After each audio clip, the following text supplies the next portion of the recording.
And it was the home of Captain Cornelius Midget, the older brother of our own Captain John Allen Midget Jr.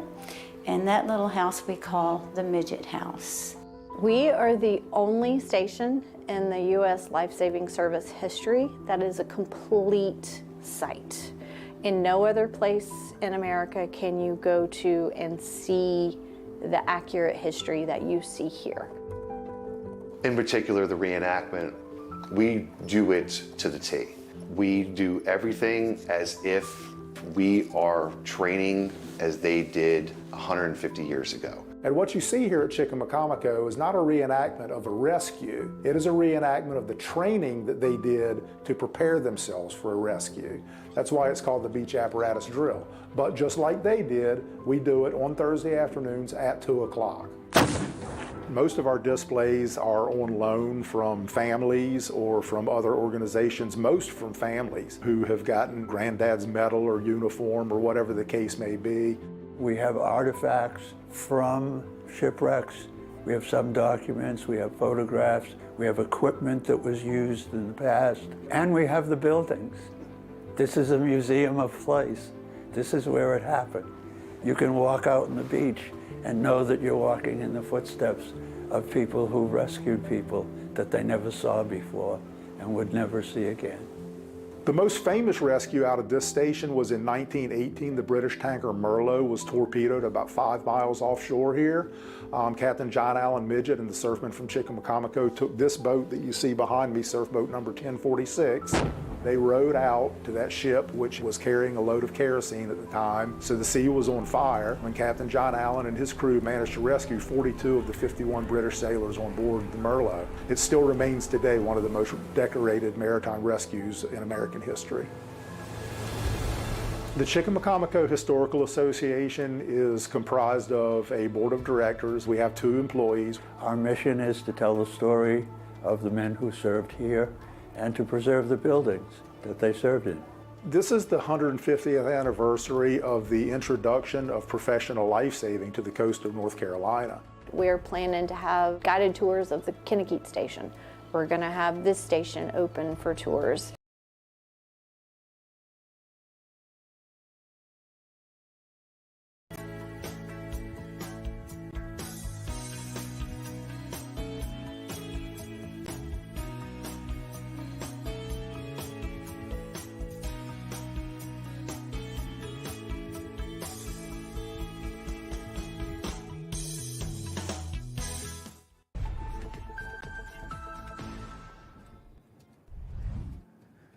You know, we had a little bit of smoke on a certain body of water out in Montana, a little bit of some steam fog going there on Tuesday. Boy, you could turn that into a postcard real easy. State of Montana, hit us up as we go forward.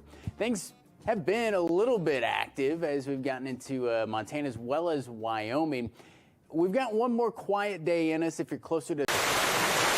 Head up Highway 12 to where the road ends and you'll find the legendary Corolla Wild Horses, iconic historical sites, unique shopping and dining, outdoor events, and more. Take a day and find yourself here.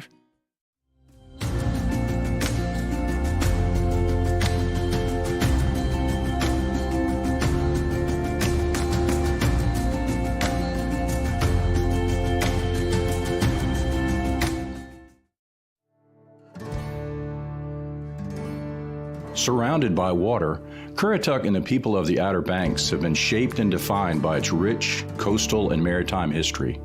Here in Corolla, on the edge of the Atlantic, where roads give way to endless water, legendary local craftsmen designed and built these boats and taught generations of Northeast North Carolinians how to take to the sea and sound to find prosperity. From duck hunting, to fishing, to guiding, to saving lives off the coast. These hardy people both endured and celebrated life on the water. The Currituck Maritime Museum tells the stories of Currituck's boat-building forefathers, their remarkable craft, and the enduring legacy they left behind on how to live life and thrive on the waters here. Discover the newest addition to historic Corolla Park. Find yourself here. Visit CurrituckMaritimeMuseum.com.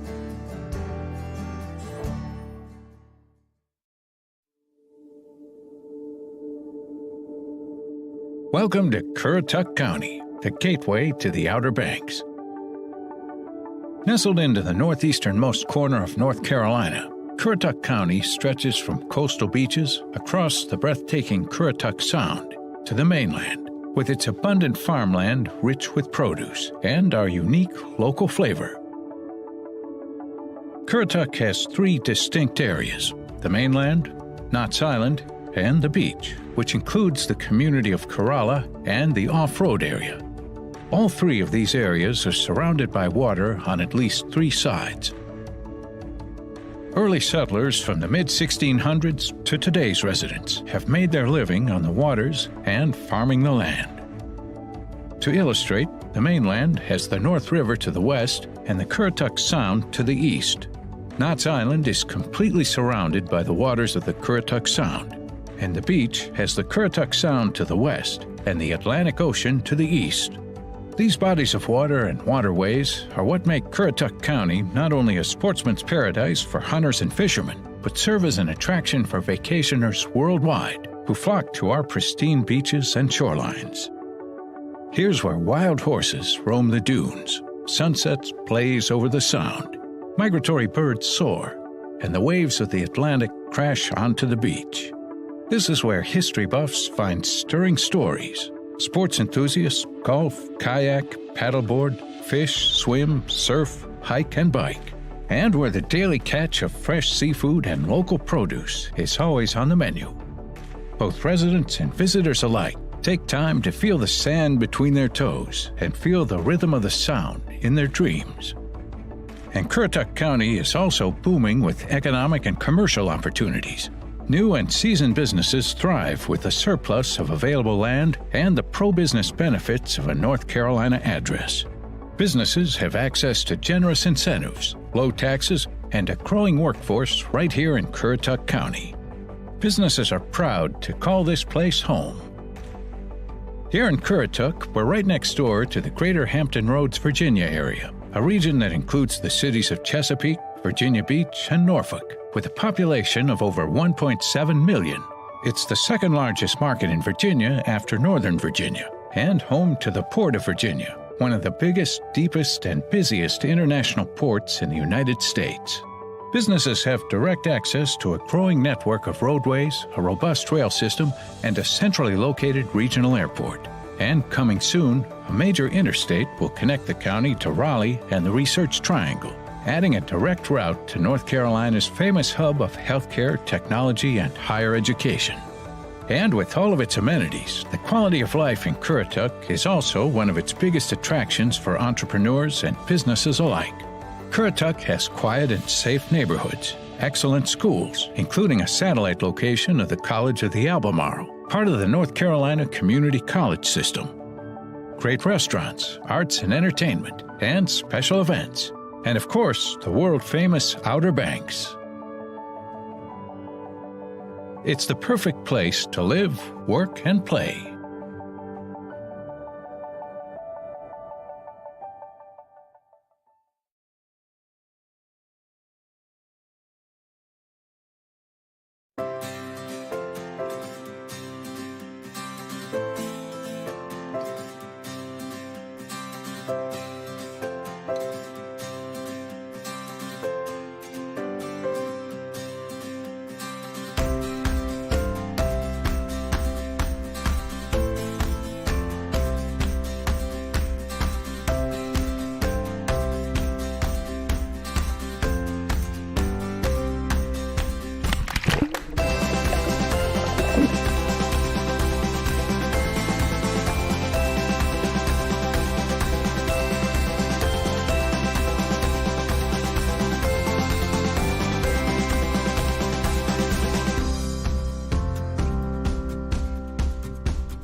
I'm Bo Rayner. I'm a professional surfer and I've been doing it since I was about 2 years old, and I live in Nags Head, North Carolina. The power of the ocean deserves everyone's respect. Even on calm days, hard to see powerful rip currents are present up and down our coast. Every year, unsuspecting swimmers find themselves in the grip of a rip.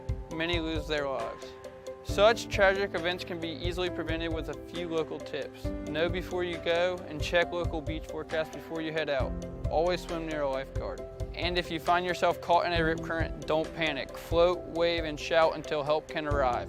If you're a good swimmer, don't fight the rip. Swim parallel to the beach to break free of the current's hold. Live like a local, love the beach, respect the ocean. Text OBX Beach Conditions to 77295 to sign up for daily beach forecast and condition reports. For terms of service and privacy policy, visit obxalerts.com.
Hello.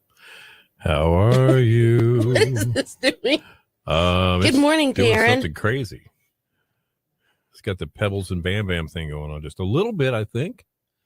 What do you guys think? Good morning, Perrin. First in this morning. Everybody else must be sleeping in or just not caring about All right. being first. I'm going to say one thing. What? Big kudos. Good morning, Victoria. Long time no talk to. Big shout out. Big kudos to Perrin. For Kristen also did it too. She looked and they found the the Captain Crunch with crunch berries for me that you had been looking for. And good morning, Lisa. You're in KDH today. That's awesome. Except it's raining, of course. I just looked outside. It's raining. Did you see that? Well, I didn't have to look. I have my handy weather raining. app on my. It's raining. Super At least it is here. phone. It is here. Yeah. Oh, look, we're on there. Look what Glenn did for us. Look behind you. Oh, really? Can you see behind us? Turn around and All look. right. Way to go. Way to go, Glenn. Thank you. Turn around and look. What a surprise. Wait, look. I can see. I can see through the I know, camera. but it looks really scary. Look. Mm-hmm. All right, I squint a Well, lot. see, if I turn around and look, I'm going to see the back of my head. Okay, but look real quick. Just quick. Isn't that cool? Oh, I beat myself back. That's You cool. did. All right. Very cool. No rain in Southern Shores. That's funny. That's pretty cool, Glenn. Thank you. OBXVacay channel just became the behind the scenes with Bill and Cindy channel. All right. So if you have Fire Stick or Roku, You could be watching this right now. you could be watching this right now on your smart TV. You sure could. Yes, you could. All right. So what else happened? So Perrin last night around 9 o'clock, I think, something like that. For some reason, why in the world were you at the grocery store at 9 o'clock at night? Because nobody else was. I guess that's probably my right. guess. Good morning, Kristen. So she sends me pictures. They have Captain Crunch. They have the peanut butter Captain Crunch. Awesome. They have the Captain Crunch with Crunch Berries. They have the Crunch Berries. They have the Cinnamon Captain Crunch. Right. So she's like, do you want me to pick you up a box? I said, I'm sure if they have it at the Southern Shores Food Dog, they have it at the Food Dog here in Nags Head. Good morning, Tom. Hey, we got the whole family in here. Yes, we do. All right, that's kind of scary seeing it that big behind you. Now, if we can just get the dog to Facebook, we'll be doing real good. Their dog. What dog? The Yorkie. Right. Whose dogs? Their dogs? There's Kristen and Tom's. Oh, okay. I gotcha. Yeah, I'm picking up what you're laying down now. Kristen is in watching, and Right. Tom is in watching. Uh-huh. And I said, if we can just get the whole family then in we need, here. well, you know, Charlie's watching with Victoria, so that means we need to get Howard in here too. Well, they would have to get their own Facebook page. That's true. To start that. That's true. Stetson and Maxwell. That's so cute. Stetson and Maxwell. So, you know what? I think they did my driveway.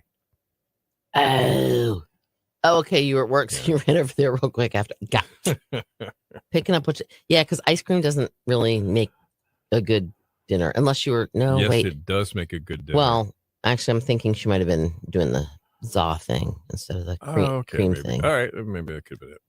Because I think they're still kind of open only in the latter part of the week. Okay. I believe. All right. So this is kind of cool. Yeah. Seeing us huge behind you. I'm sorry. That just, except now you can see all my wrinkles. We need to hire better makeup we people. can see those without the camera. Oh, shut your pie hole. That was not nice. Well, you can. Okay. Remember when HD television came out? And they had to start using different makeup on the TV? Yeah, that was scary. Because you could see more than you needed to see. Yeah, that's when everybody started. Good morning, getting, Bethy. Everybody started getting Botox about that. Yes. Remember that? And then there's some people that took too much Botox and they would talk like this because they had so much in their mouth that they could, yeah. Pretty much. Exactly. Look at that. That's nice. I'm lowering my We were just talking about that. Rosie and I were, anyway. Mama Rosie and I. Congratulations. That's very good. Yes, that's very good. 6.7 is awesome. Yeah. Oh, very now cool. you're going to get me singing that song. Thank you. Well, yeah. That commercial. Wouldn't it be funny if it turned out to be the song in your head today? Oh, it's always the song in my head. Is it? I'll be walking by Courtney's desk, which today is Administrator's Assistant's Day. Everybody, if you've got, secretary, administrative assistant. What are all the different titles that encompass this professional, administrative professional? It used to be a secretary, and it's like, okay, well, Secretary's Day, but that was like almost secretary, now it's almost degrading. synonymous with a female. It's like flight attendant. They're not flight attendants anymore. Or no, they used to be stewardesses. Stewardesses, that's right. And now they're flight attendants. Okay. A1C is the 3-month average of your blood sugar level. Yep, that's exactly right. Is the easiest way to say that. Ice cream is Tuesday through Saturday. Okay. Okay. All right. Gotcha. Right. So when you go to the doctor, if you're diabetic or you have a sugar problem of some sort, you would get a blood test, at least, I guess, about once every 6 months, parent, isn't it? Isn't that about right? It should be every 3. Well, you could. Because it's the average of 3. I think I've had 2 in the last year for me. And I was under, I was 7.1. I don't know. The first one, I have to, I don't remember. He was happy with that. He said anything under 7.2 is where you need to be doing better. Every 3 months. Tomorrow's a nurse, and she said every 3 months you're supposed to get it done. All right, tomorrow. Mr. Diabetic. I see your wrinkles. Oh, yeah, you should get it done every 3 months because that's what the average is for 3 months, not 6 months. Hey, good morning, Beth. Parents said 3 months too. See? Okay. Well, I guess I'm due. Yes, you are due. I'm gonna head on over there. We'll be back in a little bit. It helps show how compliant diabetics are with their diet. There you go. Mr. Eat Pizza once a week. That's my treat. Okay. I know. All right, this TV is really big. That scares me. See, I look over at you and I can see it. Like see what? Big. My wrinkles. Well, don't be so and my self-conscious droopy about eyes. it. And sometimes, when you draw extra attention to it, I need to. That's what you're doing. I need a facelift. All right, just HR was called personnel, yes. That's right. Now it's human resources. True. Your very first one was 9 something. Well, Bill's first one, when he first found out, was like he should have been dead. Yeah. It was bad news. Yeah, it was very bad news. Well, and your blood sugar was like what, 750 or something ridiculous like that. It was crazy. Yeah, he should have been in a diabetic coma. Yep. But thank goodness he didn't. I made it to the hospital. Made it through the triage that they ask you all these questions and categorize you. And I ended up in the hallway for like an hour and a half because they didn't have any rooms. They kept calling me the guy in the hall. How's the guy in the hallway doing? I'm like, I'm doing okay. I can hear you. You know. Yeah, I hear you. I'm right here. That was the fun part of the day. I'm right here. Yep. I actually remember the day that you went there. Oh, I do too. It was about 9:56 or 50. We had just finished. Right. And you went, I got to go.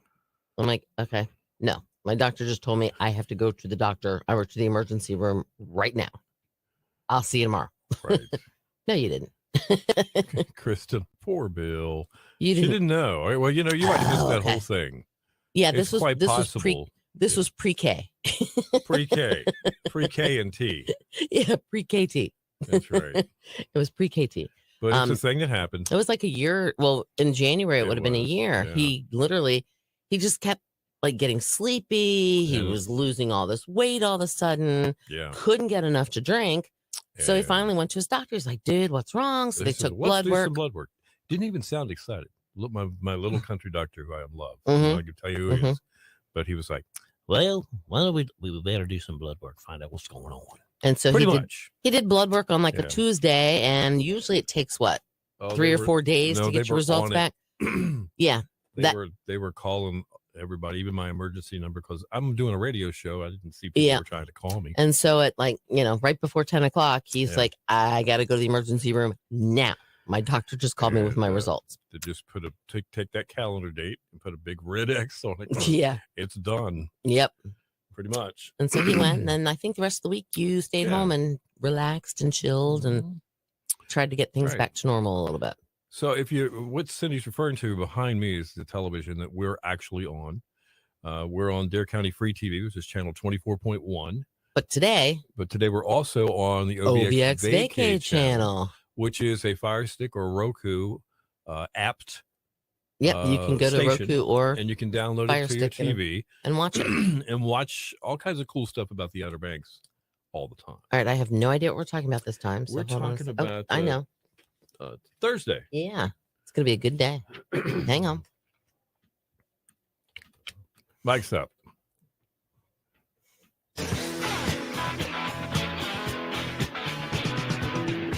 Your station for the killer hits 102.5. The Shark. It's the Eagles and Life in the Fast Lane. Good morning. 8:11. Bill and Cindy. Good morning. Killer hits all day. Clouds, showers, thunderstorms likely this morning. Then turning mostly sunny and a high of 70 today. Partly cloudy tonight, 55. Mostly sunny tomorrow. Slight chance of showers before 2 in the afternoon. High 70. All right, some showers and possible thunderstorms over Dare County as we speak. 65 in Moayak. We have 64 in Camden. 66 in Nags Head at 102.5 The Shark. You want to win a pair of tickets to go see Three Dog Night? I can't. I work here. Okay. I'm not talking to you. I'm talking to them. Sorry. They have a special guest with them called the Sedonas. They are coming to the Dome in Virginia Beach. The brand new Dome. Yes, they were the last ones to shut down the old one, and they're going to be the first ones to open up the new one. And they will be in concert on Sunday, the 4th of May. Tickets are on sale now through livenation.com, by the way. Or maybe you can't make it Sunday night and you want to go see Pat Benatar and her husband, Neil Giraldo. Well, they are also coming to the Dome at Virginia Beach on the 7th of May, which I believe is a Wednesday. Well, let me tell you what. What? We have your tickets. We sure do. We're going to give you the opportunity to win them this coming Thursday. It's a ticket window Thursday, starting at 8 a.m. in the morning, and pretty much almost every single hour throughout the day until 6 o'clock. We're going to give you a keyword. So we'll give you a keyword. It's going to be obvious that it's about either Three Dog Night or Pat Benatar, more than likely. And we'll also tell you which tickets at that point you are trying to qualify for. All right, once you do that, You text to qualify to win. Yes, along with your name. 252-441-1025 is the phone number, by the way. And don't forget the keyword. That's an important part of it, too.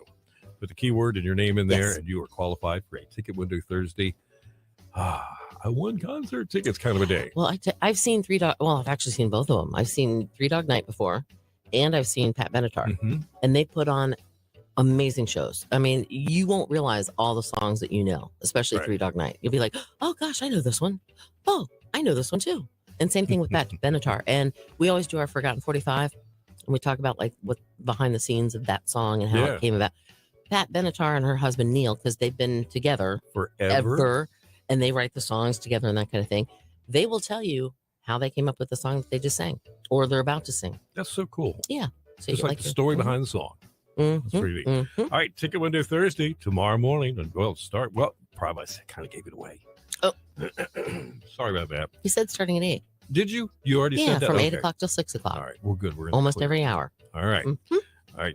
Make sure you're listening for your chance to win. Up within 10 minutes, Today in Music, and more killer hits like this one from Prince right now.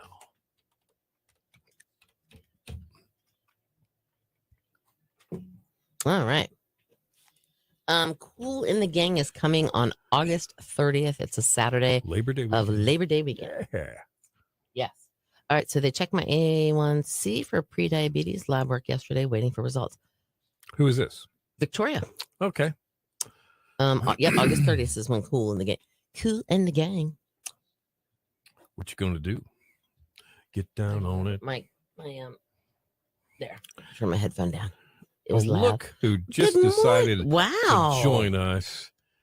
It's Sleep In Late Gary. Yes. All right. So concrete pillars to hold holes for lighting, 4 holes. Okay. Oh, I'm sure.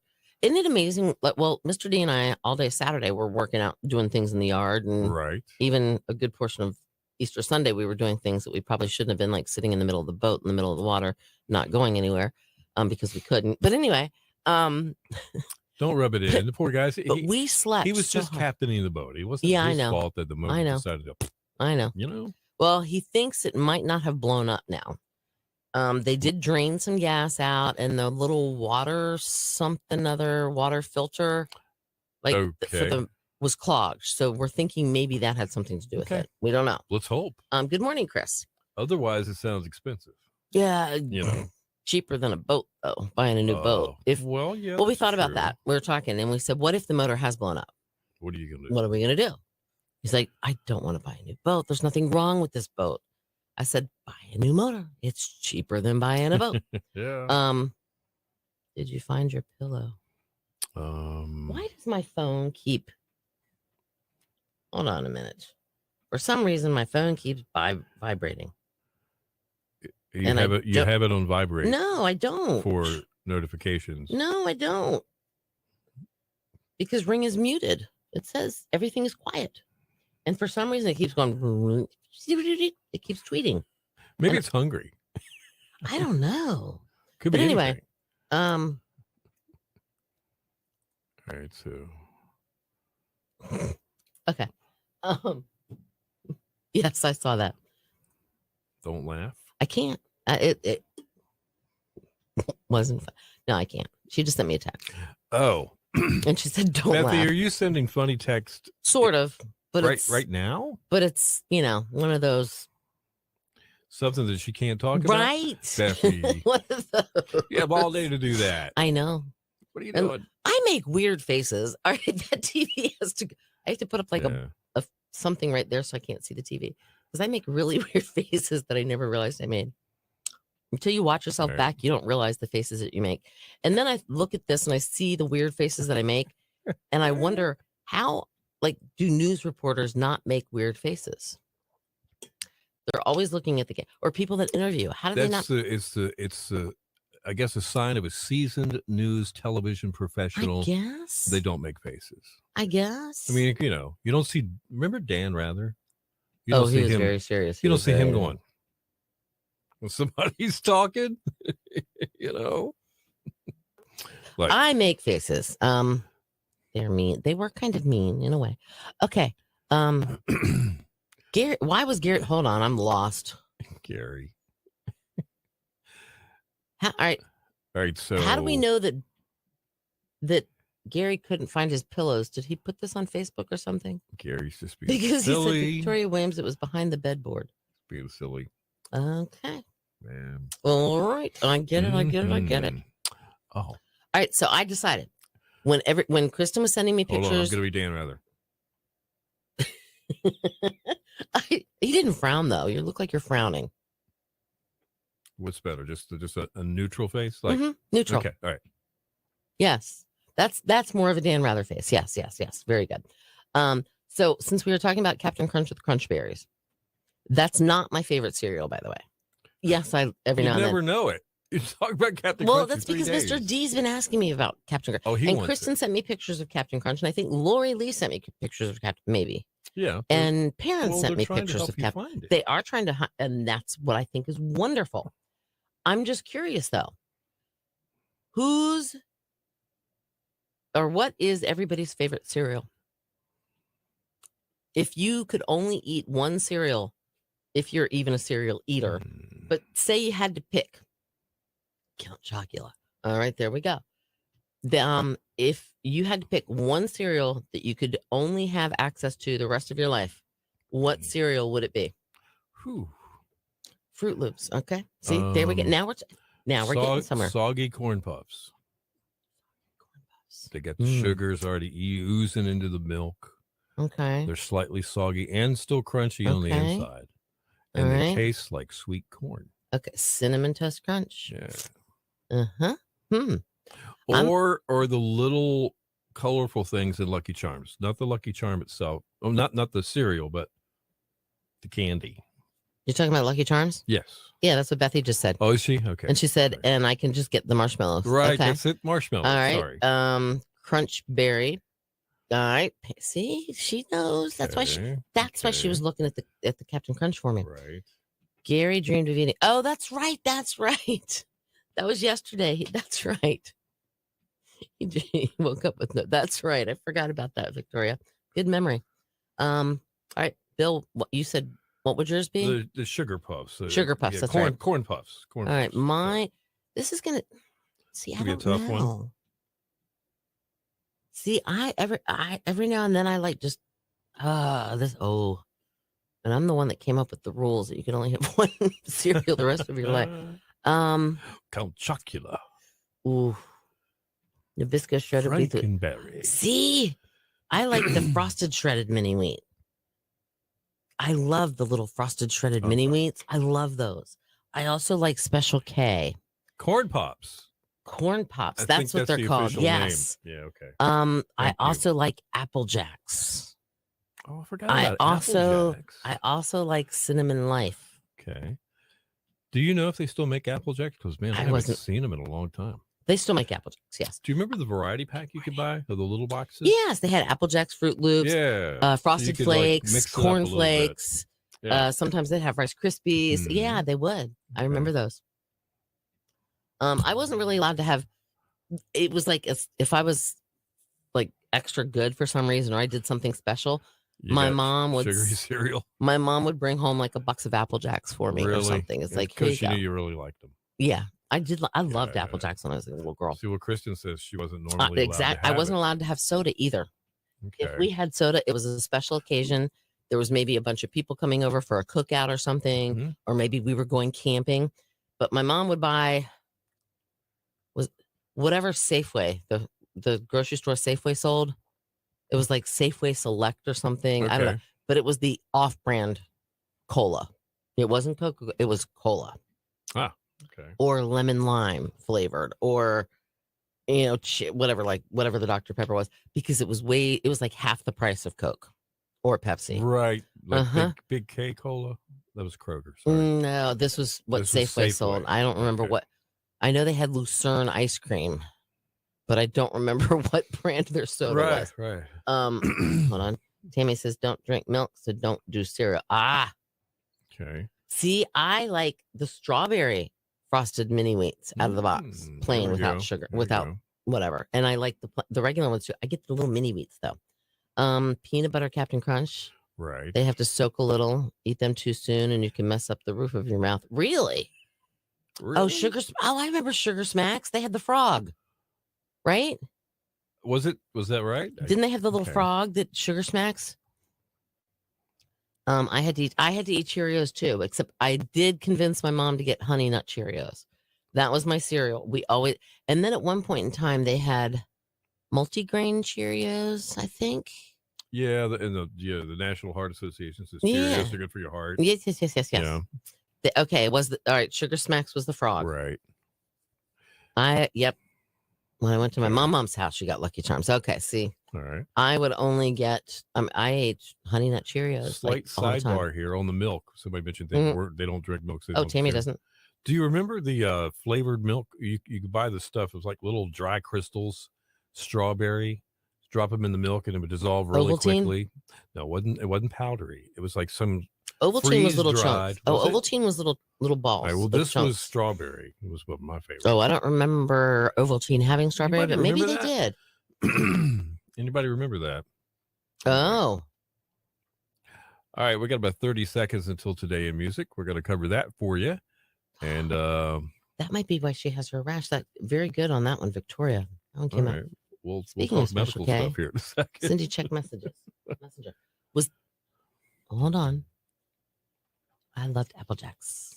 Yep. Mike's up.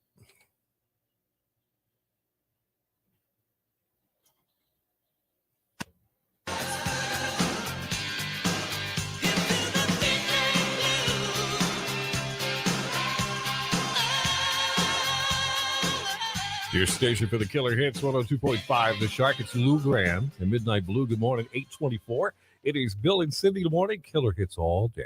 Clouds, some showers, some thunderstorms likely this morning. Then turning mostly sunny today, getting up to about 70. Partly cloudy tonight, down to 55. Mostly sunny tomorrow. There's a slight chance of showers before 2 with a high of 70. All right, we got 64 in Sunbury, 67 in Plymouth, 66 with a little rain around in Nags Head at 102.5 The Shark. It's time now for Today in Music, brought to you by Bojangles. They serve up those hot, fresh, made from scratch buttermilk breakfast biscuits all day, every day. Anytime you're ready, it's bow time. All right, 2008, Bon Jovi guitarist Richie Sambora sentenced to 3 years probation after admitting to driving under the influence of alcohol. Yikes. 1995, Peter Hodgkin from Liverpool found a tape in his attic. Just happened to contain 16 of the Beatles' earliest recordings. Really? They were made in 1959. Really? The tape included Hello Little Girl, which was a Lennon McCartney composition that the Beatles never, ever released. Okay. And Ray Charles' Hallelujah, I Love Her So. Now, the sessions had been made on a reel-to-reel recorder that this guy's father had lent to Paul McCartney. And that's pretty darn cool. He gave it back with the tape, evidently. That's all those awesome. years. All right, it was 1988. Whitney Houston smashed a chart record held by the Beatles and the Bee Gees when Where Do Broken Hearts Go became her 7th consecutive #1 hit. In 1976, punk rock pioneers, the Ramones, they released their self-titled debut album on Sire Records. Now, the album, which took 7 days to make and cost $6,400, was met with critical acclaim and quickly became one of rock music's most impactful albums and has been cited by countless artists as an influence. Wow. In 1956, Elvis, he played Las Vegas for the very first time. Reaction was actually poor, believe it or not, and he played only 1 week of a 2-week engagement. 13 years later is a totally different story. Right. Everybody was ready for Elvis in Vegas at that point. Absolutely. How about music birthdays? All right, you're probably going to laugh at this one, but the only music birthday is John Cena. What? The wrestler. Yeah, I know. He's also an actor, does a lot of TV commercials, but he also raps, evidently. He does? He's a rapper. Okay. Rapper Cena. He is 48. Wow. I didn't know that. Would you find something out every day? Let's see. Yeah, Rapper Cena. Rapper Cena. Rapper Cena. I think I went to school with him. No, I lived in Rapper Cena. It's in California. Oh, okay. Stick around. We got news and weather together within 10 and more killer hits coming up. Just kidding. I never lived in California.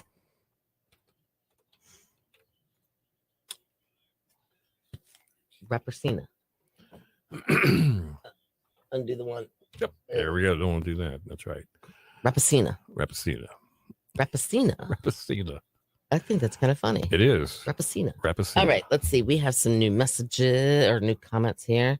Oh, wow. There's a lot. Nestle Quick. Oh, maybe that was Maybe. it. That could be it. All right. Speaking of special K, Cindy, check messenger. I will in 1 second here. I don't like milk either, so I eat dry cereal. I like dry cereal. Good morning, Lori. Alphabets. I remember Alphabets. Right. It was kind of like when you had was it SpaghettiOs that came with the alphabet? Like Oh, yeah. and That's right. Yep. You could spell things in, no. You could spell things. It was some kind of, or chicken noodle soup with alphabets or something. Remember they had like Maybe the that's little what it pastas was. in the soup. Campbell's. Yeah, maybe? something. Happy hump day to you as well, Lori. All right, Victoria, I'm gonna dermatologist next thing. That is a good thought. I mean, well, you are something about the sun too. Tom made me that cereal box because I could. No, oh, okay. They should make a shark cereal. There probably is a shark cereal somewhere. I think Who knows? Actually, some of the generic ones I think have sharks. Little sharks swimming in the milk. That'd be kind of funny. Oh man! SpaghettiOs. Yep, exactly. There you Okay, go. both. All right, good. ABCs and 1, 2, 3s. Yes, that's what it was. Look at that. That's what it was. I remember Man. now. All right, I'm supposed to check Messenger, so hang on 1 second here. Okay. Oh, hold on. Oh, gee. All right, this is kind of funny. It's called Kellogg's Jaws, and I think it's got to be fake because you Kellogg's said Jaws. Tom made it. Yeah, it's a cereal. All right. And special. Isn't this cute? Hold on. All right, you'll see it in a second. I'm gonna share with everybody. Hold on. I gotta go here to there to there to here, and here. All right. So if we go to this, do you want me to put up your Abraham Lincoln? I sent that to you. Would you like just that? Spoiled the whole thing. I just said Abraham Lincoln. Again. It's okay. Okay. They don't know what it means. All right. They have no clue as to what we're talking about.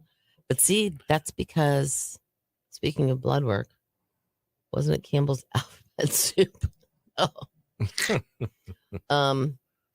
Yeah, ABC season 1. There was Campbell's alphabet soup. Yeah. That's what I thought it was Campbell. And then there was, there was also the ravioli or SpaghettiOs had, or Chef Boyardee or one of those. They had the ABCs and 1, 2, 3s in the spaghetti. It was like right. SpaghettiOs, but it was ABCs 1, 2, 3s. Right. Gotcha. Okay. Exactly. All right, hold on. I'm getting there. Hey, Jeremy. How are you Hey, doing, buddy? Jeremy, long time. I still have his stuff laying Long around time here. no chat. Is it still around Yeah, I here? moved it because it was actually blocking the speaker. I am. There we go. I don't know if you knew that or not, but it blocks that speaker. Only because we still have some to give away. Yes, we do. We're slow. Well, we were slowly giving away a couple of those in the prize closet. It's almost time to reload. Dang it, Bobby. Anyway, it's good to see you, buddy. How are things going? You ready for all the summer festivals? I bet you are. Beefaroni. I forgot about beef. See, I liked the little miniature raviolis. The big raviolis were square, and the raviolios maybe is what they were. Right. But they were rounded. Gotcha. Raviolios. Or raviolis. All right, so this was Kristen. Tom made these pictures for her. Special K. Get it? That's a picture of Kristen when she was little. That's awesome. Isn't that cute? That is really cool. And then there's this one. That's her eating Special K Jaws. I think that's kind of funny too. That's cute. Look at her little pigtails. Is that you, Kristen? Yes. Oh my gosh. Isn't that cute? Wait a minute. I think we went to play school together. I remember you. Pre-KT. You went to pre-KT together. Pre-K. Yeah, that's right. For his child and his wife sprayed art spray in the ventilation. What is it? What's happened here? No way. Funny. Oh my gosh. We have the microwave cups in our. Okay. All right. Holy smoke. And then this was Bill. Okay. Tell me the story. Okay. So yesterday afternoon, I go to take my nap, right? Mm-hmm. And, because I'm on call. Sort of. If something were to really go down. Right. Like, he's the call ops Bill, manager. 911 call, Yeah. Everything's wrong. Can you come to the radio station? Kind of a deal. So I keep my phone in the room while I take my nap in the afternoon. I get up and I'm like, I reach for my phone and I'm like, wait a minute. I always put my phone down right here. Right. I remember it's like, okay, I'm not getting crazy. Am I getting old? What's going on? Mm-hmm. So I get up, and the little dog that we're fostering, Jax, Mm-hmm. he's hanging out with me. Mm-hmm. But anybody goes to the bed, he's like on it. That's Elzebub. Yeah. So he follows me back out into the living room, the big room. And I'm like, anybody seen my phone? You know, people are starting to come home from work. Mrs. Thomas is there. She goes, no, I have not. So I look out of the kitchen. I look where I put down the mail and the keys, all that kind of fun stuff. I'm like, what the heck? So I go back to my room, to the bedroom. And right there on the nightstand is my phone. Where you left it. Wait a minute. This is just weird. It was not there. And I'm thinking, all right, who else is in the house? I'm looking for my other son. Where is he? Down the hallway? Was he playing a joke on me? He's not there. I'm like, what the heck? So I come out into the living area and I was like, I punch my phone, I do the code to get in it. And there's this picture, like somebody had taken a picture and then looked on it in Google Photos. And that's what was staring at me. What do you guys see? I told him to be careful about taking people's phones. Told who? Abe. You told. Because everything you see on the internet is real. Yeah, well, Abe Lincoln said. That's exactly. That's right. Anyway, so. All right. That was Bill's little. I thought it was fun. That was Bill's little. Thank you. He'll be here all week. Oh, we're early. We're way early, by the way. 14 seconds into just by 3 minutes. I got to change my way of thinking or talking to you. You are younger than I thought. Don't want to be put in jail. Well, Gary, at least you're thinking on the right track there. At least That's I guess. Funny. Lincoln holding a beer. No, that was Lincoln holding hold my beer. A cell phone. No, he's holding a cell phone. My cell phone. That's Bill's cell phone. Like and he must have been standing in front of a mirror outside in front of a house in the 1800s. Right there, the cell phone. In his hand. Got it. All right, there we go. Hold my beer. Yep. Do I have a Swiss Army knife? No, he is a Swiss Army knife. You're like a Swiss Army knife. Is there anything you can't do? You don't do. Okay, that's so funny. What do you mean by that? Because you are on call for fixing the radio station. Okay. You do, yeah. Okay, I got you. Yeah, that kind of stuff. He takes pictures. You do a little bit of this. You do a little bit. Okay. You cook. Yeah. Okay. Yep. All right. So, is that Bill posted? That's definitely a Lincoln bedhead, isn't it? That's funny. That kind of is. The subtitles were. Oh, okay. Oh, okay. Sorry about that. I'm not. Oh, because I talked to Abe and told him I'm older than. Okay. Yeah. Gotcha. I am. Well, way back when I was growing up, Abe and I, we climbed trees together and everything else. Taught her how to dangle. Really? I have a quick question. Yes. We're not trying to. The whole thing we talked about with the American. Yeah. Audio. Yeah. Can we play that? I can't play it from here. I don't think I can. Yes, you can. I can. You have to. Oh, wait. Oh, shoot. Yeah. No, we can't. Dang it, Bobby. All right, we'll have to figure out a way. Maybe tomorrow we can somehow. Yeah, what I can do is save it somewhere else, and then we can play it from somewhere else. Okay. Yeah. We won't even talk anymore about it. We'll save it for you. No, we have something Swiss coming your way Army tomorrow. Bill. Yes, we'll play it tomorrow. Okay, remind me tomorrow to play something. Swiss Army Bill. Swiss Army Bill. Like Swiss Army. Swiss Army. Swiss Army Bill. Swiss I Army have Bill. a pair of scissors. We'll call you Swiss Army Bill. I am a pair of scissors. Yeah, Swiss Army Bill. I have a serrated edge knife. We can cut through wood. There's a compass right here. Is there a can opener? Corkscrew? Yeah, that's a beer. I'm with Gary. Too old to talk about Here's that. the corkscrew right here. Right. That's it. It's inside the brain. It's a little quirky. That's your new nickname. Swiss Army Bill. I think we should call him Swiss Army. Swiss Army. Swiss Army. Swiss Army. Okay. Yeah, Swiss Army. Swiss Army. No, Swiss Army. Swiss Sam. Army. Swiss Army Sam. Bill. Swiss Army. Sam, I am. Swiss Army Bill. I like Swiss Army. Swiss Army. Swiss Army. Yeah. Okay. Swiss Army Bill. Sounds like something you put in a mixed drink. I don't know. Toenail clipper. They do have a little bit ting in them. That's why right. They're called Swiss Army knives. So, all right. So not everybody answered about cereal. If you had one cereal you could eat the rest of your life, and only one cereal, What would it be? Yeah, Swiss Army. Yeah, exactly. What cereal? I still haven't even decided because I do like Fruit Loops. I like Fruity Pebbles.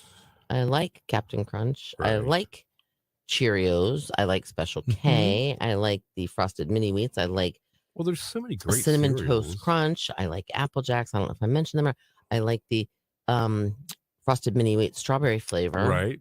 I like Honey Nut Cheerios. Golden Grams. Oh my goodness, I haven't had them in a Like lot. the little bears. Gotta walk the monster. Oh, sorry, Bethy. Johnny, what came you make of this? I guess what can you make? I can make Brooch, a hat, a pterodactyl. Okay. Not quite sure.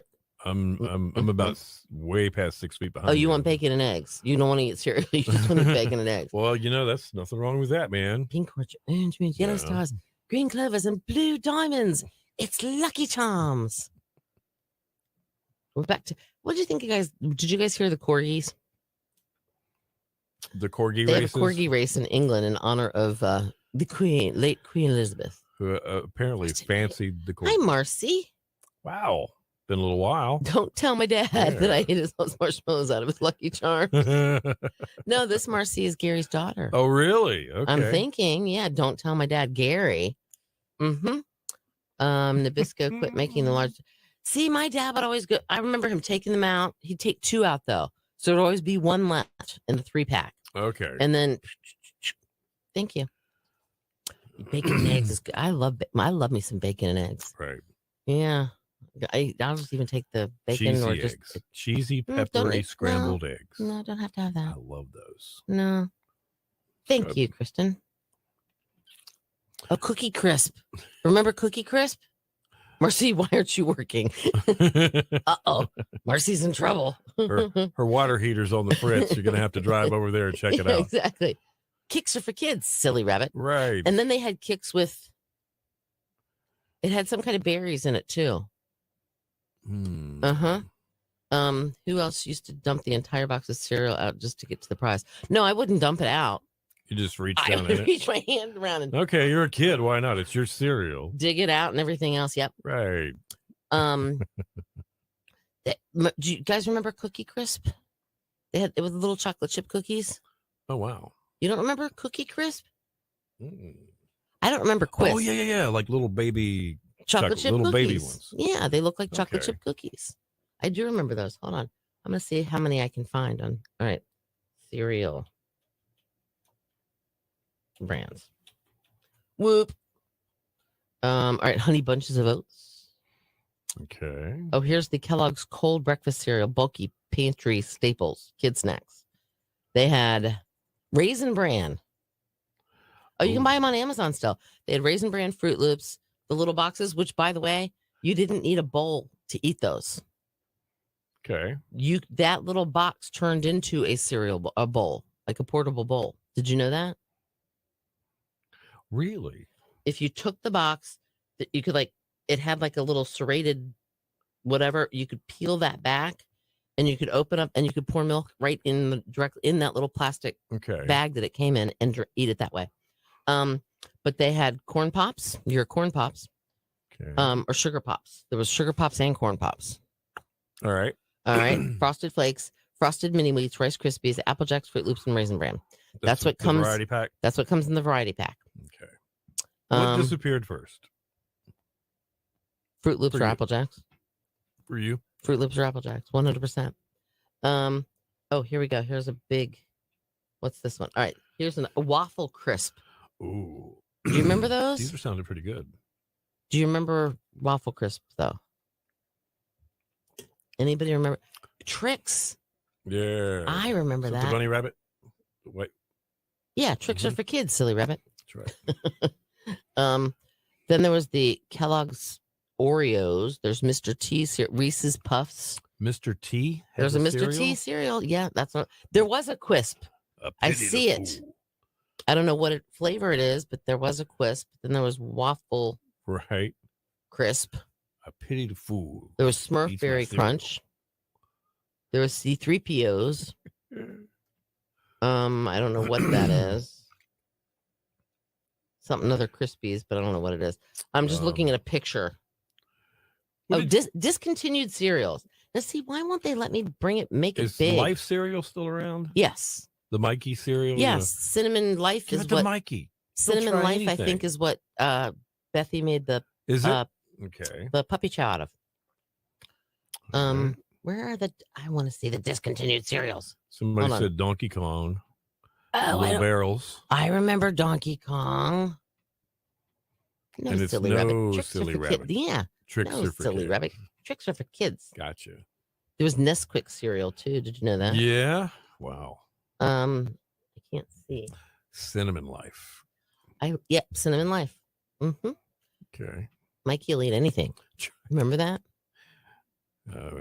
Apparently, there was a rumor that he ate what was it?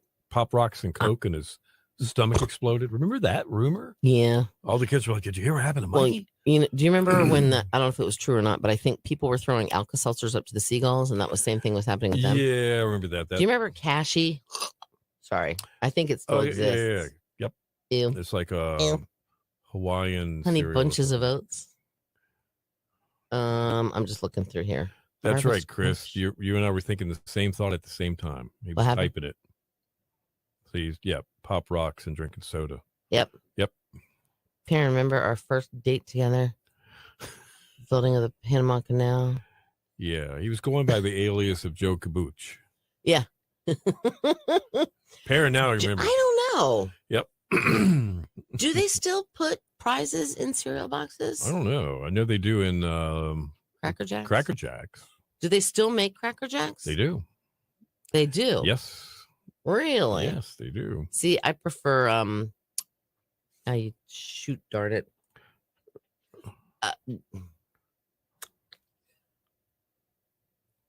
Crunch and Munch. That's what I prefer. Oh, Crunch and Munch. Yeah, okay. I like Crunch and Munch better than Cracker Jacks. See, this whole thing's been talking about food. Why? That's what we kind of do sometimes. Is talk about. We do food. work well with. We do go great with food. And I used to eat Raisin Bran. I just liked it. It was good. No, it's good. But I would always add extra raisins. Isn't it good when it just starts to get soggy? I know I have a thing for soggy. No, I'm not. I like it crispy. I don't like it soggy. Okay. And who would slice bananas and put them on their Cheerios or their cornflakes? Yes. Or take fresh strawberries and slice them. Yep. Or take fresh peaches and slice them and put them on your cereal. Yeah. Did anybody else do that? Mm-hmm. Not all the time, but yes. Only tattoos that didn't work. Yes, you're right. They don't work. You are absolutely correct. All right, I'm going to get rid of my cereal thingy that I'm doing here. And I'm going to make sure I think I have jokes. You were supposed to tell. We weren't going to let Sharon know we never knew each other back then. Strawberry. I loved bananas on my Cheerios. My mom would just slice up right with the knife and the banana and drop it in the cereal. That was good. That was good eating. Candy coated popcorn, peanuts, and a prize. That's what you get in Cracker Jacks. Pretty much, yes. Bananas and Rice Krispies. Oh, bananas and Rice Krispies Rice too. Krispies are That's good. another one. Snap, crackle, pop. Now, they would get soggy quick. They would. Yep. But they were snap, crackle. But it's almost like eating air. Rice Krispies. And then when Mom said, "Well, why don't we get some marshmallows and make some Rice Krispie treats?" Ooh, I was like, now we're talking. I loved. Yep. Now we're talking.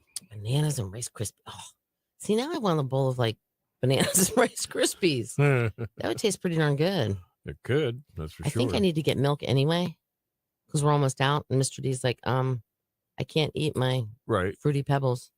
There's no milk. No milk. I'm like, weren't you just at the grocery store? Why didn't you buy milk? And yeah, have you ever gone? Which I know everybody can relate to this one. You go to the grocery store. Okay. One specific item that you might need, like you might need milk. Good luck. Or you might need trash bags. Or you might need, I don't know. I need to pick up some bread. Or whatever. Yeah. You get everything in the store except the one item you came for. Yeah, that's a tough one. Yeah, real Rice Krispies treats are the only way. I will not buy them pre-made. They taste too chemically to me. Oh, well, he'll also eat Cheerios and he'll also eat Wheaties. Or as he calls them, Wheaties. My big challenge Mm-hmm. going to the grocery store is, one, not coming out of the grocery store with items that weren't on the list. There's always going to be, they always get you on something. It's like, oh, wow, look at that. Or Mrs. Thomas will say, get 2 boxes of this or get 2 cans. Mm-hmm. And I'll come back with 5. She goes, I said 2. So, but if you bought 5, you saved $1. You saved $1. And eventually we're going to eat them. But she says that I cannot make it in and out of a store without taking advantage of whatever it is they're pushing. And she might be right. Sharon here, snap, crackle, pop. And she says, Gary's getting out of bed. Oh, my. They're there. I get Wheaties for Mr. D all the time. All right, I'm going to share something with you, sort of. Okay. Hold on here. Oh, yeah, Glenn. Okay. Our first live show on OBXVacay. I was doing some work on Vacay this morning and said, let's try this. That's awesome, though. Was that That's from TV Guy. TV Glenn. TV Glenn. TV Glenn. Hold on here. Yep. All right, so I want to share this with you. Okay, I went to the grocery store on Saturday. All right. Right. On my list, I had Pam because I needed more spray stuff. The nonstick. I needed to get cheesy poofs because like the Cheetos. Those aren't the crunchies. Those are the poofy ones. The one they're pretty much air. Yes. I know they're in Manteo, but I think I've seen them elsewhere too. Okay. Maybe you need to check Teeter because I think Teeter has them. I had to get sweet tea for Mr. D. We needed water. I thought I needed sugar, but I didn't. I needed donuts for him to eat. I needed toilet bowl cleaner, Windex. Are you actually charcoal, reading off your list? Some of it. Okay. He likes the little sesame breadsticks, Fruity Pebbles, pineapple juice, pickles, bacon. Anyway, all that does not add up to almost $450. No, it doesn't. Which is what I spent at the grocery store. What the heck? Because I decided while I was walking through, yeah, like, oh, you know what? I could make some stuffed shells. Because yeah. what sparked that is, it's hard to find the jumbo shells that you make the stuffed shells in. So whenever I see them on the shelf, I'm like, buy them. I buy them. So I saw them. I'm like, oh, crap. Okay. Now I got to go get the ricotta cheese. Now I got to get the mozzarella cheese. Now I got to get the marinara sauce. Right. Now I got to get the spinach. Now I got all that stuff. So basically I ended up buying all that. Well, then as I was walking through, because we didn't really know what we were doing for Easter dinner. And so as I was walking by, I'm like, you know what? Let me get some potatoes so I can make some mashed potatoes. Let me get some green beans so I can make green beans. I got to put the country ham in the green beans to give them the flavors when they cook all day. So I had to get that. I ended up getting a ham. Well, but then I put it back, but then I went back and got it later. But I ended up just getting all this stuff to make some meals in the future that were not on my list. And I bought more pickles and I bought like black olives. Stuff that you were running out of that you needed. That I knew I hadn't seen it in the cabinet. And I'm like, you know what? We haven't had that for a while. Why don't I grab some of that? And so I bought some tuna, All right, we got the Killer Workday kickoff coming up and Cindy's jokes of the day. So hang on. Go to Foodorama as opposed to Piggly Wiggly. That's where I shop when I'm in Manteo mostly. But hold on. All right, mic's up.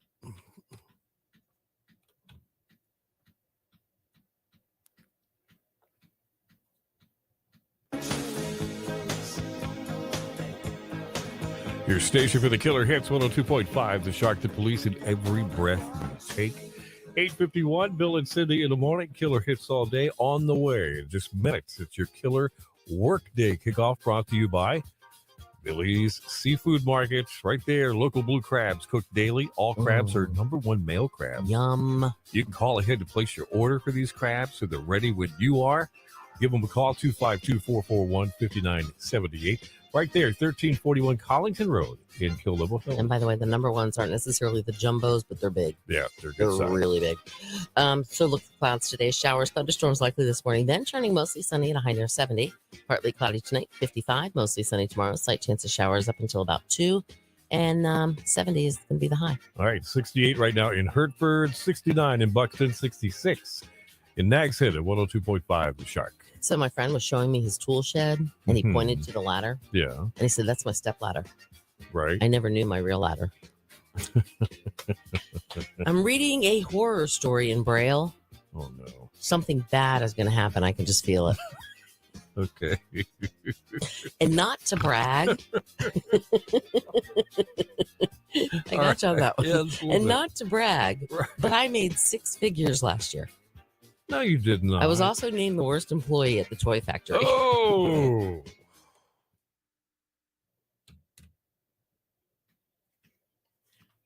I don't think I've ever gotten you that bad. I don't think I've ever gotten you that bad in the laughing department there, Mr. Bill. Well, I started thinking about it. And I was like, because we were talking about going through the drive-through. Oh, yeah. Which is, if you just listen to this logically, it seems kind of odd. So you go through the drive-through at a typical fast food restaurant, and because of... And you get up to the window. And I understand it. Because of maybe the disability. The disability act, I'm sure there's a lot of bases that have to be covered to make sure that services are available for handicapped of any type. And it says Braille menu available upon request. First of all, it just seems... why are you driving a car if you need a Braille menu? Yeah. And how are you going to read the sign that it's available if you need a Braille menu? And I'm also not trying to laugh. Okay, maybe that they're in the passenger got to be seat. available for that particular person. Right, they're in the by law. passenger seat. But right. somebody's driving, and obviously they can see, and they can see the menu. They can help you out. I'm just saying that that option is available. And then if it's the Golden Arches, their menu really has not changed in 50 years. Kind of, sort of. That's right. Yeah. How do you go there and not know what you're going to order? I don't know. Just seemed kind of odd. Just kind of odd. Just saying. I understand it. Just saying. I understand it, but it seems kind of odd. All right. So Chris says never go to the grocery store hungry. And poor Lori. She says, imagine me being in the stores all the time. You see the food all day long. After a while, I want a nice steak or reservations. I'd eat everything in the store. It's AI driving the car. Mr. D and I were talking about that. It's going to come to that one. Pretty soon, we're not going to need people. AI is going to be doing everything. Yep. You know, it's kind of scary. Self-driving cars. I mean, pilots, autopilot, AI, autopilot, you know? No, I'm not liking it. I'm sorry, but I'm kind of the anti-AI. Well, you know, it's what Jim Carrey joked about it. He says, oh, yeah, everybody thinks that the self-driving car is cool at first until it picks you up and you think you're going where you want to go. But because you haven't paid your parking tickets, it's taking you to the courthouse. That's true. Just something to think about. Yeah, not that I have any parking tickets, but yeah. Did you 60? I believe that's what we were watching. Yes, we were watching that. Really? And I think that's why we started talking about it. That's why we started talking about it. Okay. I mean, I was kind of in and out because I was cleaning up dishes and all that kind of stuff. But yeah, it was just one of those. Because that's when Mr. D and I got back from our 3-hour tour. So yeah. And I was like getting the ham out of the oven so it didn't burn. I was slicing it off and getting it so that it went. Yeah, 60 Minutes did have it. Kristen says she likes hearing the end of the music. That's pretty cool. Now, we don't have the right to it. Yeah, we don't have the right to the music. We play a little bit of it. And so we're also running a radio show. It's on the air on 102.5 The Shark and streaming everywhere. But we do this as well. So we kind of got to merge back and forth between this and the radio show where the music's playing. And we thought maybe you'd like to hear the last little bit of the song. What we're listening to when we put our headphones on. Right. Yeah, so that's why we do that, in case you're wondering. Yeah, it's AI driving that. Makes it more behind the scenes. So it's crazy. Just a little bit. Perrin says she can relate to Lori. It's like her with pizza and ice cream. Yeah. Okay. Yeah, 100%. Okay. 100%. Very cool. 100%. All right. So, what's on the topics tomorrow? I have a question for you because tomorrow's Thursday. Ticket window Thursday. This streaming show that Mrs. Thomas and I have watched for a couple of years is back with season 4. Which one? You on Netflix. You. YOU. Yeah. I think it's coming back on Thursday. I think we did hear about that. Yeah. I heard there's a new Suits LA coming soon, too. Mrs. Thomas wants to talk about that, too, because I think Harvey's going to be in it. Or yes, he is. But my question is, aside from those two, have you guys found out anything else new? Because we're like running out of stuff really fast. There was some... We feel like we might be the most boring, picky TV people that are on the planet. Because in the end, we'll sit and scroll for, it seems like an hour. Find nothing. And we end up watching Beachfront Bargain Hunters. We did that last night. Like that. We did that last night also. Yeah. And we're like, gosh, there's got to be more to life than So this. Lori heard the concert that I mentioned about Kansas. Yes. She said that'd be awesome if it would come to a Roanoke Island Festival. Well, would it though? That'd be great. Yeah. But yeah, Kansas 38 Special, Dave Mason, Jefferson Starship, and who else? I forgot. We did not say it was coming. No. They just announced that tour and they added dates to that tour. And I'm like, that would be awesome. That'd be cool. I think everybody's got an opinion on like a show they'd love to see. Severance. That's the one that he says you should watch. Okay. Chris. All right. Severance. All right, but we'll talk about that tomorrow. Okay. More of those. All right. Well, we're about done for today. Thank you guys for joining us. And NCIS. Thank you for being a part of our debut on the OBXVacay channel today. That was really cool. Okay. NCIS ZIV. I don't know what that one is coming back. Oh, NCIS Collington? Yeah. Okay. It's already out, Cindy. All right. Okay. Oh, yeah, I know that. All right. We will have to continue this conversation. Thank you, Chris. Because we are just about out. Later, Gators. You guys have a fantastic day. Tomorrow. And we'll see you tomorrow, which, of course, will be Little Friday. Yes, it will. Later. All right, but it's been wonderful. Thank you so much for joining us. We will see you 8 o'clock tomorrow morning. Same time, same place, same bad channel. It was fun.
Oh, Santa here again for the Christmas shop and general store.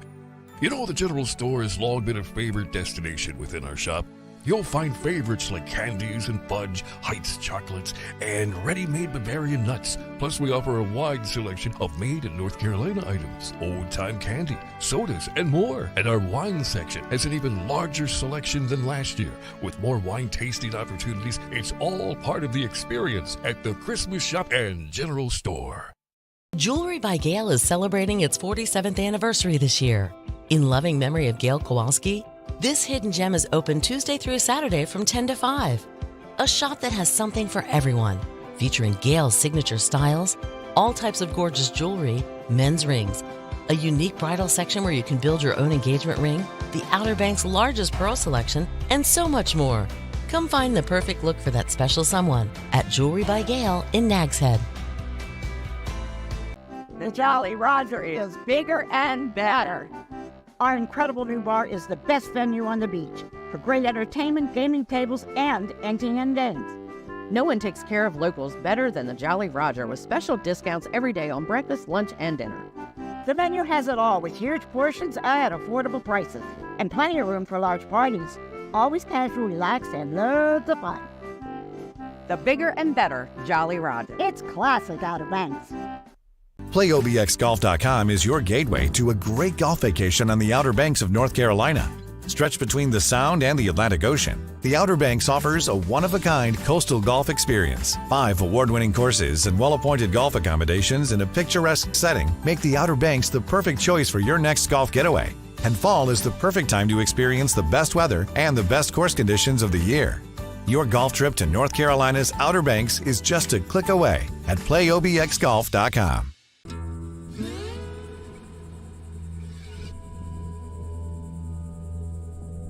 The Corolla Wild Horse Fund was formed in 1989 by a group of grassroots volunteers who had a deep concern about the wild horses who have lived here for 5 centuries getting hit by vehicles as the area became more and more developed.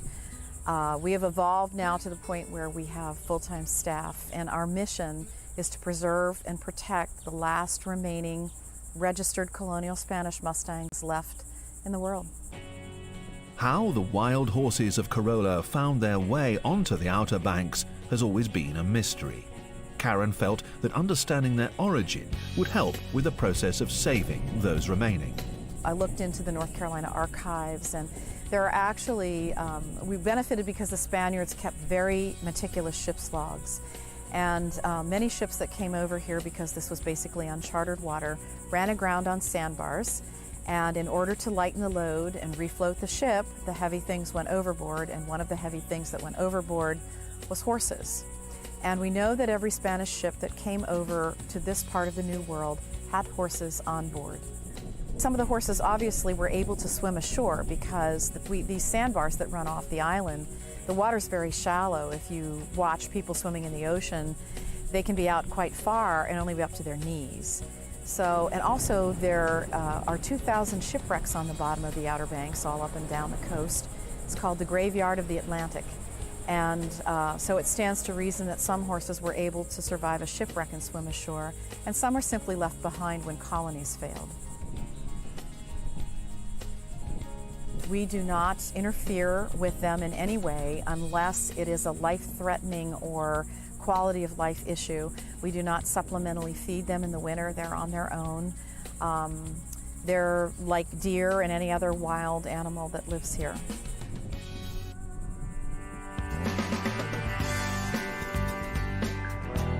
I'm the herd manager, so it's my job to actually go out, monitor, assess, count, maintain a healthy herd of wild horses. We have 138 horses here. And from my standpoint, it's very important to be able to evaluate an animal and to make sure that that animal is healthy, and therefore we can make a decision that can benefit that animal if the animal needs care. I think what's unique is the environment in which they live in. They're still horses, but how they get their daily and nutritional needs met is completely different than a domestic horse. So it's not necessarily understanding horses by themselves. It's being able to understand natural resources and the horses and the ecology between the two. People enjoy horses, hands down, and it's a beautiful sight to see them on the beach, especially if you were to look here and you were to see them adjacent to the water and the ocean. I mean, that's a beautiful sight, and I think everybody would be fortunate to see that. This herd of horses, they're living in an environment that we as people like to enjoy, especially in the summertime. So because of that, people have decided to make some of this their vacation spot or home. And they have acquired the land that the horses reside on. And that's a challenge because when you construct or develop a home, those horses lose resources that they need. The area at Corolla where the horses have traditionally thrived has become a very popular holiday destination. The beach itself is designated as a highway, with hundreds of holidaymakers as well as locals using it as a thoroughfare. The land adjoining the beach is increasingly being built upon, and as the Outer Banks are separated from the mainland by a wide stretch of lagoon, the wild horses have learned to live amongst the trappings of a modern society. There is a lot of interaction. And you know, for the most part, I think it goes back to education. People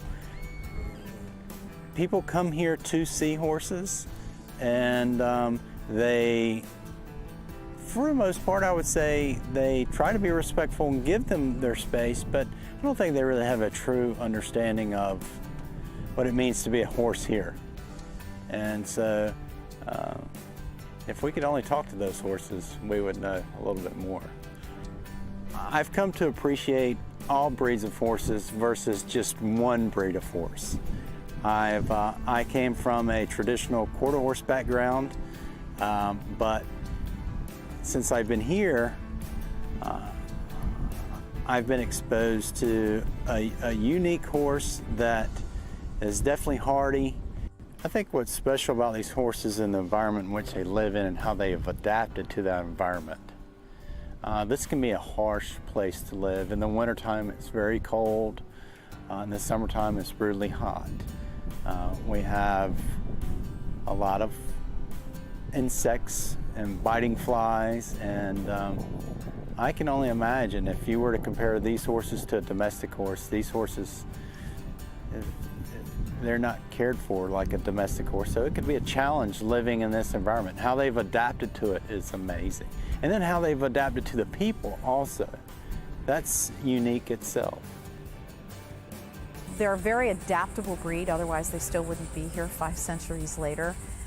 They've survived massive hurricanes, brutal nor'easters, insects, defied the diseases that affect other horses.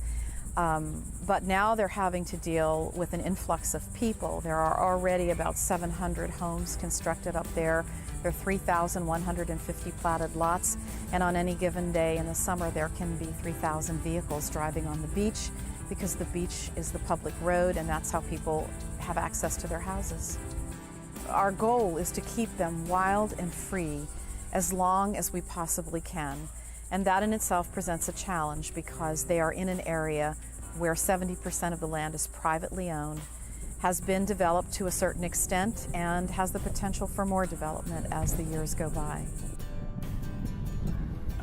I think if we don't come up with a plan that considers the landscape, the horses, the people, I don't feel comfortable with their future here. Well, if we're going to be stewards of the horse, we need to come up with the solution. It's just like if we were to take on ownership of any other horse, we've decided to take on the responsibility of that animal. So if we're going to manage or take responsibility for these horses, yes, I think we owe them. Because we have deemed ourselves as the stewards of the horse.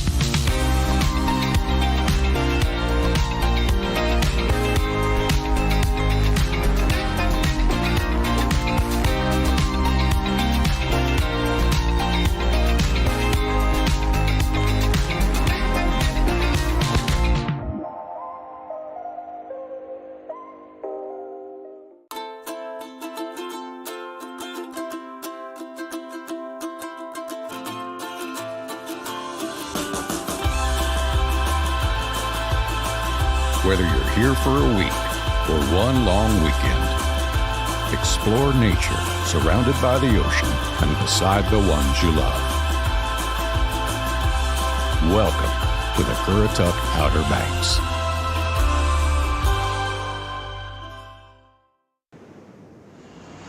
Yo, what's up?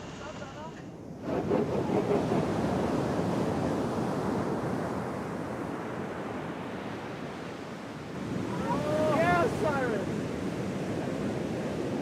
What? Oh, Vinny! Vinny just got, oh my God.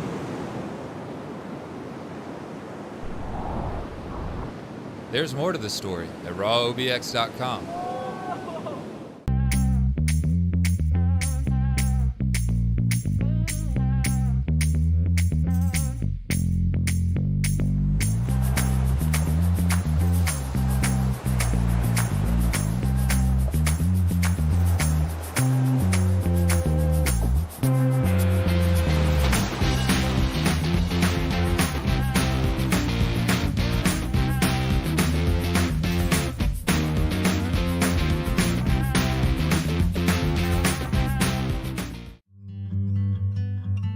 My name's Al Adam, and I'm currently president of the North Carolina Beach Buggy Association. The association was actually chartered in Nags Head in 1964 with a mission of maintaining access for ORVs on the beaches of the Outer Banks and all of North Carolina. The name of our association doesn't truly reflect what we do. Most of our members, our 3,500 plus members, drive pickup trucks or sport utility vehicles, not actually beach buggies per se. The driving on the beach became popular with the advent of commercially available four-wheel drives. That happened in the late 60s to mid 70s. Prior to that, the four-wheel drive industry was mostly military vehicles, which did go back to the early 1900s, but they were rarely seen for public purchase. Prior to four-wheel drive vehicles, many people drove the beaches of the Outer Banks to go fishing, do various things that they enjoyed on the beach. They did it with two-wheel drive vehicles, and they did it by running very low air pressure, maintaining a footprint on the sand, much like putting a snowshoe on in snow, something to reduce the PSI pressure on the sand to give you a flotation. The Hatters didn't have a paved road the length of the island until 1953 or 54. So if you wanted to travel up and down the island to the ferry at Oregon Inlet, you used the beach. And that was done primarily with two-wheel drive vehicles, including a bus service that regularly ran from Hatteras Village all the way up to Oregon Inlet to the ferry. Before the advent of four-wheel drive, if a fisherman wanted to get to his favorite remote spot that wasn't readily accessible by hiking, they would use a two-wheel drive vehicle. It was recommended to bring friends along with you because you were going to get stuck and you need somebody to help push. Four-wheel drive vehicles changed that game. So it's a privilege we like to maintain. We want to do that by promoting good beach driving ethics and by following the rules of the individual agencies that govern different parts of the beaches. It may be county, it may be municipality like Nags Head, it may be the National Park Service like Hatteras Island. The rules that they have are focused on safety and preserving the resource. No driving on the dunes. From a safety aspect, we want to be careful of pedestrians and other vehicles. The speed limit is 15 miles per hour. The single most important factor, air down. Low air will allow you to remain on top of the sand instead of burying in the sand. Please air down before you go on the ramp. We frequently see people stuck on the ramp. That doesn't help anybody. Air down prior to going on the beach. You'll do yourself, your vehicle, and other drivers a favor. Slow and easy wins the day on the beach. When you turn, you want to make as gradual a turn as possible. No sharp turns. Turning your wheel sideways in the sand you start to plow, and that slows you down and can lead to getting stuck. The only other thing that's always a good policy, unless you're the first guy on the beach for the day, it's fairly safe to follow somebody else's tracks. If somebody else has gone there, they've driven over it, and they're not stuck in the middle of those tracks, there's a good possibility that's a safe place to go. And other than that, slow and steady, low air pressure, you'll have a good day on the beach.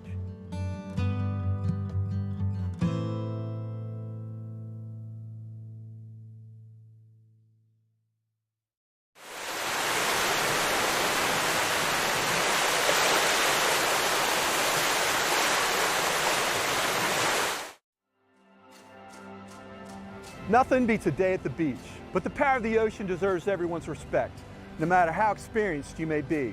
My name is Merrick Dabrowski, one of the chief lifeguards for Dare County's beaches. The force of the surf can catch unsuspecting swimmers off guard, and strong rip currents can sweep even the strongest swimmers far away from the safety of the shoreline.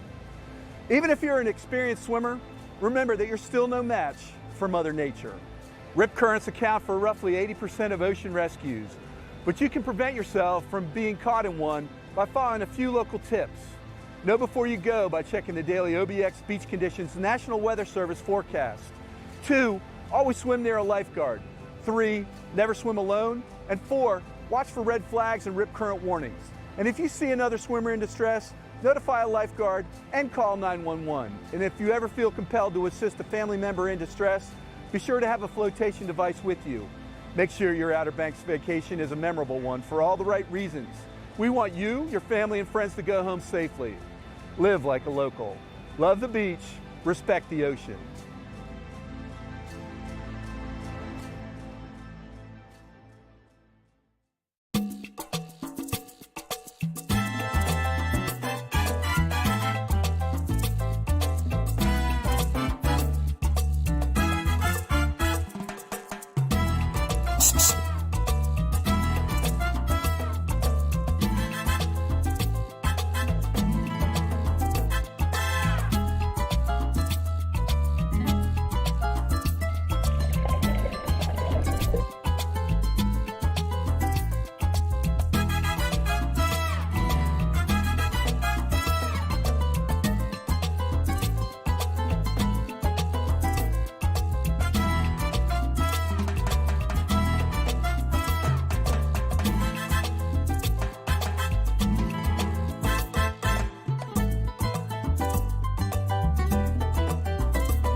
My name is Karen Spruill, and I'm the chef here at the Time and Tide Cafe. And today we are going to be making a North Carolina style pimento cheese.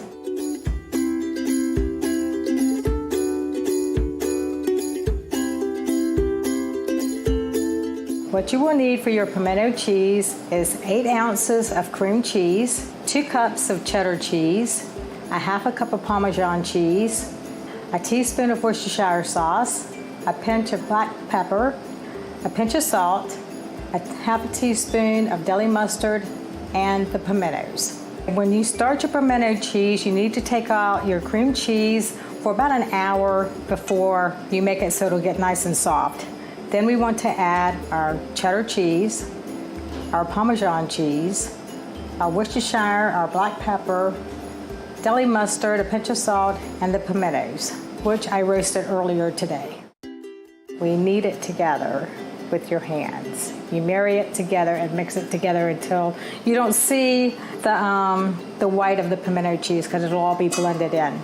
And what gives us this color is the pimentos, along with the cheddar. What makes this pimento cheese is so good is that it's got so much flavor. The pimentos bring it out. You can't really taste the mustard or the Worcestershire sauce. It's just the blend of all the cheeses in there together. You can put it in a sealed container, and it'll be good for a week in the refrigerator, up to 7 days. A lot of people will do a grilled cheese with it. They will have a grilled cheese with bacon.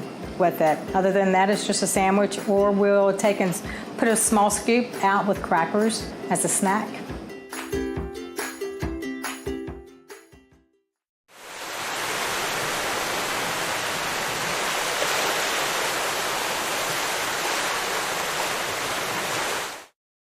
Around the corner from the Albemarle Sound, Edenton Bay provides a scenic backdrop to its namesake town. Once a port for North Carolina's first colonial capital, today the waters attract travelers looking for calm, not commerce.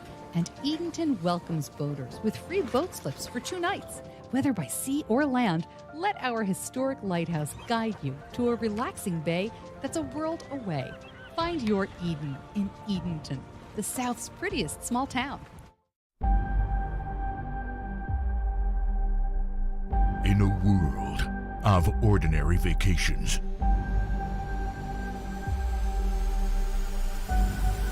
live the extraordinary.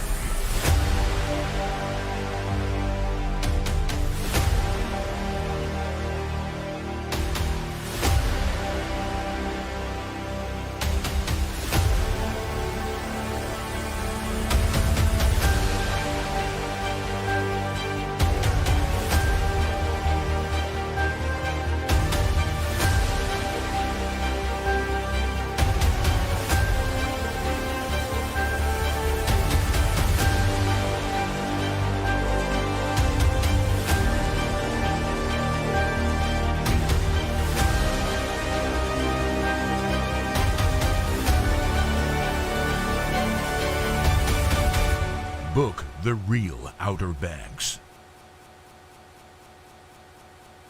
Take a tour of an Outer Banks icon and experience what life was like here in the Roaring 20s. Whalehead in historic Corolla Park is a beautifully restored Art Nouveau masterpiece and museum located on the Currituck Sound. For tour information, go to visitwhalehead.com.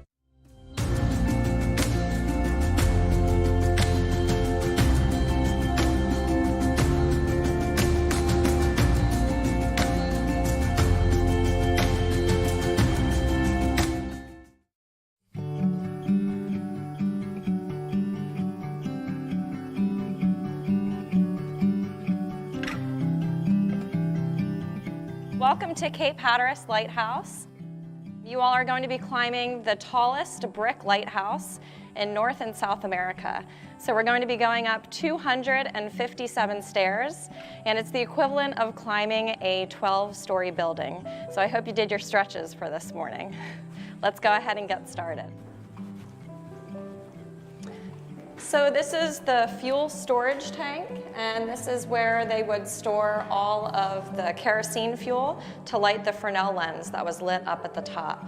So the lighthouse keepers, they would have had to carry 2 40-pound fuel canisters up the lighthouse with them. So there's 8 landings in the lighthouse, and those were designed for the lighthouse keepers to stop, set their oil tanks down, and take breaks, which is what we're going to do today. So these stairs were all replaced in 2008. They used the original molding, so it looks very similar to the original, but it's the new cast iron. There are alternate landings all the way up throughout the lighthouse, and on each landing there's a window. There's a north-facing view and a south-facing view. So they provided these windows for us because obviously there was no electricity, so it provided a lot of light for the lighthouse keepers and also to get some nice airflow circulation throughout the lighthouse. The windows during the summer when the lighthouse opens in the 3rd Friday of every April, the maintenance crew will open the windows and they'll stay open all summer long unless we have a big hurricane coming, then they'll come and close the windows. The next landing that we're going to be getting to is the halfway mark. So after this landing, we have 124 more stairs to climb. And you'll notice this piece of railing that is going through the center of the lighthouse. Now it's wired for electricity, but in the olden days we had a Fresnel lens that lit the light. And so there would have been 150-pound weights that would slowly descend through the middle of the lighthouse, and this railing would guide those weights down. So the momentum of those weights falling through the center would cause the Fresnel lens to spin, so it kind of worked as a grandfather clock. We actually had one of the last lighthouse keeper's daughters who grew up here, and she was telling us stories of how her and her sisters would swing from the weights side by side to play inside of the lighthouse, which was really neat. As they were building the lighthouse board wanted this lighthouse to be the most imposing and substantial lighthouse on the continent, if not the world. And so that's why they used only the finest materials to build the lighthouse. So when we get up to this landing, you'll notice the black slate and the white marble. That is on all of the landings. And so if you look really closely, you can see actually some fossils in the black slate. And then the base of the lighthouse was mined from a quarry in Vermont, and it's all granite on the base. So the lighthouse keepers had many jobs in the lighthouse, and one of them was giving tours to local residents. When the lighthouse was electrified in 1934, everybody wanted to come and see the electric light in the lighthouse. And so our last lighthouse keeper we had, Mr. Unaka Jeanette, he wrote in his journal that he gave 17 tours to locals throughout the day. So can you imagine climbing up and down the lighthouse 17 times in one day? You can see that the paint is chipping along the walls here. Typically every 5 years the lighthouse gets painted, and it was last painted in 2014. They used 450 gallons of paint to do that. The final staircase is a little bit different. There's no handrails, and there's a door that leads to up on the balcony, and this door was used for really gusty days or during storms. The lighthouse keepers could close that. That way the gusts coming up through the lighthouse wouldn't blow out the oil lamp. The lighthouse is still in operation to this day. We have a 7.5 second flash, and the light goes out into the ocean about 20 miles on a clear day. And it's still used as a second form of navigation, although a lot of mariners these days are using GPS in more modern form. This still serves as a confirmation for local fishing boats and mariners out at sea. And now we're entering to where the pedestal once stood. So the Fresnel lens would have been 12 feet high by 6 feet wide, and the base of it would have been right here where this table was. And this is closed to the public. Only the Coast Guard is allowed up there to change the bulbs twice a year. The bulb that is in the lighthouse now is 800,000 candle power. It's a 1,000-watt halogen bulb, and one bulb costs $240 to replace. We have now made it to the top, so welcome. This summer is really unique because we are celebrating the 20th anniversary of the lighthouse being moved here at Cape Hatteras National Seashore. And when you're up on top of the balcony, you can actually see where the lighthouse used to sit in its original location and the moving path that the lighthouse took to get here. So the lighthouse used to sit, if you can see that brown structure going into the ocean over there, that's the groin. There were a series of 3 of those built to help restore the beaches. And the lighthouse sat right in front of that first groin, right behind that grassy sand dune. You can kind of see a big sandy area. And this clear cut through the trees right here is the moving path that it took to get from all the way over there to right here where we are today. It was a 23-day long journey to move it 2,900 feet, so just over a half of a mile. 20 years ago, everything was moved, not just the lighthouse. So if you look down, you can see the 2 homes where the lighthouse keepers once lived. All of those buildings were moved as well, along with the sidewalk. So everything's in proportion to how it was set up in the old location.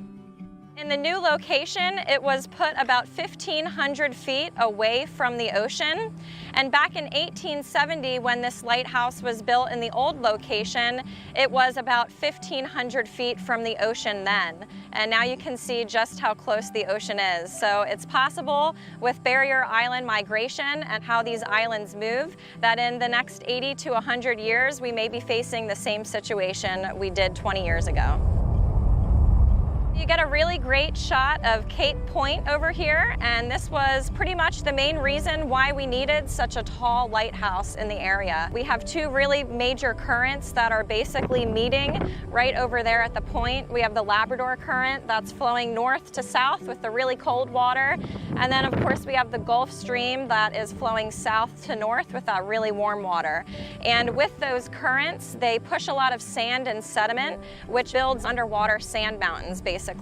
And some of these sand mountains can be about 250 feet high under the water. So mariners would be in really deep water, and then all of a sudden the bottoms of their boats would hit these big shoals under the water. And so this area out here is called the graveyard of the Atlantic because so many ships wrecked out along the shore here of the Outer Banks.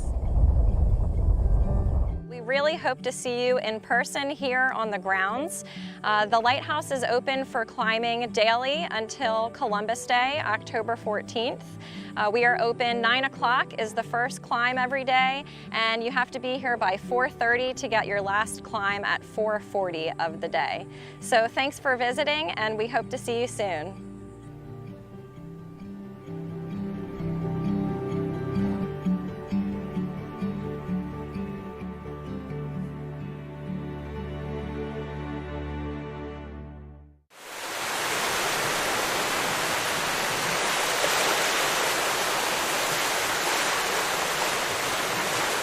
My name is John Carter. I'm from Kitty Hawk, North Carolina.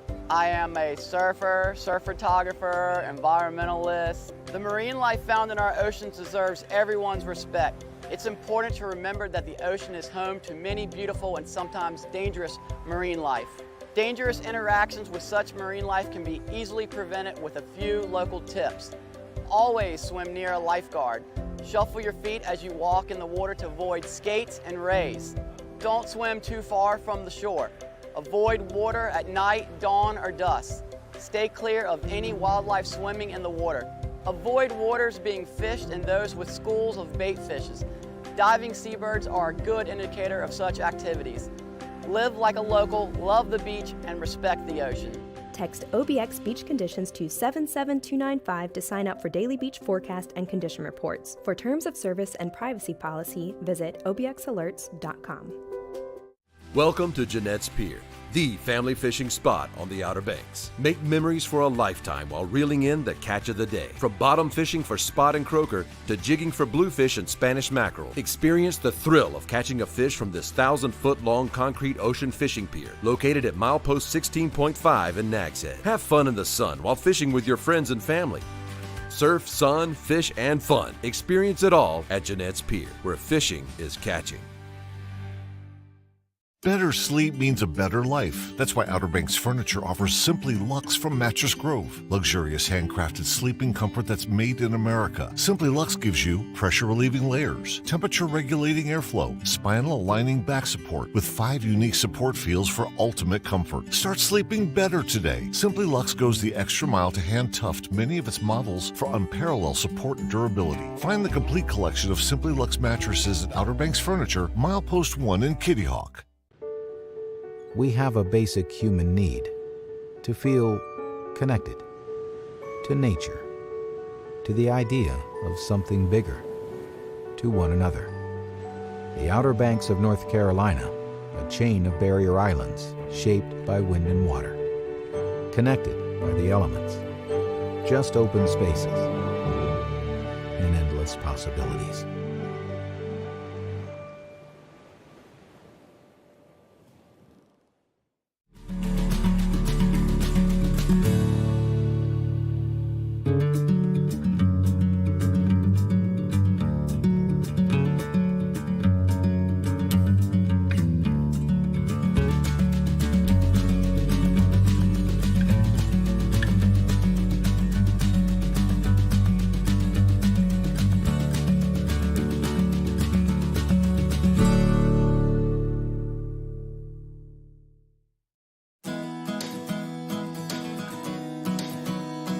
I'm Barry Price for the town of Nags Head. Have you recently moved to Nags Head from outside our area and want to become a little more familiar with some of our unique cultural norms and what you can expect from life here on the OBX? Well, you're in luck. I'm here to show you how you can be as unique as the rest of us here. Here on the Outer Banks, we don't have a lot of streets, but we do have a lot of names for them. For example, I'm here at Nags Head's Dowdy Park at 3005 South Croatan Highway, AKA US 158, AKA the bypass. Well, what does the bypass, you ask? Well, when it was first built, Croatan Highway was designed to detour traffic past the main business districts, then lining the busy Virginia Dare Trail, AKA NC-12, AKA the Beach Road. Catch my drift? Ah, the milepost markers. Starting at milepost 1 near the Wright Memorial Bridge, the mileposts make it easier for newcomers to find businesses on the northern Outer Banks. But now that you know the difference between the bypass and the beach road, you likely won't need those milepost numbers anymore. Plus, they aren't much help in an emergency when first responders need an actual address to find you quickly. By the way, be sure to pass this tidbit along to your friends and family. Knowing the addresses of where you are, even when on the beach, is really important if there's an emergency. Dispatchers will be able to get help to you much quicker than if you say, I think I'm near milepost 16. Our beaches are some of the best on the East Coast, perfect for everyone to enjoy. But have you ever noticed that on some days the water is warm and clear, and on other days, well, the water is nearly frigid? That's upwelling.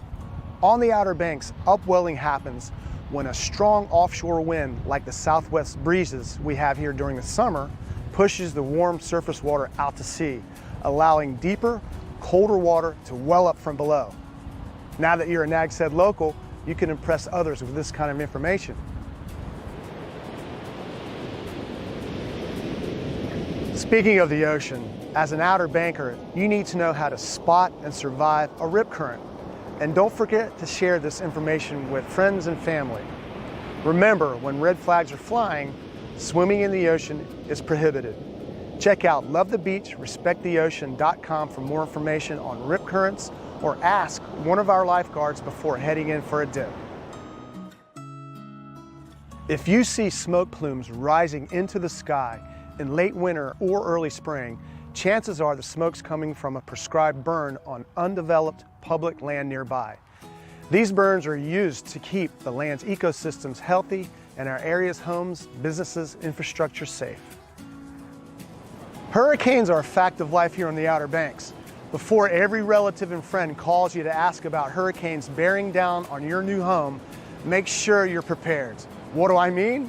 Well, get your information from trusted official news sources, not John's weather forecasting or social media pages that just want to get you riled up. Instead, monitor the National Hurricane Center's website at nhc.noaa.gov, and for local weather forecasts, visit the National Weather Service Forecast Office in Newport Moorhead City's website at weather.gov/MHX.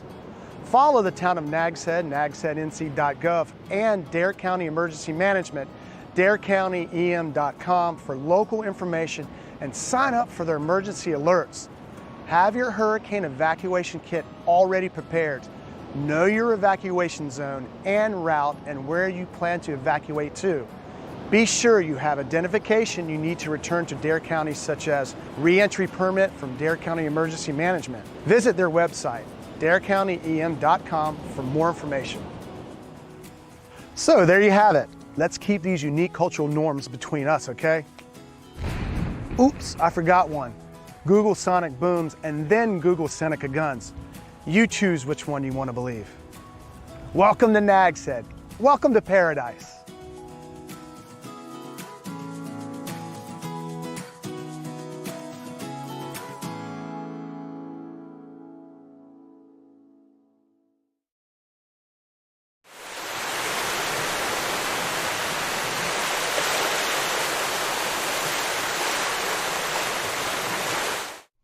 Every place has a story. Stories of romance, drama, adventure, stories of life. Find your story at visitcurrytuck.com.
There were two different means of rescue. One of these stations utilized, one was to launch a surf boat. The other is called the beach apparatus drill. What the beach apparatus drill consists of, a beach cart with a lot of lines and all this equipment, which is pulled out to the beach. They could fire this small cannon called a Lyle gun, and it could be fired out to the ship with a small line attached called the shot line. So they would try to get the line up in the rigging so where somebody can grab it, tie it off, and then we can start pulling the other line. And once all those things are tied off, the whip line is attached to the pulley system so that the breeches buoy can come back and forth with the victims that are in it. From about 1871 until 1954, when these stations were decommissioned and helicopters started sort of taking over, this means of rescue was used in the attempt to rescue about 178,000 people. The beach apparatus drill that we do here at Chickamaucomico, we always strive to be as close as we can to 100% historically accurate. It is a reenactment of the training that they did to prepare themselves for a rescue.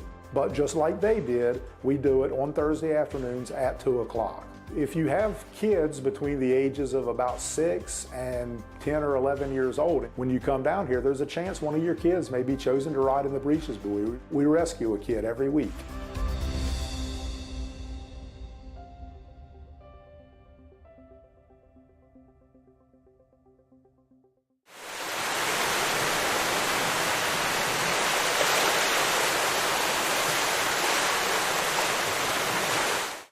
Oh, Santa here. Do you know that the Christmas Shop and General Store has the largest display of Christmas gifts and ornaments in the Outer Banks? Nutcrackers, collectible Santas, snow and Christmas trees, personalized ornaments, and so much more. A room full of gifts that remind you of your pets, a nativity display that'll blow you away. It's surely a destination that brings joy to so many. We can't wait to see you at the Christmas Shop and General Store. 1, 2, 3. I think the Outer Banks is unique. When we come down here, we can just relax. When we were kids, we'd spend as much of the summer here as we could. It's a lot of fun and cool things to do. Yeah, I just like the area a lot. Always have. We've been here in the spring, we've been down here at Thanksgiving, we've been down here at Christmas. I have been coming here ever since I was a baby. Yep, and every year I love the Outer Banks. I mean, this is more home to me than where I grew up. The Outer Banks of North Carolina. Stir the soul.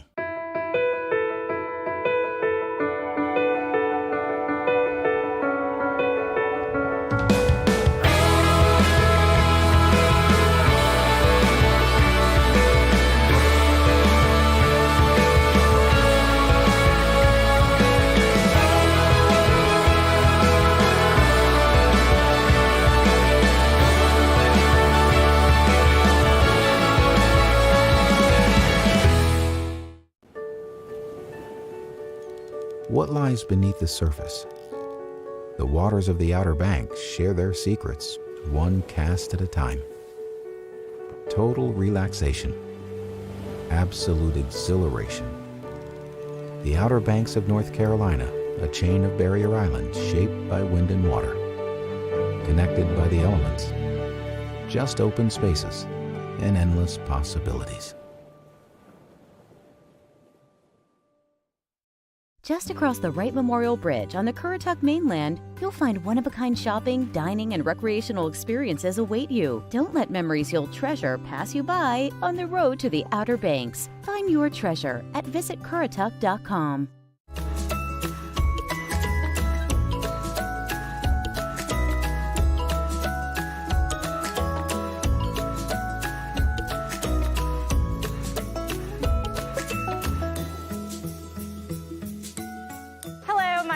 Thomason, and I work at the NC Aquarium on Roanoke Island, and I work in the Education Department and Special Activities, and I work with our box turtles pretty much on a daily basis. And in case you're wondering what is a box turtle, it is a type of reptile we find here in North Carolina.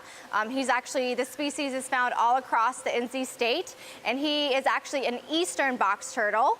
And some fun facts about box turtles is they can actually go inside their shell, so he has a very special adaptive trait. And it actually goes back to the 3 body parts to their shell. So the top part, we're going to call it the carapace. All right, you can see that nice defined vertebrae. The bottom, we're going to call the plastron. All right, and it's the plastron that allows him to have a hinge that allowed the turtle to go completely inside. So that's his head, his arms, and his legs. And then lastly, what connects the two is called the bridge. And box turtles, they're really cool. You might find them in your backyard or in the forest. They are along the bottom looking for different type of food. They are omnivores, meaning they eat both plant and meat, but not a cheeseburger. These guys will actually eat a lot of insects like crickets, worms. Their favorite color will be red. So here at the aquarium, we feed them lots of tomatoes, strawberries, raspberries. That color just kind of draws them in. And box turtles have a couple of threats that they might face out in their habitat. The first one could be a type of maybe pollution. So pollution could be trash pollution, could be also their habitat loss. They no longer have their habitat to kind of go about and find food and have space and make lots of babies. And the last thing could be road mortality. So as the females, 'tis the spring season, they're out of their bromation period. They're gonna come up and they're gonna be wanting to lay their eggs on any type of land. And when that happens, sometimes they have to go over a road here at a developed island. So sometimes they might get hit by a car. If you see a box turtle trying to cross the road, what you can do is maybe with an adult with you is to help the turtle go to the side it's trying to get to. All right, if you're trying to put him to the opposite side, he's just gonna come right back over. So make sure if you see a turtle, make sure you have a parent with you and get him back over to where she's trying to go or he is trying to go. Another good thing is we like to say, let wild be wild. As turtles, they're really cute, but many of them do belong out in the wild in their habitat. They do play an important role in the ecosystem. So what you'll wanna do is make sure that they stay in their habitat if you do find a baby box turtle or an adult box turtle, because their habitat is like their home. Come on over to the NC Aquarium on Roanoke Island and learn much more about these turtle species like our box turtle, and we thank you guys for watching.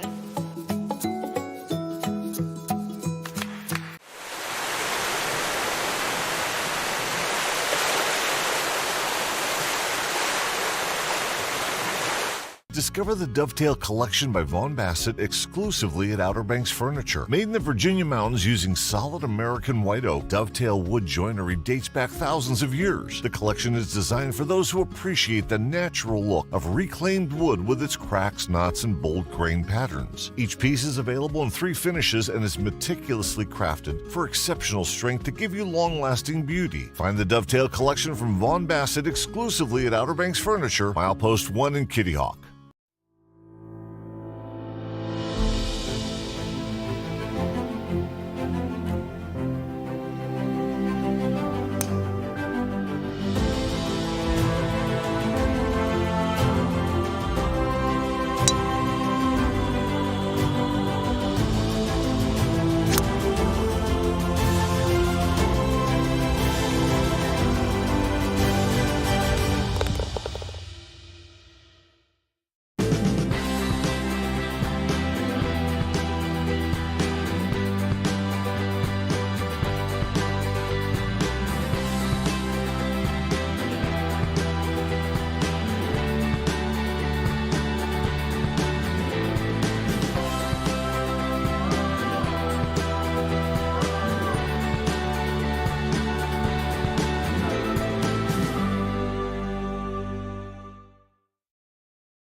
Capacity to explore a passion while learning from the greatest to ever do it. Reliability to make those who are far away feel like they never left. Speeds for fueling moments of discovery while sparking curiosity. It's not just internet, it's a gateway to opportunities you never even knew existed. Ripple Fiber, multiplying potential for you, your family, and the community. Hi everyone, I'm Claire and welcome to Wright Brothers National Memorial. This is Fort Raleigh National Historic Site. And Cape Hatteras National Seashore.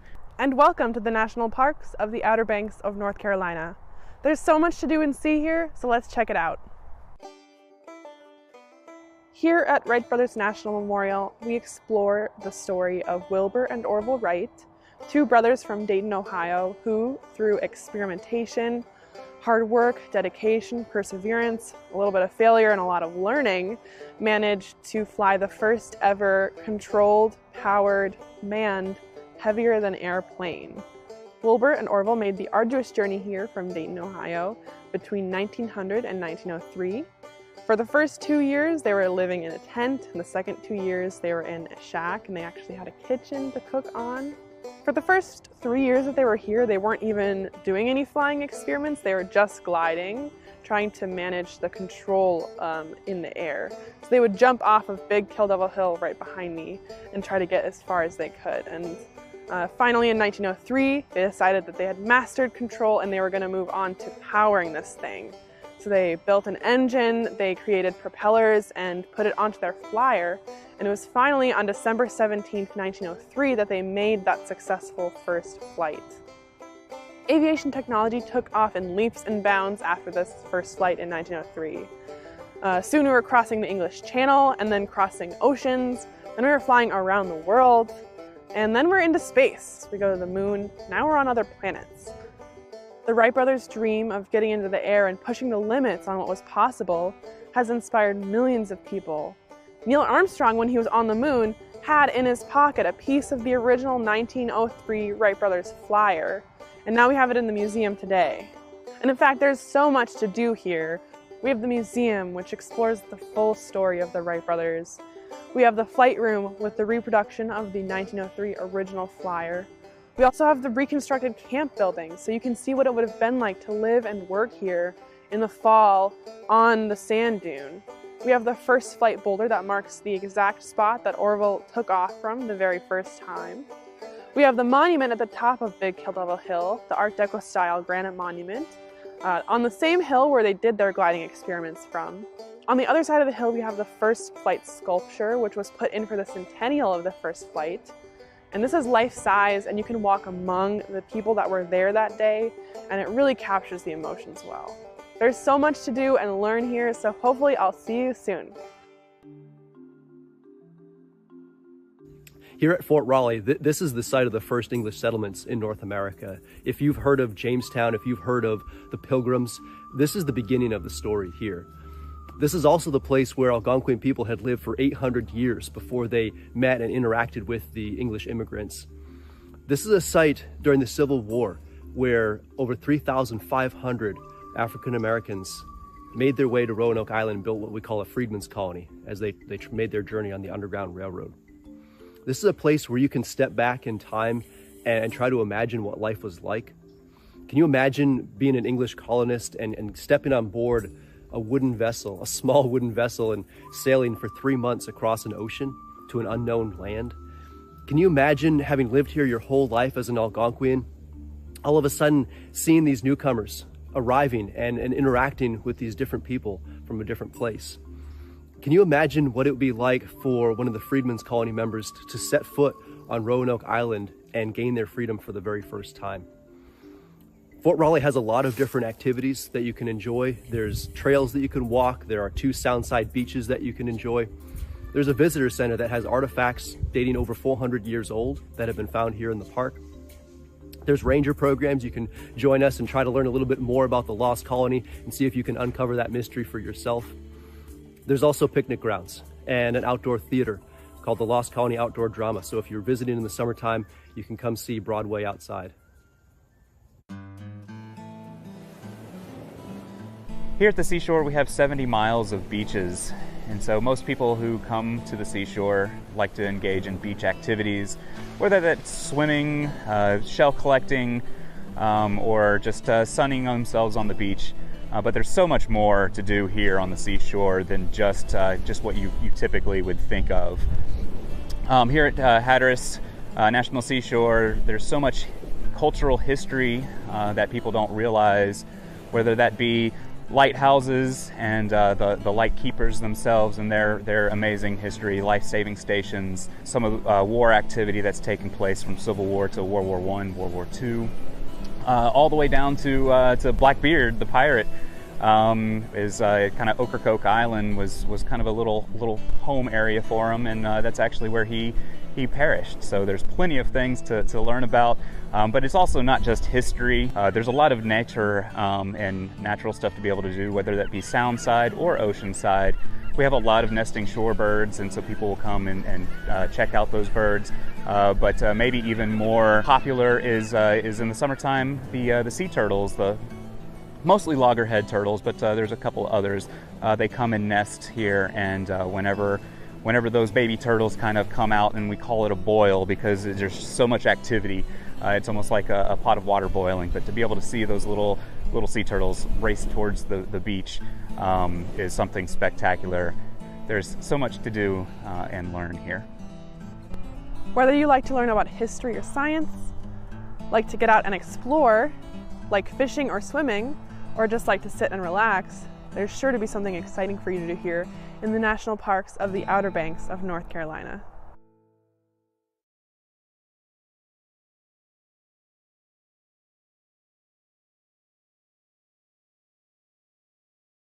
Just across the Wright Memorial Bridge, you'll find one-of-a-kind experiences await you. Don't let memories you'll treasure pass you by on the road to the Outer Banks. Take a day and find yourself on the Currituck mainland. The water is what brought us here. It's our way of life, our playground. The water is what keeps us coming back.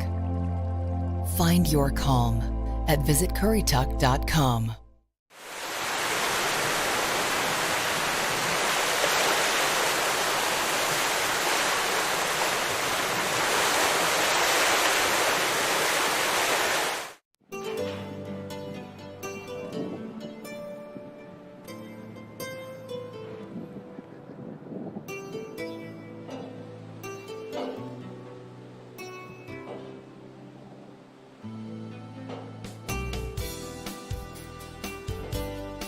There are few things as refreshing or more relaxing than a ride across the Sound or the river on a North Carolina ferry.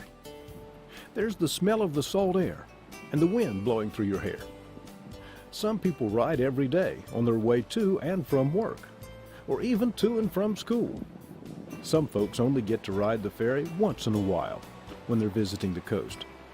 And for those of you who have never been on a ferry before, today, we're going to ride not one, but a number of the different ferries in the Tar Heel State on this edition of My Heart Will Always Be in Carolina.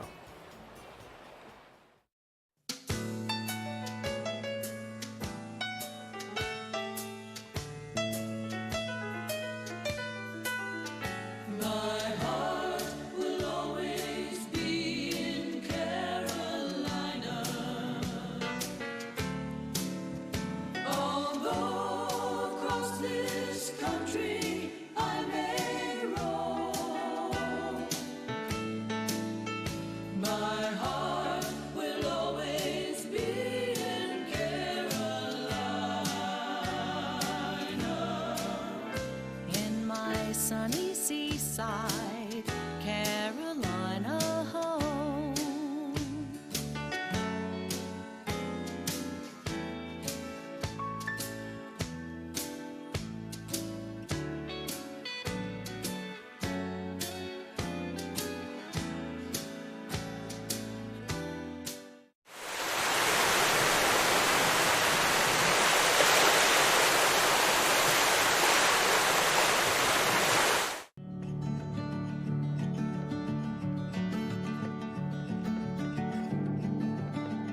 Some people say the Outer Banks has the best fishing spots. Some people talk too much. The Outer Banks of North Carolina, conveniently located just beyond compare.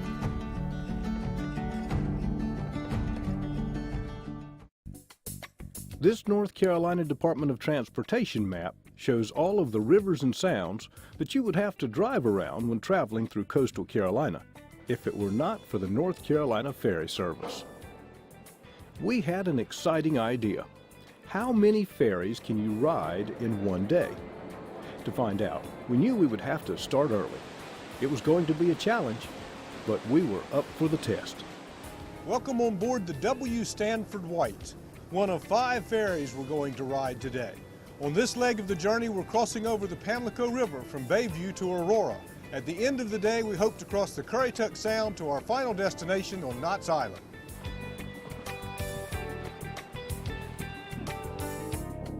The Pamlico River Ferry is one of the most important ferries in the system. As we will learn, many people who work on the other side of the river ride the ferry every day from Bayview to the mining operation on the other side.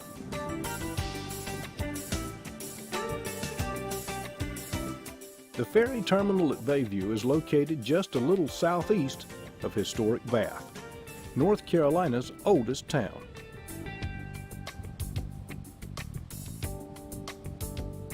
And at one time, the pirate Edward Teach, better known as Blackbeard, called Bath his home. Bath was incorporated in 1705.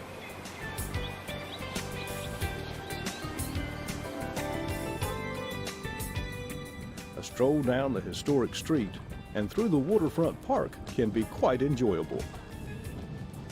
Now it's back to the W. Stanford White, on our way across the Pamlico River. Tell us a little bit about your work here on the ferry and coming to work here every day. Well, there's a lot worse places you could be to work. This is a pretty good job. The run is just 3 miles across, basically, and a lot of it is these workers that we carry working at that phosphate operation over there. They really depend on this ferry to get back and forth to work. Of course, there's tourists too, in the summertime particularly. There's a lot of tourists that come across here, making the connections to the other ferries. A lot of them like to come, make the circle around, ride the Cedar Island and the Cherry Branch, you know, make that circle come on all the way around.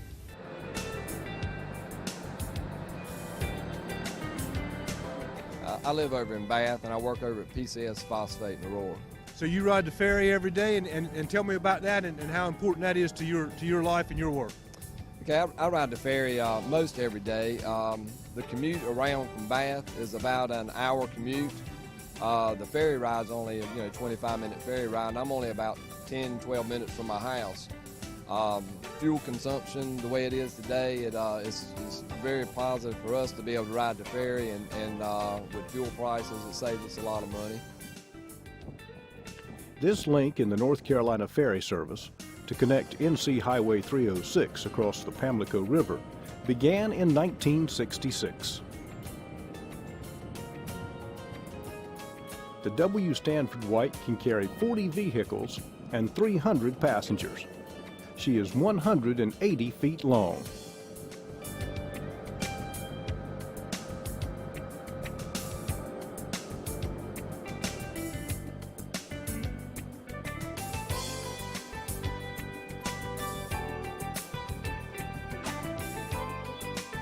Over 400 employees work for the North Carolina Department of Transportation Ferry Division.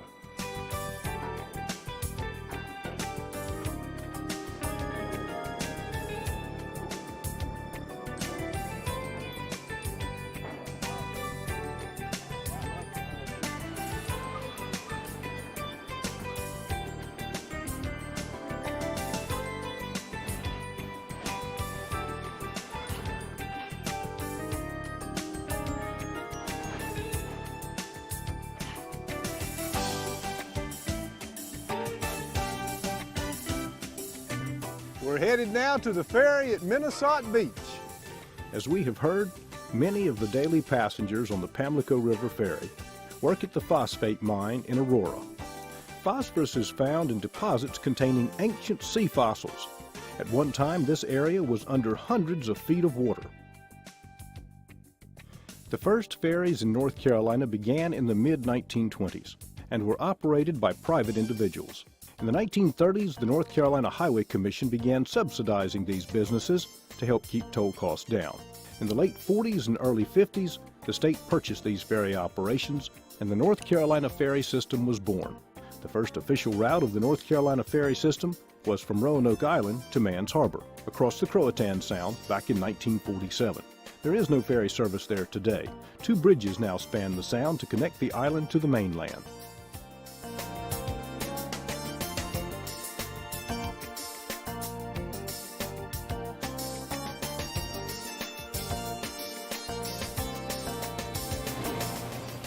Next, we'll be getting on this ferry at Minnesota Beach, which will take us over to Cherry Branch. We understand many of the people that ride the ferry in the morning and in the afternoon work at the Cherry Point Marine Air Station. The ferry at Minnesota Beach completes NC 306 service across the Neuse River. This route was established in 1973. Minnesota Beach is a town in Pamlico County.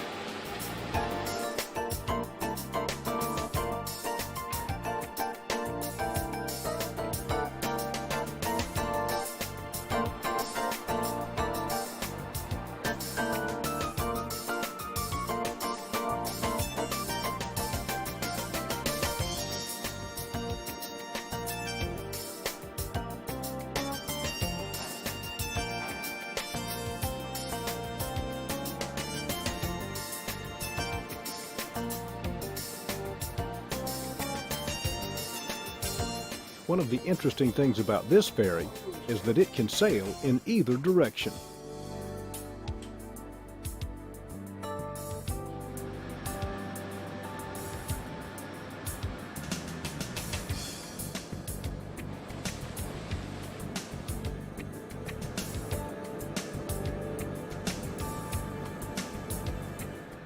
Each of the ferries sport the logo from one of North Carolina's universities.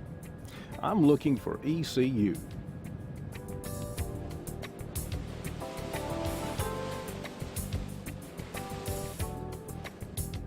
The run across the Neuse River is about 3 miles and takes about 20 minutes. When we disembark on the other side of the river, we will be in Carteret County.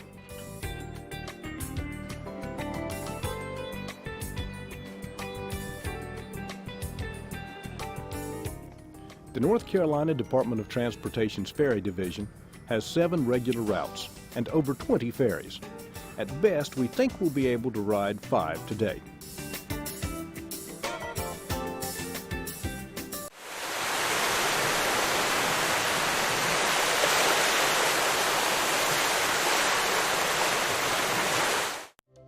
I'm Noah Snyder, former professional surfer. Now I run a gym and been swimming in the ocean my whole life. The power of the ocean deserves everyone's respect. Even on those calm days, it's hard to see the powerful rip currents that are present up and down our East Coast. Every year, unsuspected swimmers find themselves in the grip of a rip, and many of them lose their lives. Such tragic events can easily be prevented with a few local tips. Know before you go, check your local beach forecasts before you head out, and always swim near a lifeguard. And if you find yourself caught in a rip current, don't panic, float, wave, shout till help arrives. If you're a good swimmer, don't fight the rip, swim parallel to the beach until you get free of the current's hold. Live like a local, love the beach, and respect the ocean.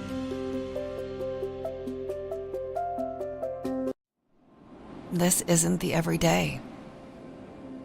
This is an escape. An escape to somewhere wild. This is where roads end and adventures begin. Here, you put down the heaviness of life and dream, play, reflect, and spend time with the ones that matter most. Around every corner is a retreat where you can taste everything, fresh and local. This water paradise has preserved its past, and Southern charm lives on. Here, you can discover something rare, something unique, extraordinary, and wild. Find yourself again at visitcurrituck.com.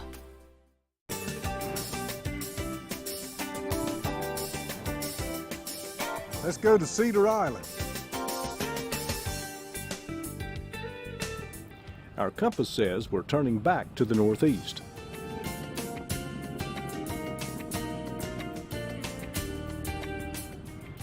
Part of our trip is through the Croatan National Forest in Carteret County. The forest features coastal and inland swamp habitats. It is very popular with hunters and fishermen, and it's a great place for hiking, boating, and camping.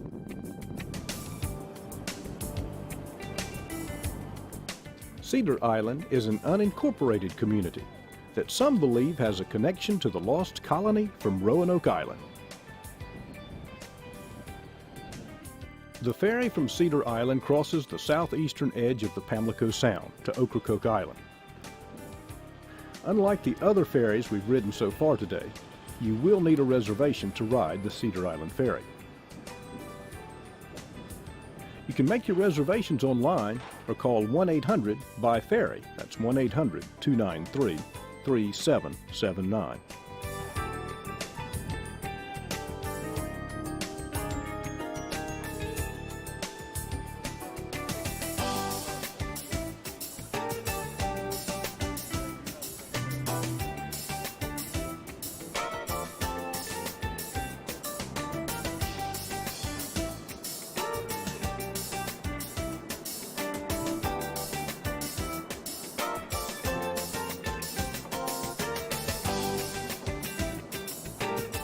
This route was established in 1961 to provide a connection for NC-12 down the Outer Banks to the mainland and allow better travel across the Pamlico Sound.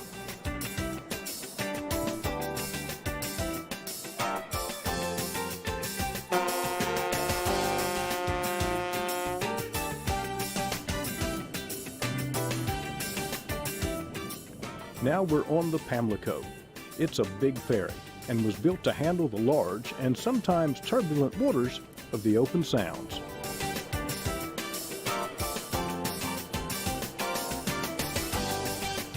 It takes about 2.5 hours to make this crossing.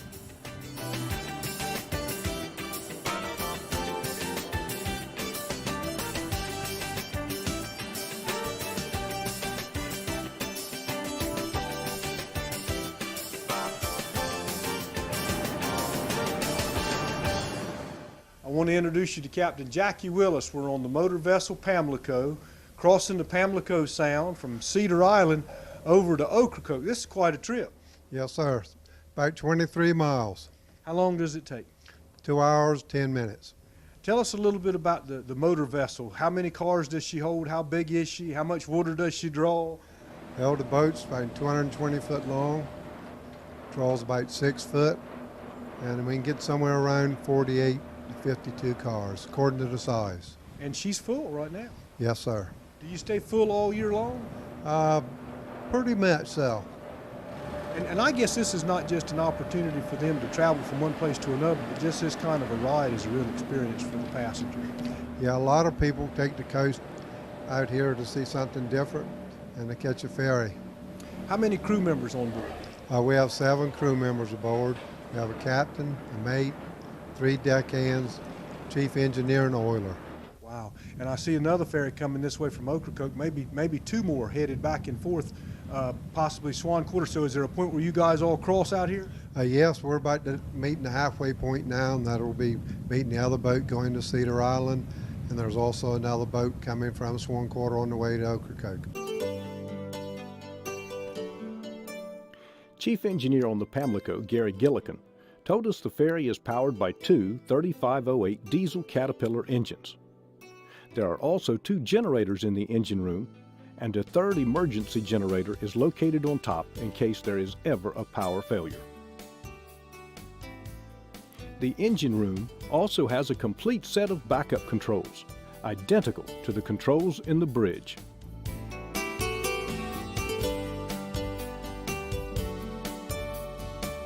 We're visiting with Terry Bird, and we're still on the ferry Pamlico as we're just about to arrive at Ocracoke. And Terry, what brings you out here? Well, I grew up in North Carolina and left when I was 17 years old.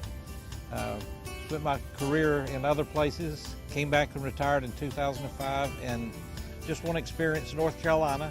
Never been to the Outer Banks, and that's what we're doing in our retirement, trying to experience things we haven't had time to do. How do you like the ferry ride? It's great. It's worth the ferry ride just to come down. The ferry terminal on Ocracoke Island is on the banks of Silver Lake.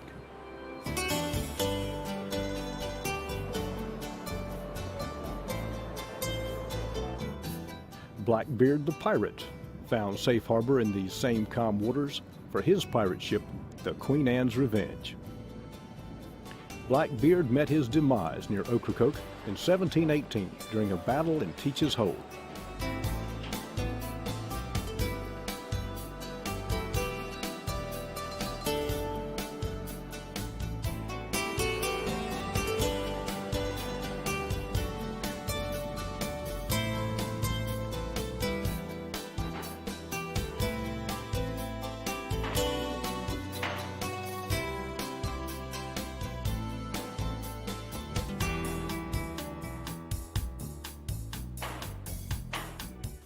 Talking with Danny Styron. Danny, you're the operations manager for this part of the ferry service, which is on the south end of Ocracoke Island? Yes, sir.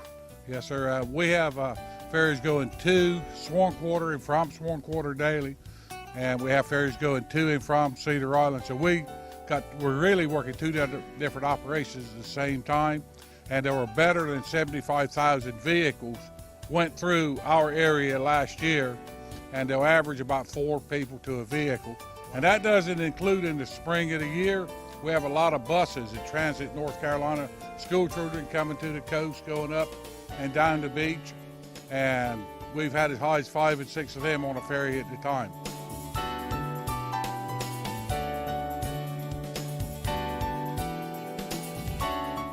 When you get off the ferry, look to your right. You'll see the lighthouse. The Ocracoke Island Lighthouse is the second oldest in North America and has been in operation since 1823. The bodies of the crew of the British vessel Bedfordshire, sunk by a German submarine, washed ashore on the island and are buried here.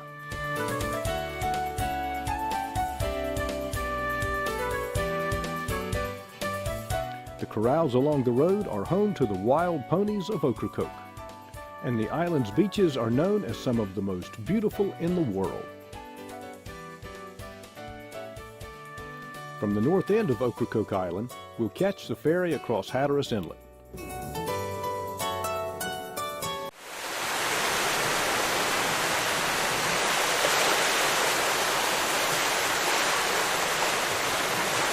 Head up Highway 12 to where the road ends and you'll find the legendary Corolla Wild Horses, iconic historical sites, unique shopping and dining, outdoor events, and more. Take a day and find yourself here.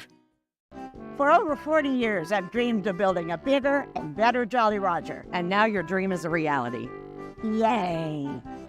Carol Ann has transformed the Jolly Roger into the hottest new restaurant and bar that is the best venue on the beach for great entertainment, gaming tables, and NTN games. My dream has come true, and I can't wait to share our new restaurant and bar with you. Come see us at the new Jolly Roger. It's classic Outer Banks. The Jolly Roger Restaurant.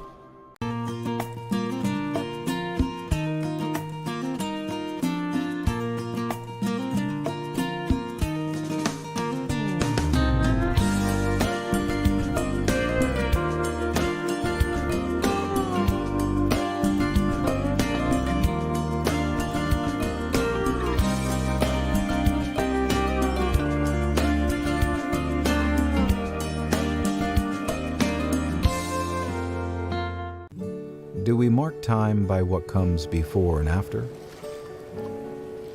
Or is it this moment and what we do with it that truly matters? The Outer Banks of North Carolina starts every day with an open invitation to explore, to pursue unknown outcomes, and challenge curiosities, to stir the soul with open spaces and endless possibilities.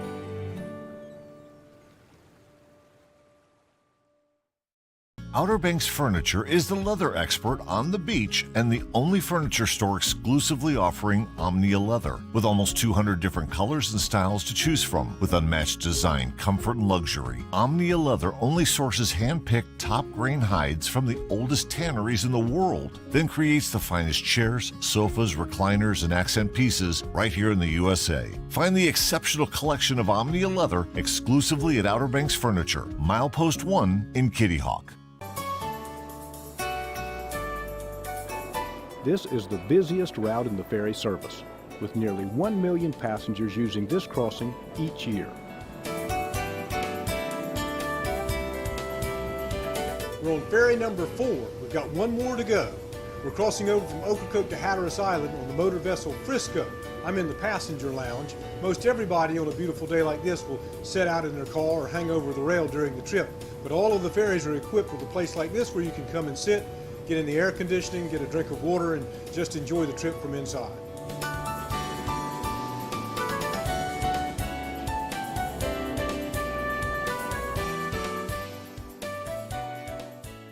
You move a lot of people, don't you, through the course of the year? Have you any idea how many folks use the North Carolina ferry system in a year? Yes, sir. System-wide, we carry over 2.5 million people, and proudly with very, very few complaints. We go to great lengths to make sure that, number one, that all of our customers, which is the traveling public, have a safe and pleasurable voyage. A vessel running 365 days a year, you always are going to have breakdowns, and we have field mechanics that get the ferries back on line, and we have to shift them around to make sure that we have on-time departures so that the traveling public is not inconvenienced.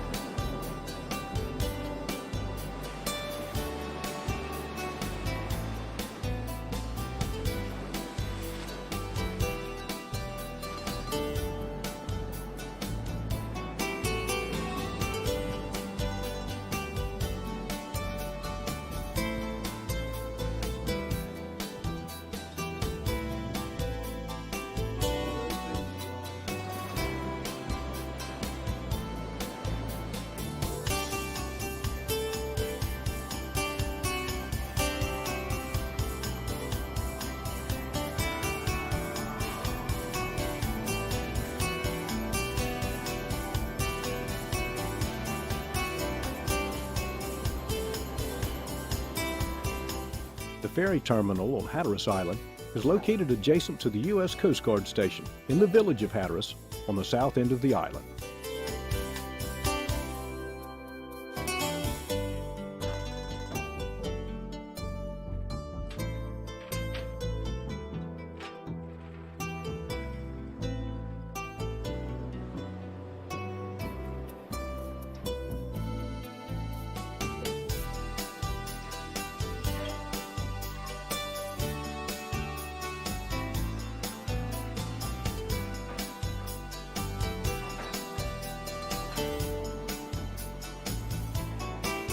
Look at all the people waiting with great expectation for their turn to ride the ferry.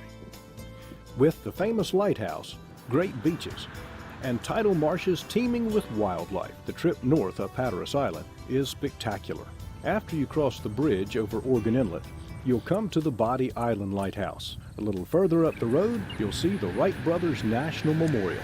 A little further north, you'll leave Dare County when you cross the Wright Brothers Memorial Bridge into Currituck County.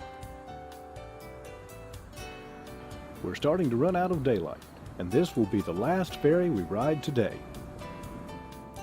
This ferry will take us across the Sound to Knott's Island. This route was created in 1962 to shorten the travel time for the kids that live on the island to get back and forth from home to school each day. It's about a 45-minute ride. Knott's Island is bordered by the Currituck Sound, North Landing River, Back Bay, and Knott's Island Bay. It's a great area for hunting and fishing, or just spending some leisure time.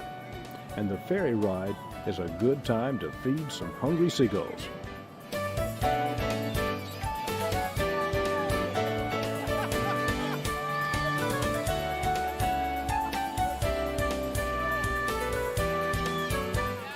The ferry we're riding across the Currituck Sound today is the Chickamaucomico. The Chickamaucomico can carry 30 cars and 149 passengers. It is 150 feet long.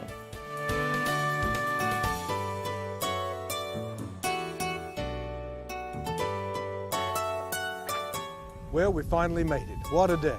5 ferries in one day, and here we are on Knott's Island, North Carolina. A very special thank you to all the people with the North Carolina Department of Transportation Ferry Division that have helped make this program possible. They work hard every day, keeping the ferries up and running. They're dedicated and committed to their job, and we should be proud of each and every one of them. I'm Ken Mann. I hope you've enjoyed our program, and I hope you'll get the chance to ride one of North Carolina's ferries sometime soon. Thank you so much for watching, and may God bless you richly. My heart will always be in Carolina. Although across this country I may roam, my heart will always be in Carolina. In my sunny seaside, Carolina home.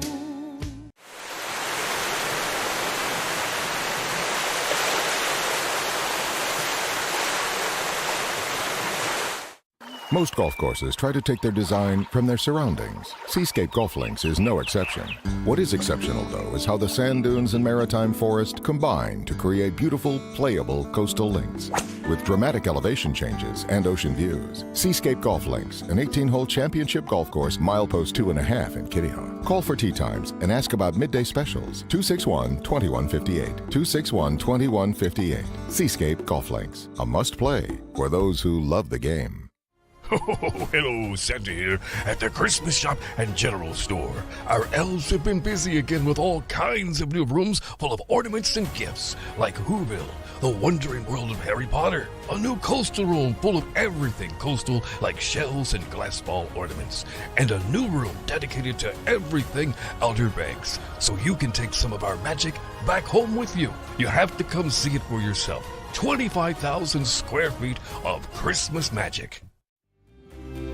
Treasure memories in Corolla Outer Banks. Go to CorollaNC.com.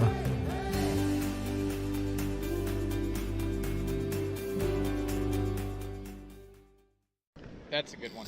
Oh yeah, really good one. This is what we came out here for. Sheep's Head Dang, ceviche. babe. What's happening, everybody? What's going on, guys? You guys, Christy and I, we have an amazing video coming at y'all. And today's video, you guys, is gonna be featuring Sheep's Head in the Outer Banks, and this video is gonna be brought to you by our official tourism partners, the Outer Banks Visitors Bureau. Go to outerbanks.org and you guys can totally look at all the cool stuff the Outer Banks offers. And we're actually partnering up. This video is sponsored by Outer Banks Visitors Bureau. And you guys check them out. And if y'all ever want to plan a trip to the Outer Banks, hit us up, ask us for some suggestions, but check out their website. We'll leave the link in the description below. outerbanks.org, y'all. All right, people, so let's go ahead. Let's roll this footage and show y'all this amazing day we had Sheep's Head fishing in the Outer Banks. What's happening, everybody? Today, Christy and I. What up, y'all? We're here in the Outer Banks, just launched from Oregon Inlet, and we've got Jeff's good buddy and biz partner. Boom. Owen. So, Owen, when's the last time that you went fishing? Been years. Years? Years, as they say. When's the last time you drove a boat? Years. What was the last fish you caught? Last fish I caught was a little baby croak out of the, let's see, it was about this big, and that was probably 2015. Oh my gosh. To say the least. You live in the Outer Banks and it's been way too long. I kind of have a tradition also, Owen.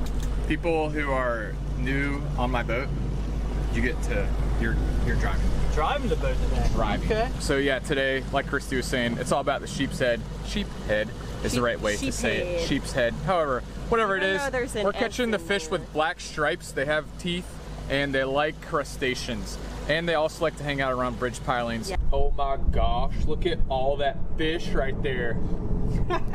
That right there is what people say when they look at their depth finder, and maybe they don't know what exactly they're looking at. But this is what we're looking for. So we got about 25 feet of depth, 68-degree water temp.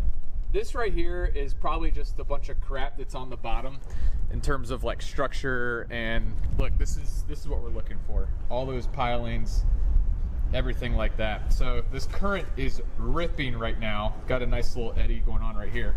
So what we're gonna do is we are gonna hop up right here. All right. Let's hope the dolphin dancer doesn't go floating away. I'm not gonna lie, I got excited. I know, right? There, oh, there's sheep's head right here. Oh my, dang it. I like that bit. There we go. Oh my gosh.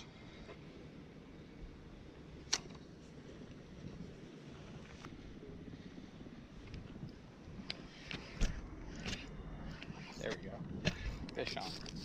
That's a sheep's head. Ooh. Yeah. You just smacked me with your fish. Target species.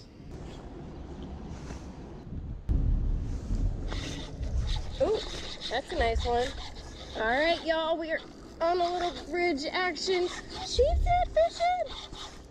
Oh, Nice yeah. one. Flip him onto. Yeah, people. All right, y'all. This is our target species, getting on some sheephead. On the sand, please. Woo woo. Nice job. All right, guys, can only go out from here, but these little guys are perfect for eating and super pretty fish. Love these fish. Yep. Hooked up? Yeah, you are. Woo woo. Here. Nice. You reeled them all the way up to the tip. Way too far. Dang, I ain't been fishing in years, looks like. Yeah. All good. We got them.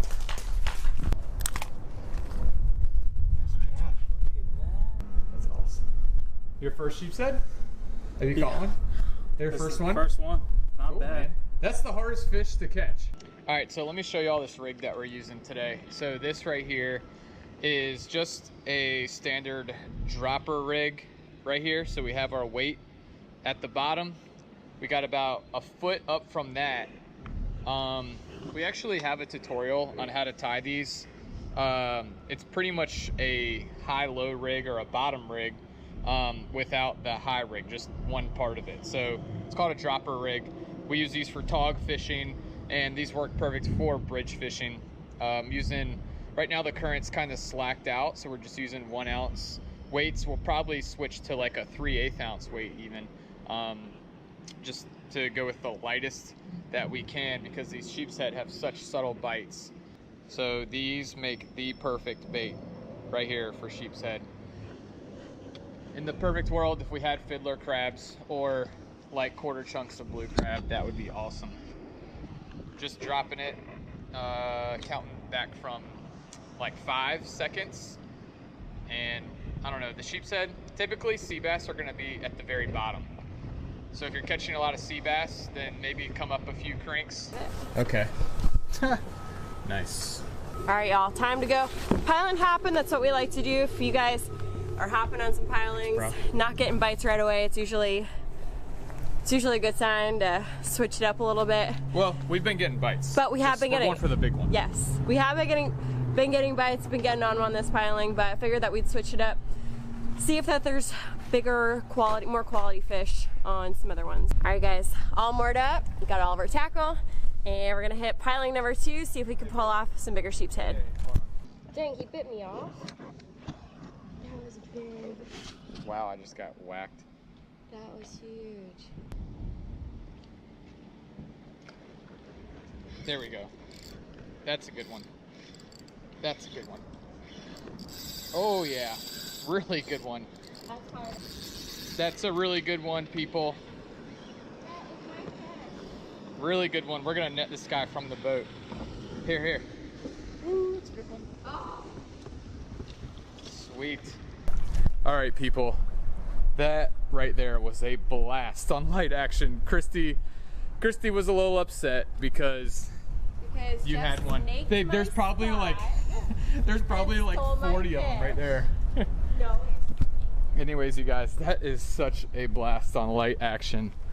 Oh man. There it is. Nice size sheep's head. Oh yes.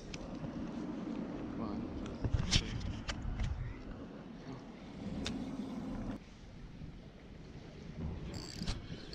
There's one. That's a good one. Oh my word. Oh my word. That's a good one. Really good one. Come here.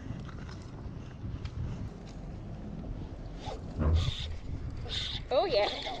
Yep. Oh my word, y'all. These we're all on. Yeah. Yeah. That's what we're talking about. Tripled up. Oh yeah. Nice job, dude. Oh, that's a good one. yes, Flip them sir. up, flip them up, flip them up. Good job. Nice catch, dude. All right, let the bail open. Nice job, dude. That is a nice one. All right, so when y'all are sheepshead fishing, what we're doing is we are right up on this structure. That's what y'all want to do. This works out perfect for us to be standing on the structure. These sheepshead, what they're doing is they are literally swimming like up and down the pilings and literally like right on the pilings too. So all we're doing is we're starting at the bottom, and then you want to use your rod. Like, so what we're doing is we're pointing our rod tip down. And then when we feel that bite, that subtle bite, you just come tight, just like that. You just kind of set the hook like that. You do need to set the hook on sheepshead. That's all you really want to do when you're sheepshead fishing, is you're pretty much, oh, there's bites. There we go. Oh, dang. There we go. Joe's on. Fish on. So, like we were talking about, y'all. Dang. Oh, look at that. That's a good one, babe. Okay, that's a really good one. We might need to get the net. Let's get the net. Where's the net? That's a good one. That's a really good one. Really? Yeah. Can you get in the boat? You ready? Really good one. You got it? Yeah. Ready? Nice. Wow, big one. That's the one that we want. A really nice bite. This is our biggest one of the day. This is what we came out here for. This guy's making me actually look like I kind of know what I'm talking about. Yeah, we've been getting into a lot of different classes today, really small ones. This piling held some bigger ones, and then this bad boy right here we just pulled in. This guy straight up bent my hook. We usually like to use like thicker hooks.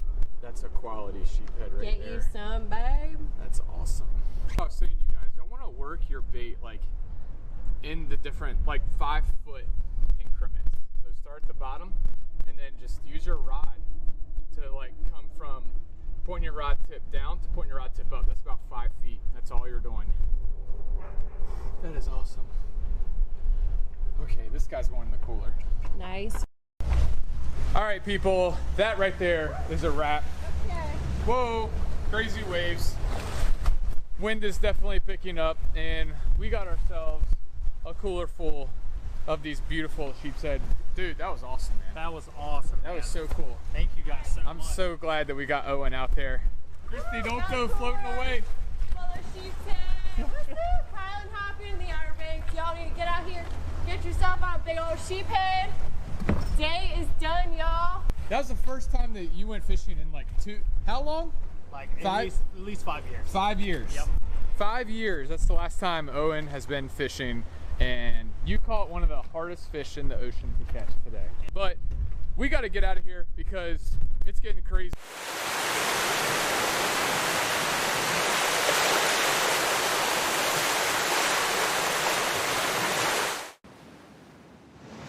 Tide's starting to come in now. What's up, guys? Looks like you found a good spot for us.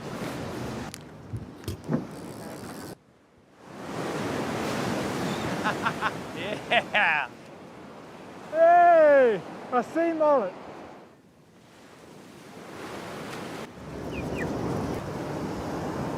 There's more to the story at rawobx.com.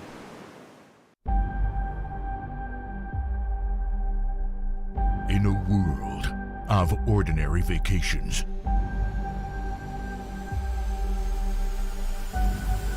live the extraordinary.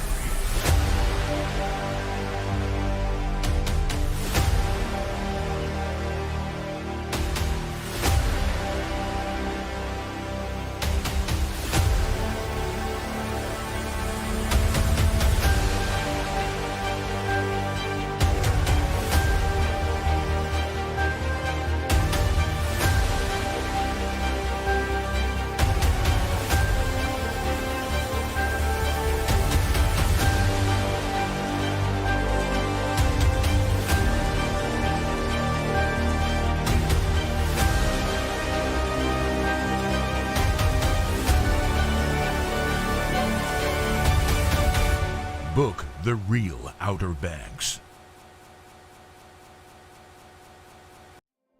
Out of the darkness, it still stands, guiding mariners on their way, a beacon of light for all to see.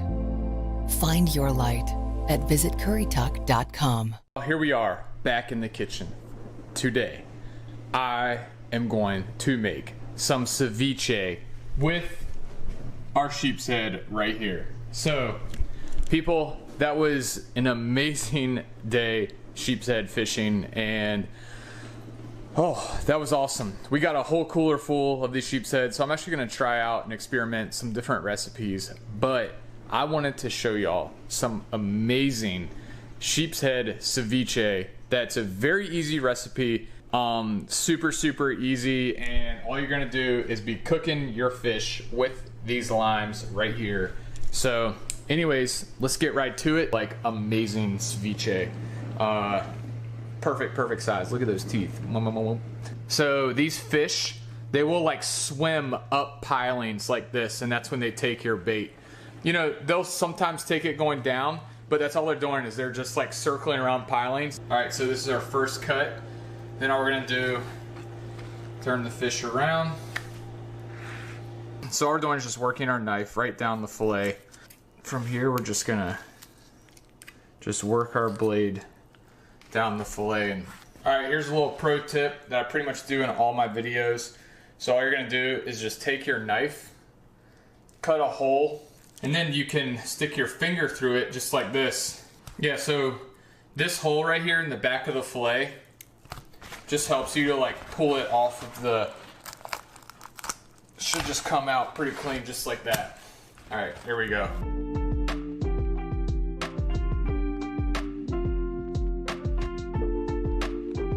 All right, y'all, so this right here, amazing quality of meat right here, this sheep's head, and if I really wanted to, I could do some sushi out of it, but I'm gonna stick to the plan and make some ceviche. So all I'm gonna do right now is we're just going to cut it up into some kind of like small bite-sized pieces. About that big right there. So that's all we're doing, just some little pieces like this. Makes for perfect ceviche. And then we're just gonna put it in this little container. You can put it in a bowl. Okay, so here it is, people. So this right here, this is our sheep's head ceviche. So all we're gonna do, take some limes. I've already got these diced up. I think I used like 4 or 5 limes, but all we're gonna do, I don't know how many I need. We just want enough lime juice so that the fish is like fully submerged in the lime juice, because that's ceviche, that's how the fish cooks, is the acid in the lime juice. I would just like to say that if there was some sort of like game show that I was on today for like, I don't know, having the perfect amount of limes that you have to buy to appropriately submerge my fish fillets, I would have won. And that's like the first time that's ever happened to me when I go grocery shopping, because usually I'll buy like way too much or not enough. I've got all my limes that I just got a nice wrist workout, just squeezing all these limes right here. And I'm gonna put a top on this. You could just put these in a bowl, do whatever, and then, you know, you just put some like saran wrap on top. So we've got the fish fillets fully submerged in the lime juice. I'm gonna go ahead, stick this in the refrigerator for about 30 minutes. And I don't know, I guess I gotta try and figure out something to do for 30 minutes. Maybe,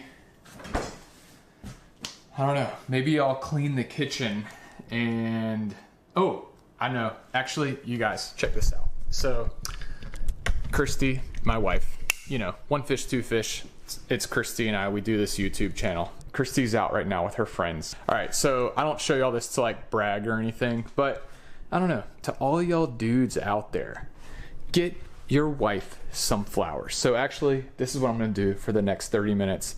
So I'm gonna surprise Kirsty. I'm gonna clean the kitchen, because I'm gonna be honest, I don't do the best job with that, and come home and there's like fish scales and crap like that on the kitchen floor. So that's how I'm gonna spend 30 minutes. But to all the men out there who got your lady out there, get her some flowers.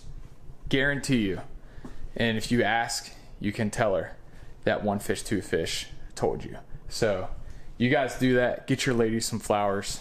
And yeah, so I gotta find 30 minutes to kill, and that's what I'm gonna do. I think I'm gonna clean the kitchen, and Christy's gonna come home. She's gonna see flowers and a clean kitchen, and everything is just going to be amazing because I'm gonna have my ceviche, gonna have some football, and gonna have some happy wife action going on.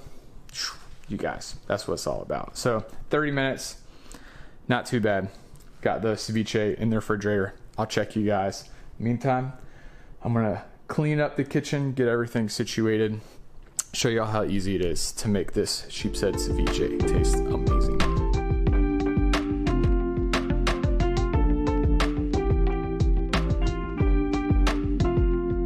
Woo! That right there, people, that's how, oh man, I feel really good about that. Past 30 minutes, clean kitchen. Christy is gonna love it. Look at this. Everything super clean. It smells lemony fresh. But check this out. To top this off, oh yeah, this is what we're gonna do. To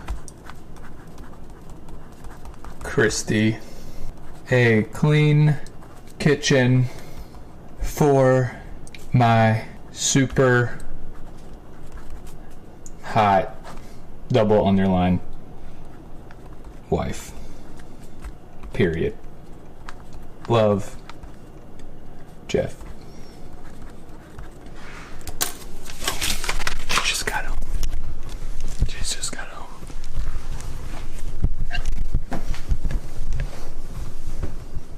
Christy? Hi. Look what I did. What'd you do? Seriously? Oh, you cleaned the whole kitchen. I know. It looks so good. Doesn't it? Are you getting me on video? Maybe. Babe, this is so sweet. Is this for me for lunch? No, that's my ceviche. Oh. But you can have some of it. What's I that? got really excited. I was like, you made me tacos? Well, you can have some of my That's what I ceviche. thought this was all about, the tacos. You put it on top of the tortillas. And I saw chips. You don't even need chips. Well, it's for the ceviche. This looks so great. Doesn't it? I know. I've never seen it so clean. Uh-huh. Thank you. My hot husband. Y'all, ladies, get yourself a man who can clean up a kitchen. That's right. 30 minutes later, that plan was executed to perfection. So here it is. This is our fish. As you can see, it's a little bit more white. It's only been in here for 30 minutes because I am super starving. So this is the ceviche. Okay, here it is. So we have diced cucumbers, diced tomatoes, onions, and avocado. So this is so easy. All we're gonna do is put our mix-ins right here in this bowl. So cucumbers, tomatoes, put some onions in there. Let's do some avocado. Love ceviche, super tasty and very healthy as well. So, all right, avocado, solid base. All right, then put the fish. Oh my God. Put some salt in here, a little bit of pepper. That's it, people. There it is. That is ultimate sheep's head ceviche. Dang, babe. That smells amazing. So, all right, if you want to add a little bit of variety to it, here's another thing that you can do. Add some salsa to it. Y'all, this is like amazing. So check this out. Ooh. Put some salsa in here. Take some chips. Oh my gosh, I'm so starving, and I know this is gonna taste amazing. Okay, here we go. Make sure we get some fish up in there. Tostito ceviche. That's right. There it is. Ceviche, baby.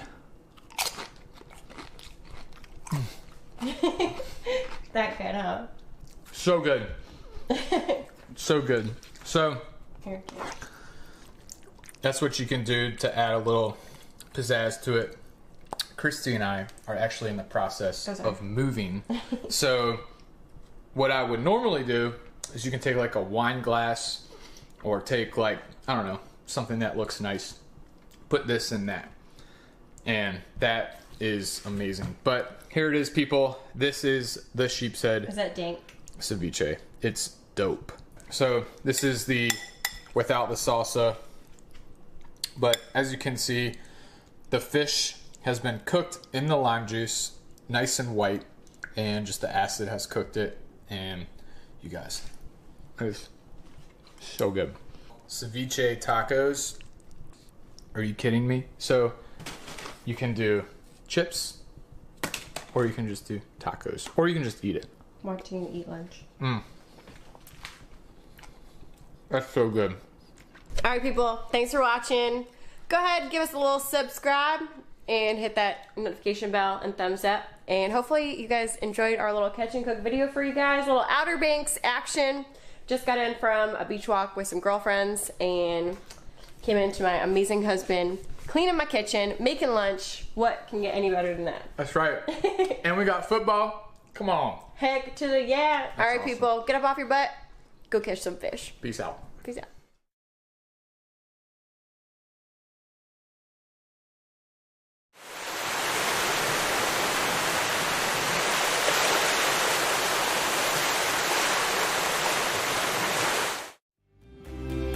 Treasure memories in Kerala Outer Banks. Go to KeralaNC.com.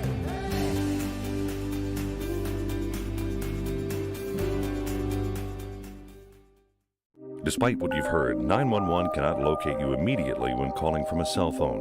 Do you know the street address of your location in the event of an emergency? When you call 911, we don't either, unless you can tell us.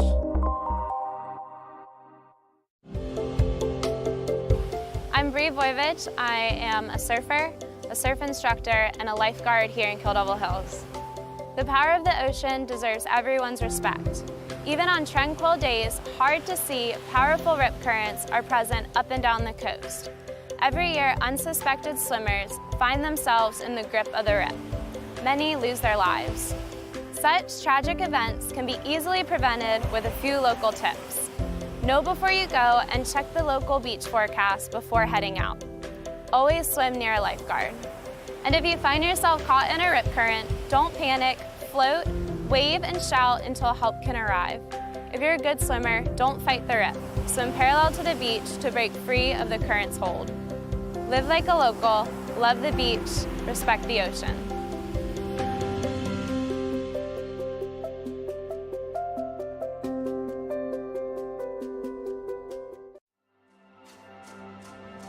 Nothing beats a day at the beach, but the power of the ocean deserves everyone's respect, no matter how experienced you may be. My name is Merrick Dabrowski, one of the chief lifeguards for Dare County's beaches. The force of the surf can catch unsuspecting swimmers off guard, and strong rip currents can sweep even the strongest swimmers far away from the safety of the shoreline. Even if you're an experienced swimmer, remember that you're still no match for Mother Nature. Rip currents account for roughly 80% of ocean rescues, but you can prevent yourself from being caught in one by following a few local tips. Know before you go by checking the daily OBX Beach Conditions National Weather Service forecast. 2, always swim near a lifeguard. 3, never swim alone. And 4, watch for red flags and rip current warnings.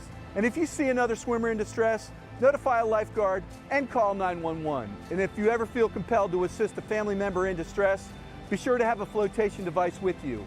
Make sure your Outer Banks vacation is a memorable one for all the right reasons. We want you, your family, and friends to go home safely. Live like a local. Love the beach, respect the ocean.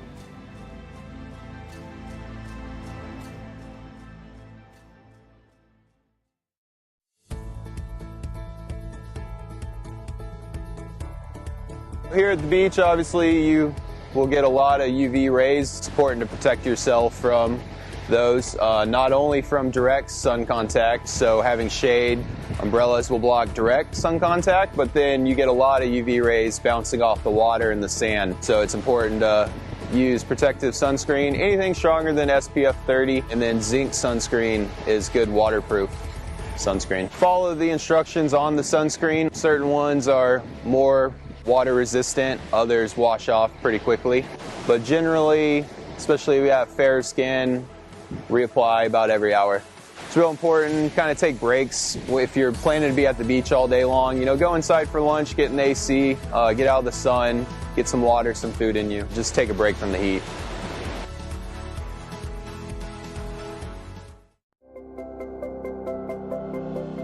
I'm Bo Rayner. I'm a professional surfer and I've been doing it since I was about 2 years old, and I live in Nags Head, North Carolina. The power of the ocean deserves everyone's respect. Even on calm days, hard to see powerful rip currents are present up and down our coast. Every year, unsuspecting swimmers find themselves in the grip of a rip. Many lose their lives. Such tragic events can be easily prevented with a few local tips. Know before you go and check local beach forecasts before you head out. Always swim near a lifeguard. And if you find yourself caught in a rip current, don't panic. Float, wave, and shout until help can arrive. If you're a good swimmer, don't fight the rip. Swim parallel to the beach to break free of the current's hold. Live like a local, love the beach, respect the ocean. Text OBX Beach Conditions to 77295 to sign up for daily beach forecast and condition reports. For terms of service and privacy policy, visit obxalerts.com.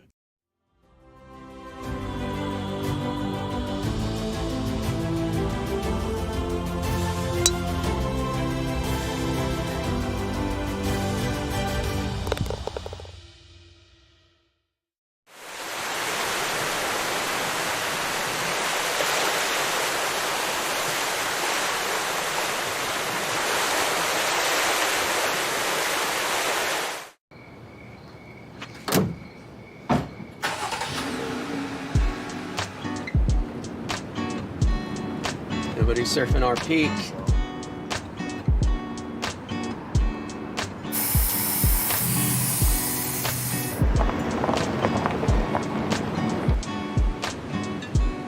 Yo, what's up?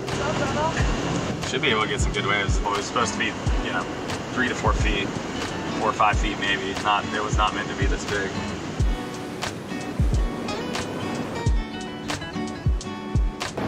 Surf looks like it looks fun. Oh my God! What? Oh, the right and the left. Wow. Well, I'm ready to change. Yep.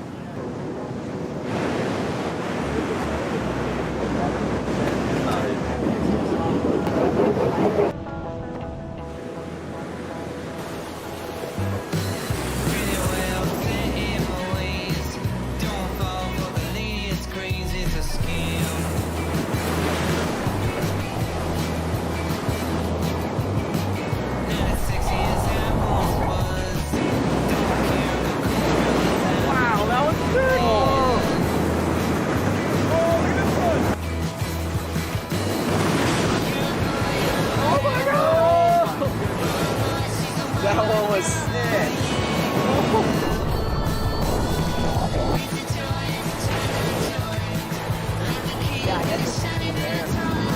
Yeah, Cyrus. Oh, whoa! Look at that guy. Oh my God. Oh my God. Oh, look at that thing. Yeah, they're doing a really good wave.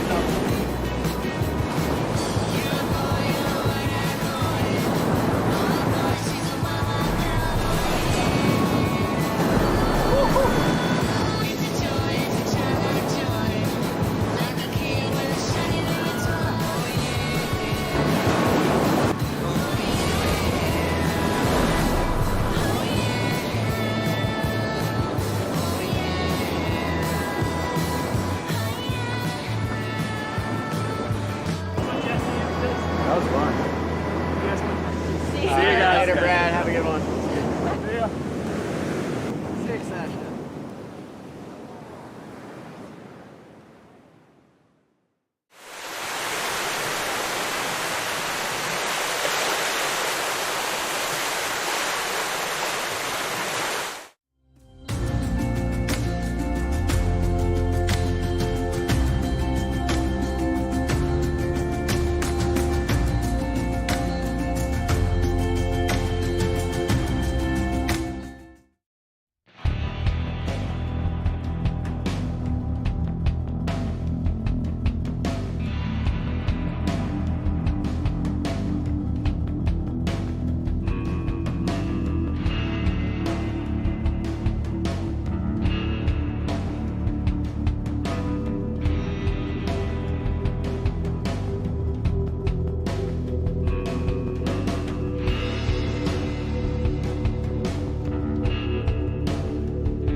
Chickamauga Life Saving Station was first built in 1874, and it was a way to help people who were distressed in the shipping lanes. Back then, that was the highway, and everything was done by the sea. We live up to our nickname, the Graveyard of the Atlantic. There was a long history of shipwrecks that resulted in a need of, yes, we need to get stations out there. The mission of the Life Saving Service was to save people from a land-based operation.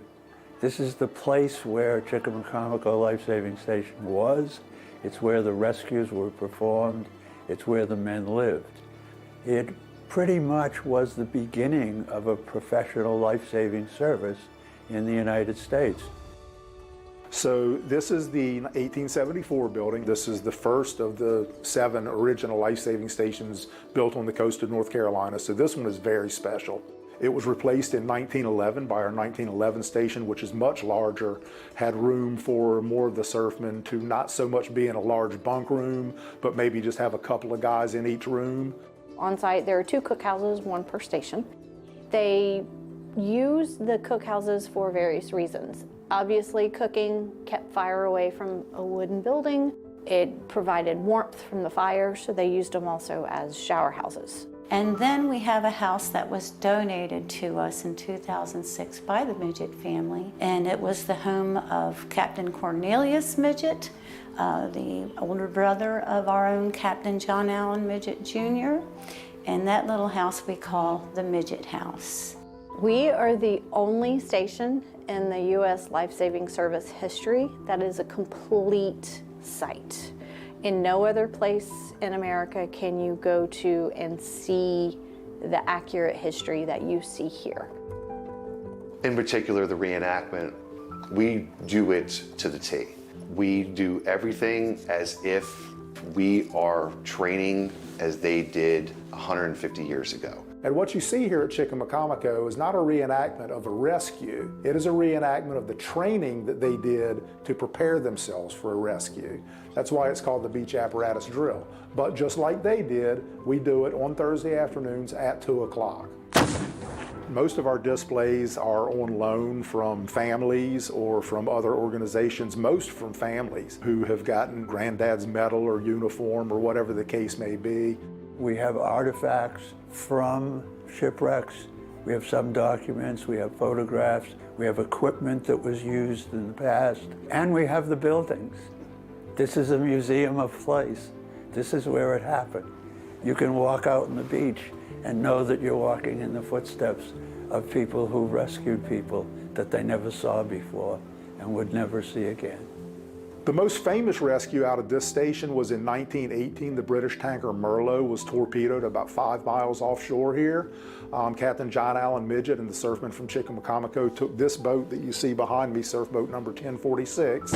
They rowed out to that ship, which was carrying a load of kerosene at the time. So the sea was on fire when Captain John Allen and his crew managed to rescue 42 of the 51 British sailors on board the Merlot. It still remains today one of the most decorated maritime rescues in American history. The Chickamauga Historical Association is comprised of a board of directors. We have 2 employees. Our mission is to tell the story of the men who served here and to preserve the buildings that they served in. This is the 150th anniversary of the introduction of professional life-saving to the coast of North Carolina. We're planning to have guided tours of the Kennekeet Station.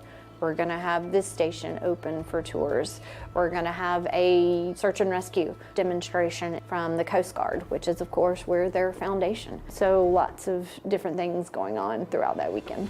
It is a place that the whole family can enjoy. We do have family discount. We're open basically from around mid to late March, right on through Thanksgiving. And our hours of operation are from 9 o'clock in the morning until 5 o'clock in the afternoon.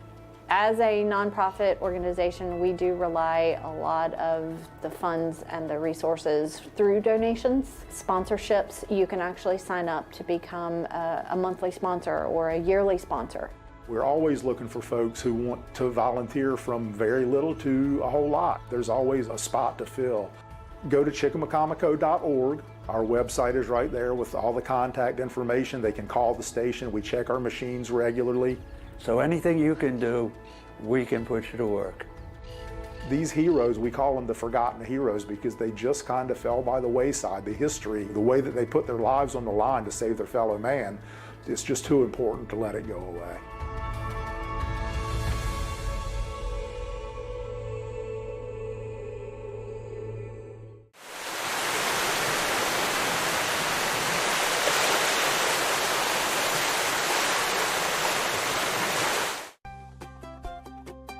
Did you know that weed slows reaction time and impairs motor skills and coordination? Weed also disrupts learning and problem-solving skills. Whether you're a basketball player, surfer, skater, or student with other life goals, Outer Banks Hope Coalition reminds you to live life in focus. Don't let weed blur your dreams.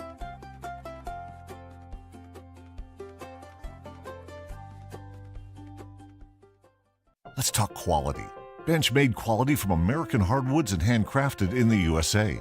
That's the Benchmade collection from Bassett, exclusively at Outer Banks Furniture. Each piece is meticulously crafted from Appalachian maple, cherry, or oak, and made to order one at a time by American artisans in Bassett, Virginia. From a live edge table to a sharp modern edge, Benchmade has your look.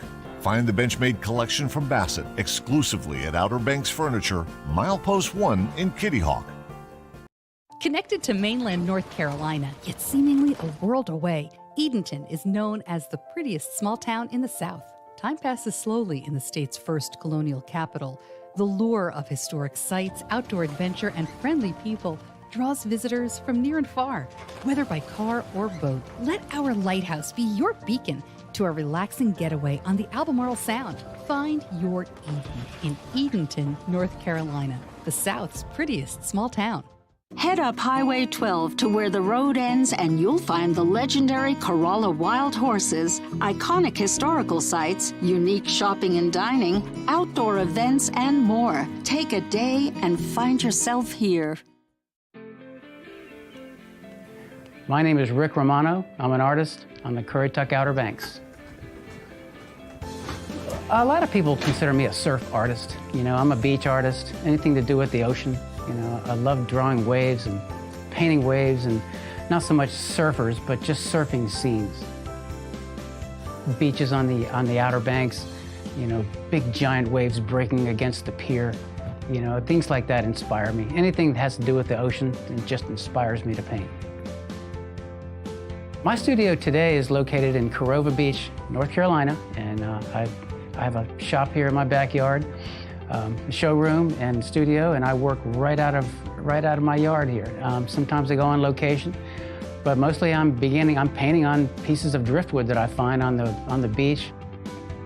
I just kind of want to do originals, small originals on driftwood. You know, pieces of repurposed wood. That's what I really enjoy doing. I like creating the substrates to paint on out of repurposed materials. I did the art show circuit in Virginia Beach for many years and had a gallery, a warehouse there. I did all my custom framing, and I just kind of wanted to come to a quieter place, and I just fell in love with Corova Beach back when I was in high school, and I bought my house 15 years ago and relocated down here 5 years ago, and I've never looked back. The beach scenes for me are just, that's where I grew up. I grew up on the ocean. I've been surfing since I was 10 years old, and just something about anything having to do with the ocean just inspires me. You know, the waves, the color of the ocean, and when I'm in it surfing, it kind of creates a balance in my life that I need. I'm so inspired here because it's just full of life.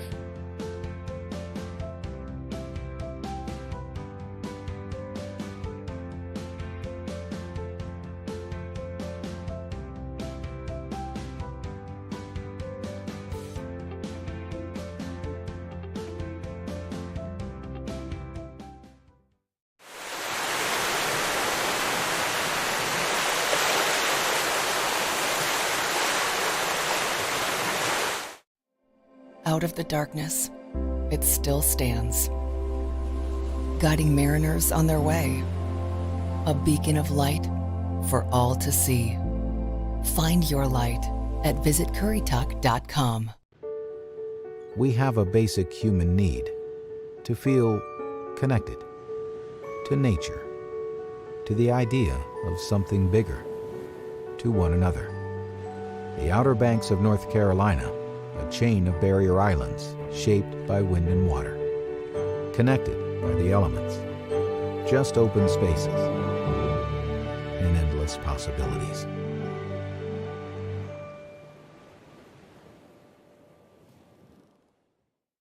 Capacity to explore a passion while learning from the greatest to ever do it. Reliability to make those who are far away feel like they never left. Speeds for fueling moments of discovery while sparking curiosity. It's not just internet, it's a gateway to opportunities you never even knew existed. Ripple Fiber, multiplying potential for you, your family, and the community. Better sleep means a better life. That's why Outer Banks Furniture offers Simply Luxe from Mattress Grove. Luxurious handcrafted sleeping comfort that's made in America. Simply Luxe gives you pressure-relieving layers, temperature-regulating airflow, spinal-aligning back support with 5 unique support feels for ultimate comfort. Start sleeping better today. Simply Luxe goes the extra mile to hand-tuft many of its models for unparalleled support and durability. Find the complete collection of Simply Luxe mattresses at Outer Banks Furniture, Milepost 1 in Kitty Hawk. With over 67 miles of ocean views, beaches provide an amazing haven for wildlife, as well as a place for us to adventure. We all share this beautiful space. Help us protect the beach by following these safety tips while exploring in your vehicle. Remember, before you can drive on the beach, you are required to have an off-road vehicle permit. To learn more and obtain a permit, please visit our website at go.nps.gov/OBX beach driving. Vehicles equipped with high clearance and four-wheel drive are best suited for off-road driving. Be sure to have all required equipment as noted on your ORV permit. In the event you get stuck, this equipment will assist in getting yourself free. Airing down your tires provides more surface area on the sand, giving your vehicle more traction. Using an air gauge, deflate your tires to 15 to 20 psi. Overinflated tires are very hard on your vehicle and will cause you to bounce and get stuck. Tires that have been aired down handle better in deep sand and make the ride smoother. Obey speed limits and stick to packed routes where possible. Use common courtesy when passing other drivers. Pick your route in advance and know your planned exit.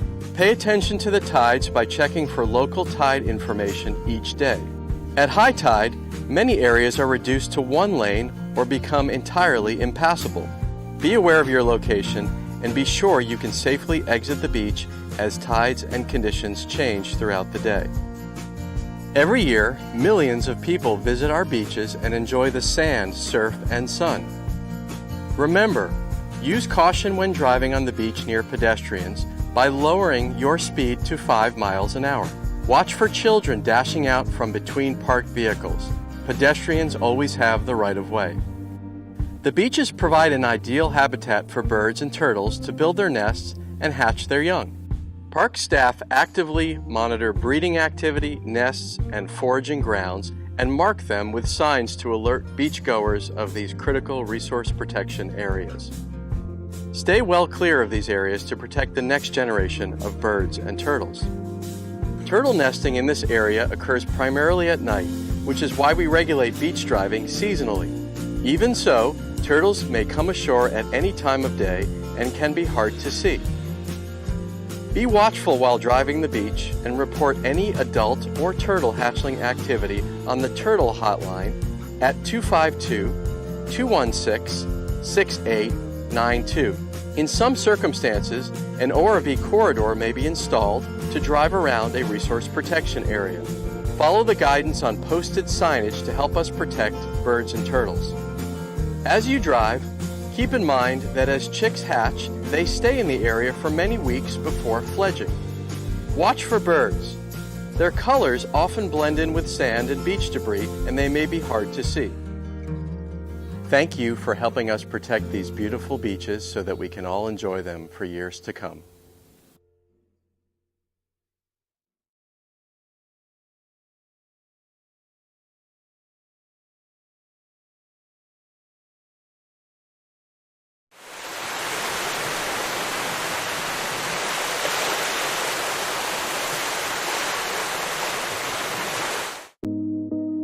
My name's Nathan Loudermilk. I'm a surfer and fisherman from the Outer Banks of North Carolina. I'm a lifeguard here for Kildare Hills Ocean Rescue. This is my 9th year.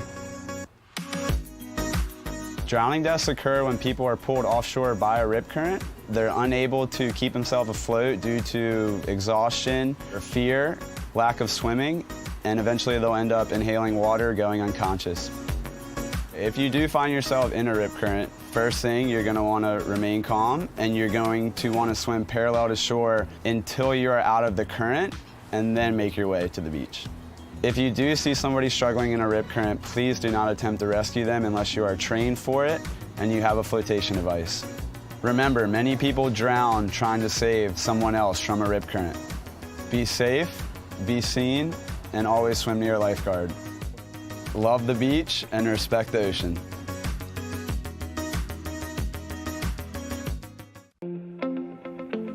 My name's David Elder. I've been a lifeguard in the Outer Banks since 1991. Before you head to the beach, know the weather conditions, make preparations, sunscreen, hydrate. Find out where your local lifeguard is. Swim near a lifeguard. If you find yourself caught in a rip, don't panic, float. Get the attention of the people on the beach, wait for help to arrive. If you are a strong swimmer, don't fight the rip currents. Swim parallel to the beach to break free of the current's hold. Then swim back to shore. Live like a local. Love the beach and respect the ocean. Text OBX Beach Conditions to 77295 to sign up for daily beach forecast and condition reports. For terms of service and privacy policy, visit OBXalerts.com. Treasure memories in Corolla Outer Banks. Go to CorollaNC.com.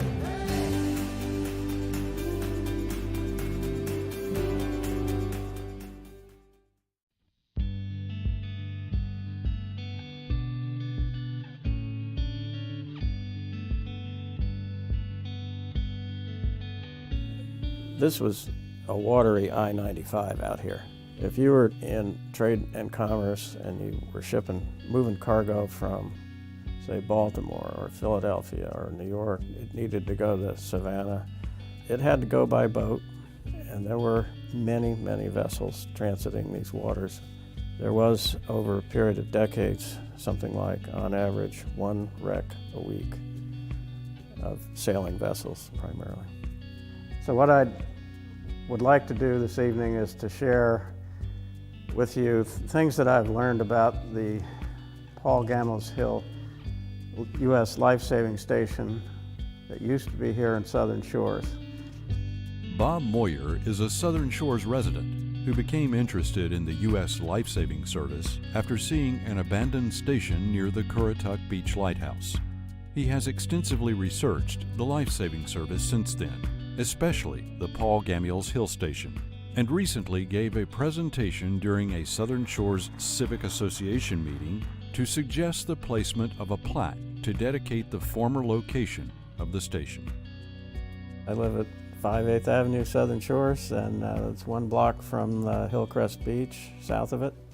And come to find out, during the height of the life-saving service time, which ran roughly from the mid-1870s up to 1915, there were 29 life-saving stations built on the Outer Banks in North Carolina.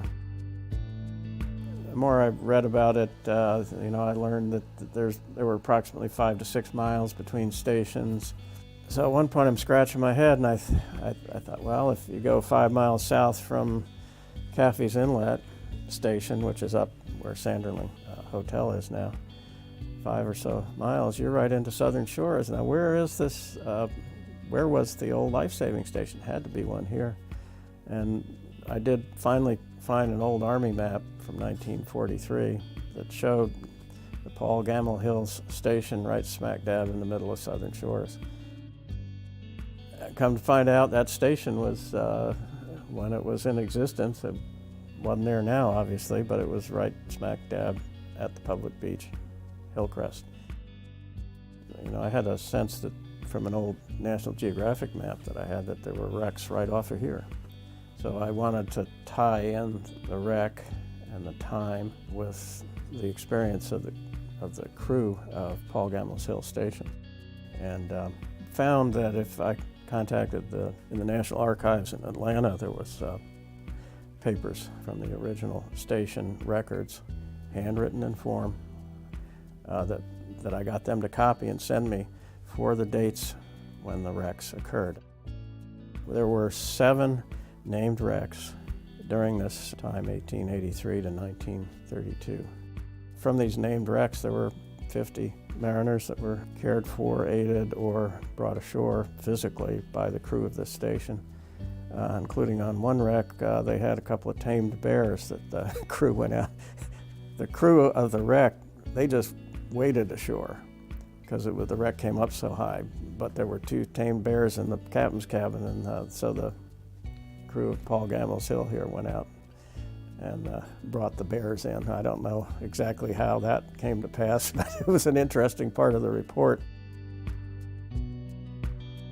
I just think these life-saving station crews, later Coast Guard crews, should all be applauded a bit for, in some cases a lot, for all that they were able to do in terms of safeguarding the welfare of mariners, and I think we should all have our hats off to them.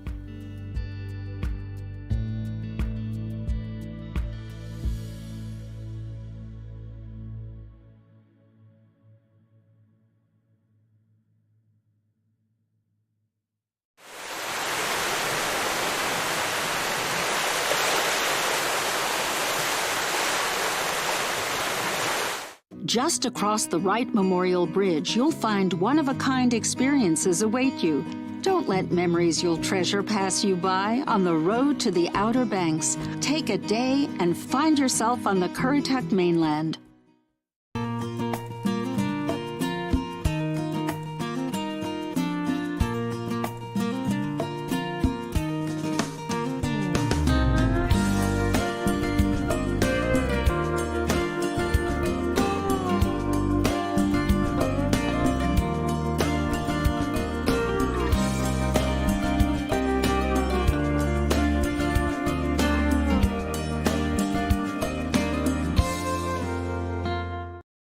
Around the corner from the Albemarle Sound, Edenton Bay provides a scenic backdrop to its namesake town. Once a port for North Carolina's first colonial capital, today the waters attract travelers looking for calm, not commerce. And Edenton welcomes boaters with free boat slips for 2 nights. Whether by sea or land, let our historic lighthouse guide you to a relaxing bay that's a world away. Find your Eden in Edenton, the South's prettiest small town. Oh, hello, Santa here at the Christmas shop and general store. Our elves have been busy again with all kinds of new rooms full of ornaments and gifts, like Whoville, the wondering world of Harry Potter, a new coastal room full of everything coastal like shells and glass ball ornaments, and a new room dedicated to everything Outer Banks, so you can take some of our magic back home with you. You have to come see it for yourself. 25,000 square feet of Christmas magic.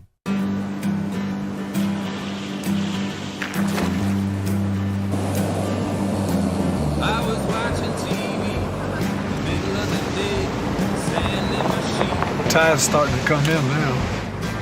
Yeah, that wind's picked up. See how it opens up over here? I like fishing where there's some white water.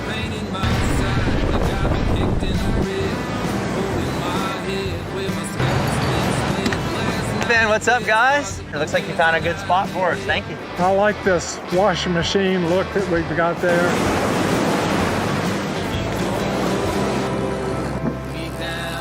Let's go. Yeah.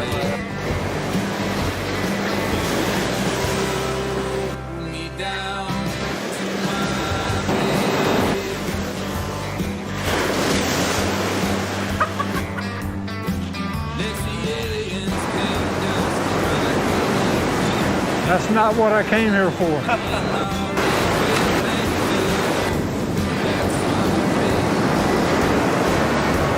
Where'd all these trash fish come from?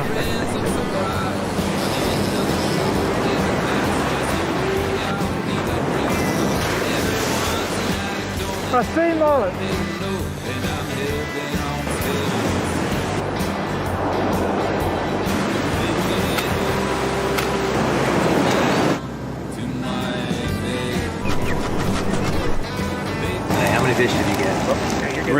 got 3 fish. 2 speckled trout, 1 bluefish. Trout, flounder, bluefish, stingray. Really good. That smells good.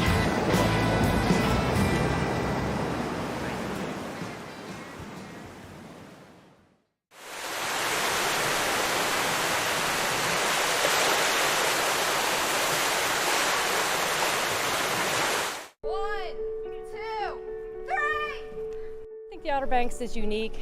When we come down here, we can just relax. When we were kids, we'd spend as much of the summer here as we could. It's a lot of fun and cool things to do. Yeah, I just like the area a lot. Always have. We've been here in the spring, we've been down here at Thanksgiving, we've been down here at Christmas. I have been coming here ever since I was a baby. Yep, and every year I love the Outer Banks. I mean, this is more home to me than where I grew up.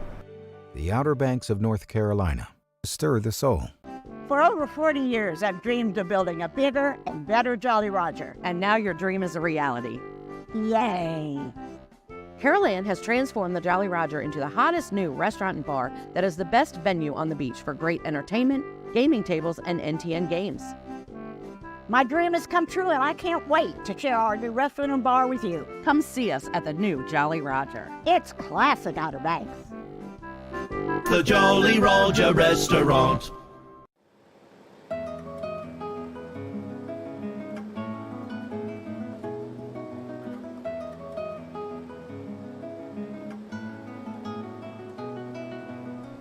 Sometimes when you're passing through a town or village, you might not realize how much fascinating history is all around you.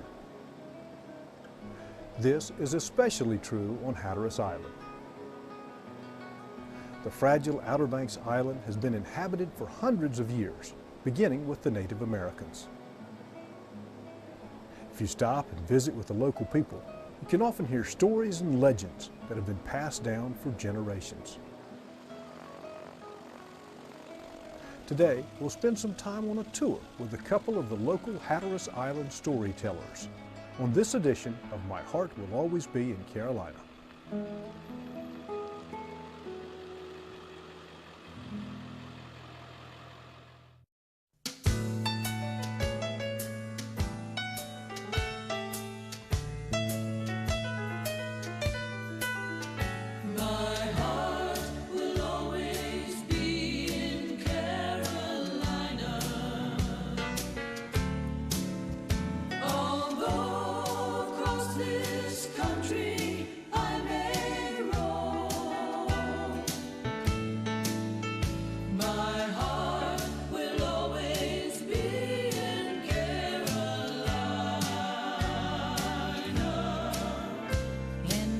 Sunny seaside, Carolina home.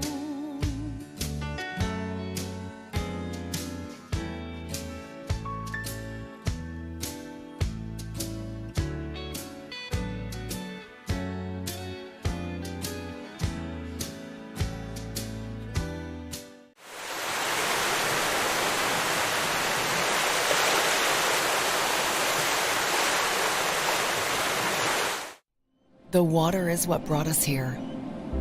It's our way of life, our playground. The water is what keeps us coming back. Find your calm at visitcurrituck.com. Every community has its stories, its history, its legends, and certainly Hatteras Island is no different. If you want to hear those stories, you need to spend some time with some of the local folks, and that's what we're doing today with Dwight Burris and Danny Couch. They both have tour operations. Dwight, tell us about yours. Well, our south trip, we take off in this airplane here and go down around Portsmouth and the abandoned village of Oak Creek Oak, and then our Cape trip around the Cape Hatteras Lighthouse, or our north trip goes up around the north end of the island and back around the Diamond Shoals. And Danny, you take folks around the island on a bus. Ken, yes I do. Here on the bus we explore some of the stories that the old timers have left with us, look at some of the sites, talk about some of our geologic processes, and there's a lot more to do here than just going to the beach. And today on our program we're going to take the bus tour and the airplane tour and combine them and give you an inside look at Hatteras Island.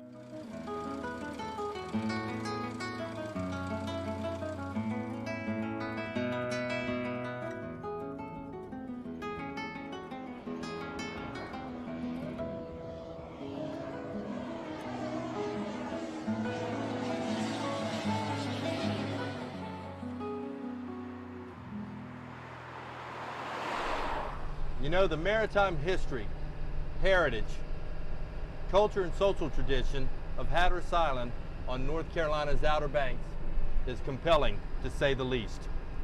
Whether it's geologic processes, from Ice Age runoff, to Native American heritage, to ships and sailors, and the stories of the United States Life-Saving Service, the history here is compelling, to say the least. Back 150, back 250, back 300 years ago, ships, as many as 2,000 to 3,000 a day, would pass by these very shores less than 2 miles away, carrying the commerce of the East Coast from as far away as Rio de Janeiro in South America up to Newfoundland and Nova Scotia. Great loads of lumber, rice, foodstuffs, molasses, rum, you name it, all on these boats. These were often uneventful trips for these captains and crews, and in many cases, their families as well. But when you reached North Carolina's Outer Banks, that's when things began to change. These great ships and their captains knew as they approached the Diamond Shoals that they were going to be running the gauntlet we know as the graveyard of the Atlantic. The Outer Banks is steeped in legend and lore. Chief among those is the history of the United States Life-Saving Service. We are standing at the site of one of the most famous stations that existed, the Cape Hatteras Life-Saving Station. December 22nd, 1884, the barkentine Ephraim Williams, bound from Savannah for Providence, Rhode Island, laden with lumber, struggled to round Diamond Shoals in some of the most tumultuous seas that the old-timers had seen here at Cape Hatteras in years. She was watched by the men of Cape Hatteras until finally, off of Big Kennekeet Station near present-day Avon, North Carolina, they were amazed to see a distress signal run up the mainmast and require assistance. The men of Cape Hatteras Station met with the men of Big Kennekeet Station and the men of Creed's Hill. Keeper Benjamin Baxter Daly remarked in his famous report that after seeing no one make a move for 30 minutes, I ordered my boat off carriage. Top tide sea running high, current vicious. They were surprised to see that lifeboat clear these mountainous breakers, pitched so high into the air that they could see the decking beneath the men seated on the thwarts. After a 4-mile row, they were shocked and surprised to learn that the Williams had 9 people on board. There were 7 men inside the lifeboat. They brought 16 men in. She was loaded to the gunnels with people. They brought her into shore. After a hard struggle, they finally reached the beach. So momentous, so outstanding was this rescue that in the first 30-year history of the United States Life-Saving Service, 7 of 12 gold life-saving medals ever issued were issued to the crew of Cape Hatteras Life-Saving Station, led by Keeper Benjamin Baxter Daly and the #1 surfman from Creed's Hill Life-Saving Station, Patrick Etheridge. Welcome to historic Trent, North Carolina, otherwise known as Frisco. I know it makes a grand story. It's a romantic story that the Outer Banks was settled by shipwreck survivors during the Age of Sail.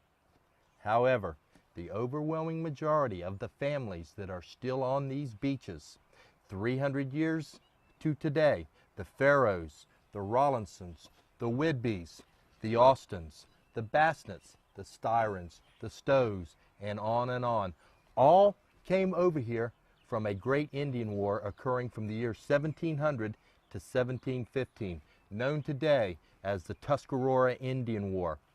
22 different Indian tribes, the Coree, the Machipungo, the Tuscarora, and on, all banded together, putting aside their petty clannish political differences and resolved as one entity. 25,000 Indians on the warpath ran the European settlers off of the Carolina mainland over to these very sandbanks.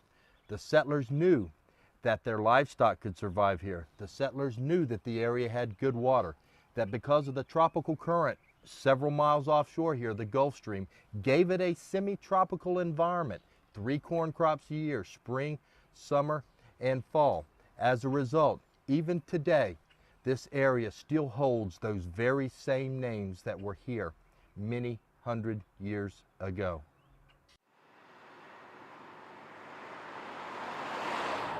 One of the most popular water sports recreational destinations right here at Canadian Hole near Avon on Hatteras Island. Windsurfing, kiteboarding, swimming, all very popular here. But before it ever became known as Canadian Hole, it was known as the Haulover. We have 326 miles of coastline in North Carolina. We are at one of the very thinnest points along the Carolina coast. If you have a good baseball arm, you can throw a baseball from one body of water to the next, from the Atlantic to the Pamlico. Now, back during the days of sail, the Scarborough clan, who didn't just sail to America on the Mayflower, they probably built her. They were the leading shipwright family in Devon, England. Edward Scarborough, patriarch of the Scarborough clan that is on the Outer Banks today and throughout North Carolina, had here, his descendants had here a device to haul ships, schooners, small fishing vessels from Pamlico Sound to the Atlantic Ocean. They did this because from approximately 1728 to 1846, Hatteras and Ocracoke were connected. If you needed to access the ocean, you had about a 4-day sail to get all the way around this spot. So as a result, the Scarboroughs, the Millers, the Grays, the O'Neills, the Prices, the leading families in Kennequet, known today as Avon, would sail their sailing schooners right up here. Some loaded with fish, some loaded with lumber, many loaded with naval stores, which were just simply products out of pine trees used in shipbuilding. North Carolina was the leading provider of naval stores back during the days of sail. The captains would sail their vessels right up to the shore here until they struck a little bit on the shoals. They would offload all the material and then drag the vessels on oak or juniper logs, rollers they were called, with oxen or with a team of big horses until they got her all the way across about 150 yards into the ocean, where the residents of Avon, young men, young boys, would load the cargoes back onto these vessels, and then they would sail off out into the Gulf Stream.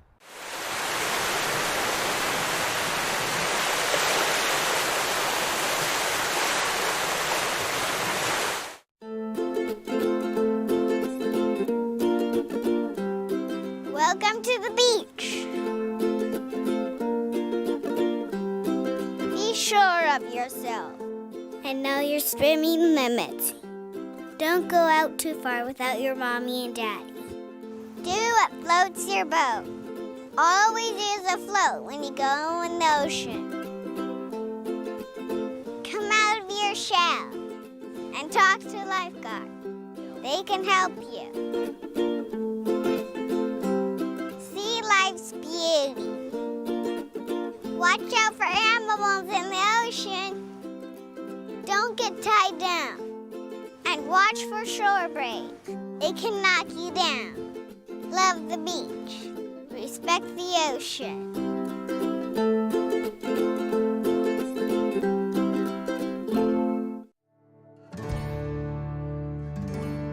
Surrounded by water, Currituck and the people of the Outer Banks have been shaped and defined by its rich coastal and maritime history. Here in Corolla, on the edge of the Atlantic, where roads give way to endless water, legendary local craftsmen designed and built these boats and taught generations of Northeast North Carolinians how to take to the sea and sound to find prosperity. From duck hunting, to fishing, to guiding, to saving lives off the coast, these hardy people both endured and celebrated life on the water. The Currituck Maritime Museum tells the stories of Currituck's boat-building forefathers, their remarkable craft, and the enduring legacy they left behind on how to live life and thrive on the waters here. Discover the newest addition to historic Corolla Park. Find yourself here. Visit CurrituckMaritimeMuseum.com.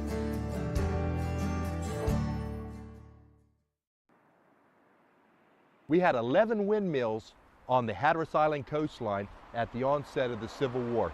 This millstone is from the 1804 Bateman Miller windmill, which sat here on the Avon waterfront for many years, almost 100 years. This millstone is made of volcanic basalt from the island of Martinique. In a lot of the Caribbean trade, it was going in and out of the Outer Banks. They were used for grinding corn, they were used for sawing lumber, but they were also centerpieces for some of the old timers to come up and hang around the wharf, hang around the waterfront, and talk about fishing, talk about weather, and talk about what their neighbors were doing.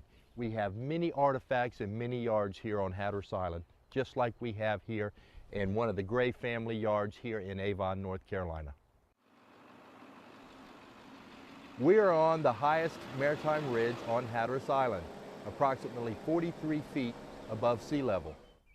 Behind me is the open Atlantic. Flowing northbound out of the Caribbean is the tropical flow known as the Gulf Stream, flowing north at about 6 knots an hour. Coming southbound out of the Canadian Maritimes is the Labrador Current. These two great oceanic currents clash on these very shoals, diamond shoals, creating what we know today as the graveyard of the Atlantic, from the bones of the many ships that lie on these treacherous shores. Old-time sailing ships, just like the tractor trailers that we have on I-95 today, coming up from Maine all the way to Florida. Well, 150, 250, even 300 years ago, I-95 during the age of sail was right behind me out here in the open Atlantic.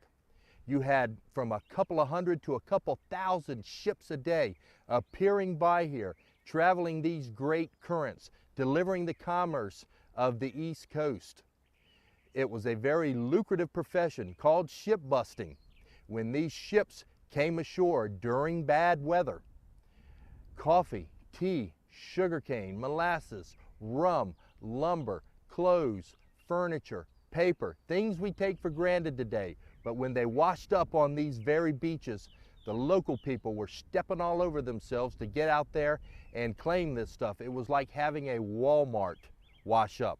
Also, on these very shoals, Diamond Shoals, the graveyard of the Atlantic, this is the most dynamic geologic process that we have on this planet. Did you know that in any given 12-hour tidal cycle, there is more sand that moves in and off of these shoals than every dump truck in the world could carry 3 times over? Also, here on this very spot, can you imagine? It is December 1492. Christopher Columbus is sailing north on the Gulf Stream. Standing here on this very sea beach are the Hatteras Indians, staring out into the ocean in shock.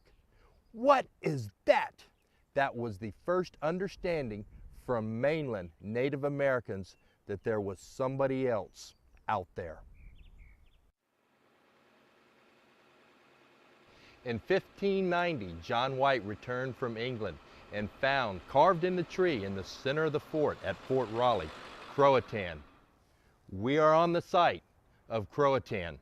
Many people ask what happened to the Native Americans of the Outer Banks. They married in to the local folks. While it is true that the white man and Caucasian diseases like influenza, dysentery, smallpox killed off great numbers of Native Americans, many of them survived to have their blood run in the veins of the families we have here today, the Midgets, the Pharaohs, the Etheridges, the Austins, the Rollinsons. Words like Pamlico, Chickamaucomico, Roanoke, Ocracoke, Kennekeet, all names that reflect our Native American heritage that thrives here today. Also on this site, material was brought in for both the 1802 and the 1870 lighthouses. We're talking about bricks from Williamsburg. We're talking about New Hampshire granite from the Merrimack River region, brought in here, laden with ships offshore that would anchor in Cape Channel about 5 miles out. 1,250,000 bricks were offloaded onto lighters or scows and brought in here to Cape Creek, where they were offloaded yet again onto cars, and all this material, the stone and the brick, was carted up to the site where the Cape Hatteras lighthouses are today. It may come as a small surprise that there were 2 Cape Hatteras lighthouses side by side. The black and white barber stripe sentinel that we are so familiar with today had in conjunction with it for 4 months the old Cape Hatteras lighthouse. It makes a great story, a grand story, that the Confederate forces blew up the old Cape Hatteras lighthouse so that it wouldn't aid the Union effort. It makes a great story that the Union forces blew up the old Cape Hatteras lighthouse so that it wouldn't aid the Confederates. Neither is true. When the black and white barber stripe sentinel was completed in December of 1870 into April 1871, the old Cape Hatteras lighthouse stood side by side for about 4 months. And it was the United States Lighthouse Board that ordered the destruction of the old Cape Hatteras lighthouse so that it would not confuse mariners passing by our shores. Now, the Cape Hatteras lighthouse, the old lighthouse and the new one that we have today, at some point have figured prominently in the wars that our nation has fought here, perhaps none more critical than in the Civil War. Union Army, the 20th New York, the 20th Indiana, or the 9th New York at some point occupied the Cape Hatteras lighthouse as a fort. During World War I, German U-boats used it as a locator, and when the U-boats returned during World War II, they operated off our Carolina coast hunting great ships. Did you know that during the first 6 months of World War II, these shores, under the shadow of the Cape Hatteras lighthouse, figured more prominently in the war effort than most of our troops experienced overseas? We lost almost a ship a day from January through June 1942 as the U-boats operated unabated off our shores.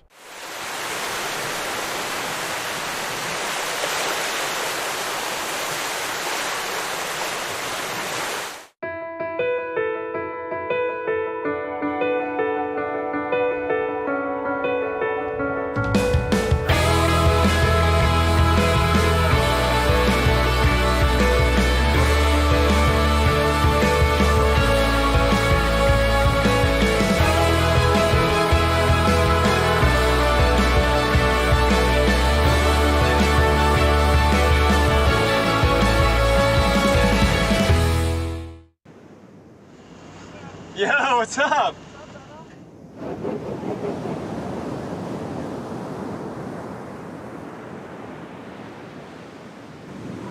Yeah, Cyrus. What? Oh, Benny! Benny just got, oh my God.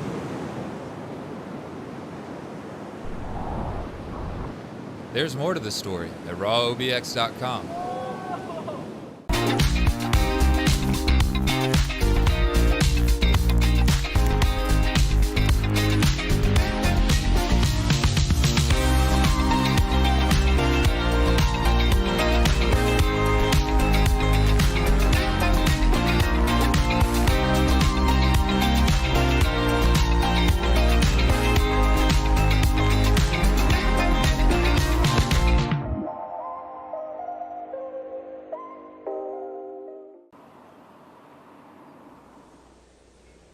This 550-year-old tree stands at Kings Point, representing the area that John Lawson, the English explorer, in April 1701 landed at this site.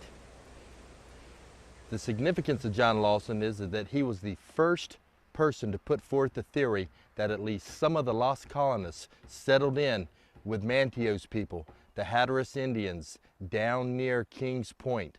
Lawson referred to the Hatteras Indians as having light complexions and gray eyes 114 years after the 1584 expedition of Sir Walter Raleigh and the Virginia Company.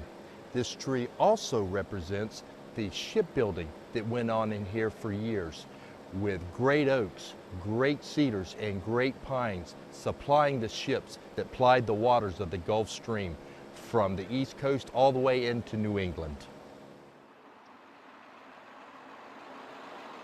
Hatteras Weather Station, constructed in 1901, one of the most significant weather stations that we have in the United States today. The work done here actually was the beginning of weather forecasting as we know it today.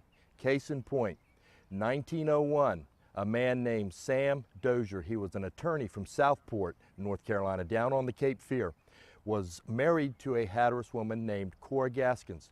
The distinction of Mr. Dozier was that he helped evolve the understanding of northeasters that we have today, and it is simply this: as these cold fronts, Alberta clippers, coming out of the Arctic, however you want to refer to them, they would come into the Carolinas. When they hit the hot water of the Gulf Stream, barely 6 miles offshore here, 82-degree current year-round, that cold air would mesh with the hot water of the Gulf Stream. The intensity of these two weather forces colliding would form what became known as the Hatteras Low. These evolved into the nor'easter we know today and call the New England nor'easter, which get their beginnings off Hatteras coast, known today as the Hatteras Low. Very significant weather event.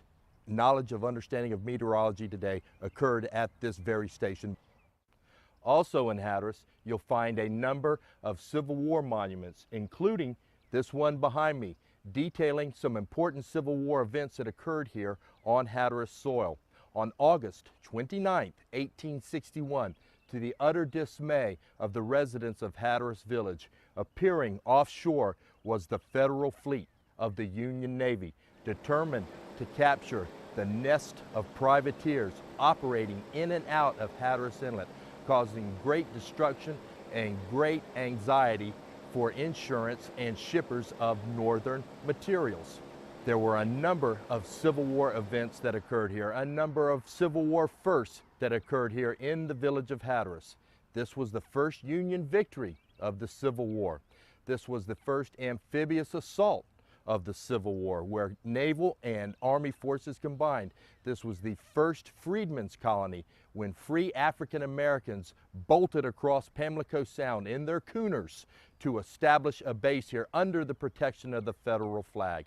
Also, the first action seen by African Americans in the Civil War occurred on these very shores. We are talking about the forward gun crew of the flagship of the Federal fleet, the USS Minnesota. These gentlemen, these American heroes, had the honor of firing on Fort Hatteras to take out the nest of privateers operating under this secessionist government. Did you learn anything about the history of Hatteras Island that you'd not heard before? The next time you're on the island, why not take the tours for yourself with Dwight and Danny? I'm sure you'll enjoy it. Thank you so much for being with us. I hope you'll join us again next time. I'm Ken Mann. May God bless you richly.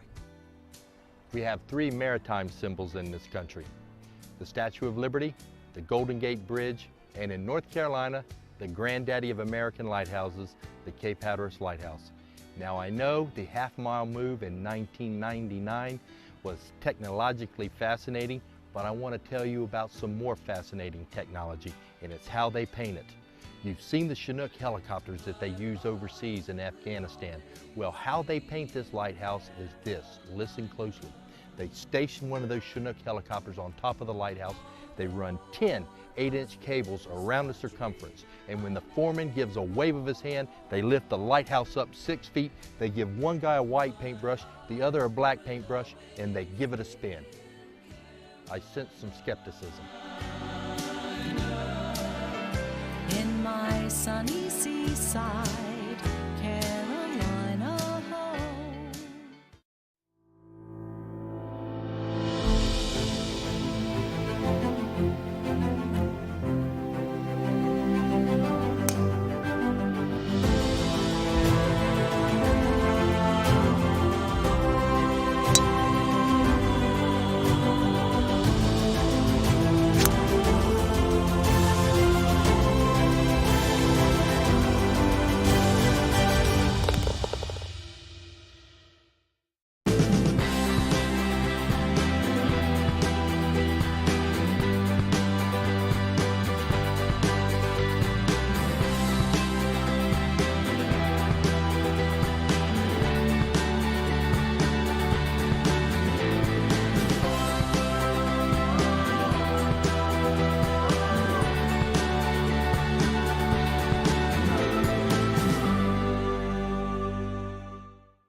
tide's starting to come in now. What's up, guys? Looks like you found a good spot for us.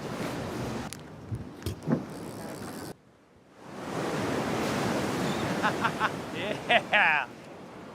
Hey, I seen mullet.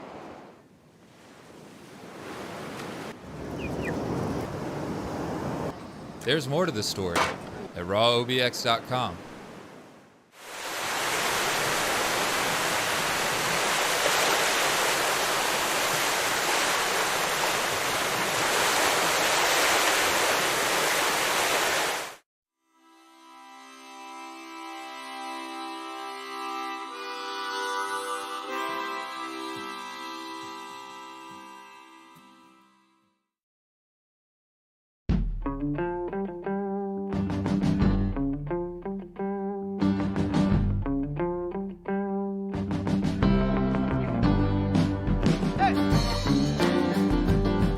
Aycock Brown was amazing. He was a photographer and publicist, primarily, if you get to the heart of who he was, that came to the Outer Banks during the 1950s and 60s in particular, and really was one of the primary people that put this place on the map. He was like a poor boy from the mountains of North Carolina, and he put himself through journalism school, and he pretty much has credit for promoting the Outer Banks to the tourist industry that it is now. The local people took him in, and I guess it just took off from there. Aycock Brown became the director of the Dare County Tourist Bureau in the early 1950s.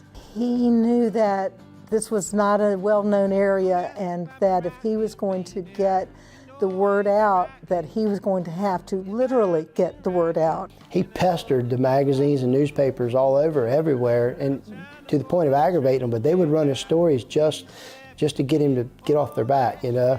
It's kind of comical how it is. The amazing part of it was just the volume of it, and that's one of the things people say is he just wasn't so much of anything else but that he got it in the mail.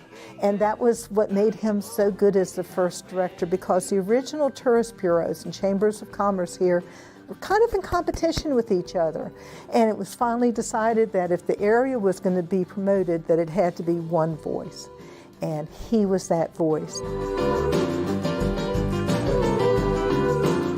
This is a picture of the Wright Memorial, the monument, when man first stepped on the moon. And Granddad, he went and sat at the bottom of the hill, and he listened to his radio, and he said one small step for man, and he took a picture of the monument with the moon in the background. Anyone could find Aycock Brown. He would wear a uniform. Always wore a straw hat, dress pants, Hawaiian shirt, straw hat. Always had 3 or 4 cameras hanging around his neck, smoked cigarettes. It was that banana boat hat that was really his signature. I think Aycock Brown created the aura, the image, the idea of the Outer Banks. And I think that he created that idea of this was an amazing, unique place that you couldn't find anywhere else. And he had the stories to prove it. And so I think that his impact on getting people to come here is immeasurable.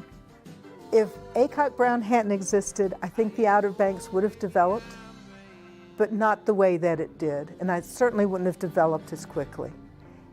His interest in the Outer Banks was someplace magical and special and unique, in that it wasn't a high life excitement, but that it was family oriented and nature oriented and fun. Without him, I'm afraid we'd be someplace that we're not. I think it would have still developed, but nowhere near as well. What do you think it was about the Outer Banks? I guess it was a good story. I mean, I guess it was just the perfect story.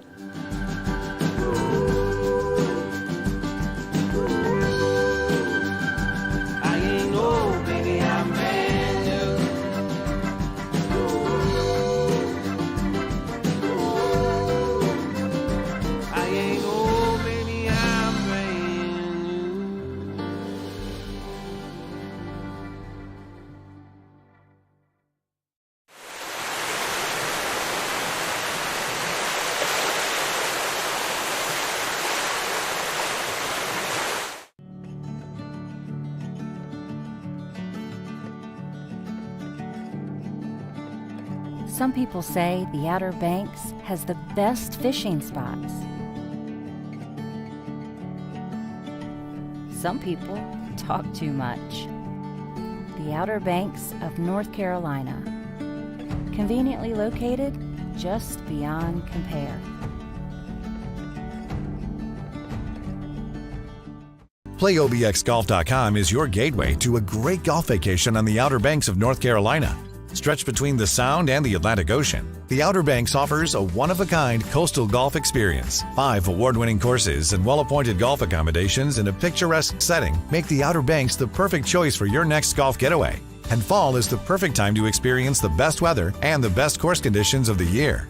Your golf trip to North Carolina's Outer Banks is just a click away at PlayOBXGolf.com. Y'all, I'm on a nice trout right now. We do not have an... trout.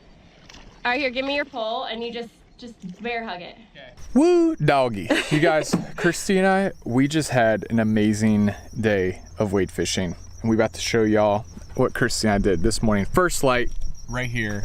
Yep, had the whole flats to ourselves, y'all. We are about to roll some footage, show you guys these amazing flats out here in the Outer Banks, and today's video is actually brought to you by our official tourism partners, the Outer Banks Visitors Bureau. That's right, y'all. So go ahead, book your next trip down here to the OBX Outer Banks and get on a bite like we did today. Yep, outerbanks.org, you guys. That's right, people. All right, let's go ahead, roll some footage, show you guys this epic wade fishing.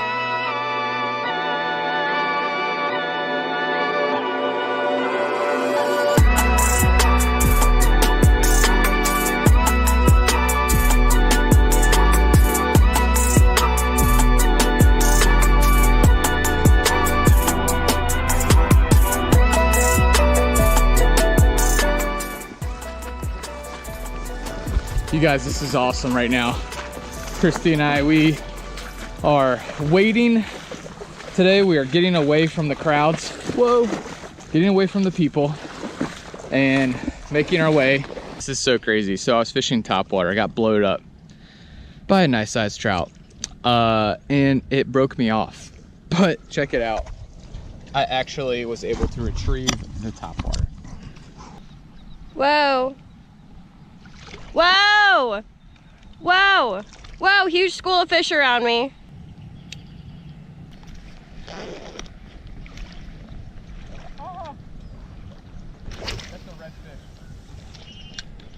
Oh, that's a nice fish. All right, that'll wake you up. That a big trout? I don't know what it is. Ooh! Wow, first of the morning, like 5th cast. Trout. Oh yeah. Big trout. Or nice trout. Rolling. Really? Yep. All right, first of the morning, and got on a beautiful speckled lips out here in the Outer Banks for y'all. Nice one. Y'all, beautiful morning out here. The wind really laid down for us, and it is like pristine conditions out here for fishing. Boom. Epic sunrise. Yes.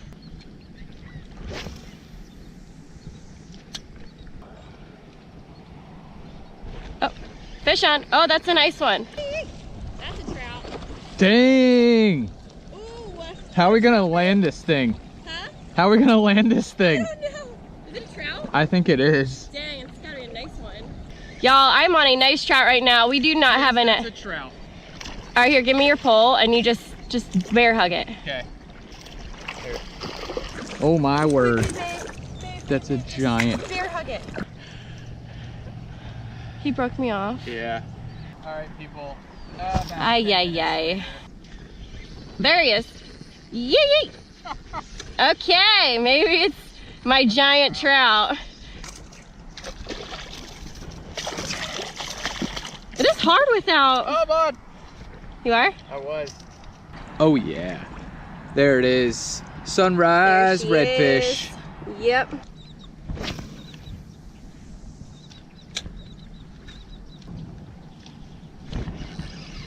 There we go. Ooh, he feels nice. Oh my gosh, is this a red? Yeah. How are you getting on all the fishies? Because I'm a good angler, babe.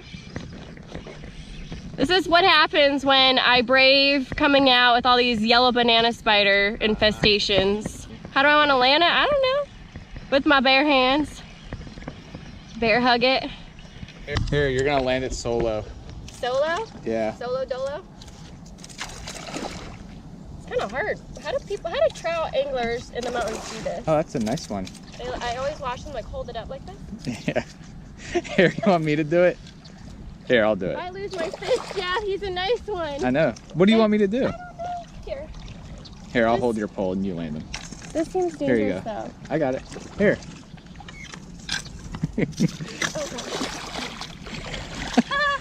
Bear hug! That's what you gotta do out here when you guys don't have a net. Literally gotta bring your fish to you. 19. Nice. Solid little football right here. These are always good eating size. These little 19-inch fish. You got me wet. Why aren't you catching any fish, babe?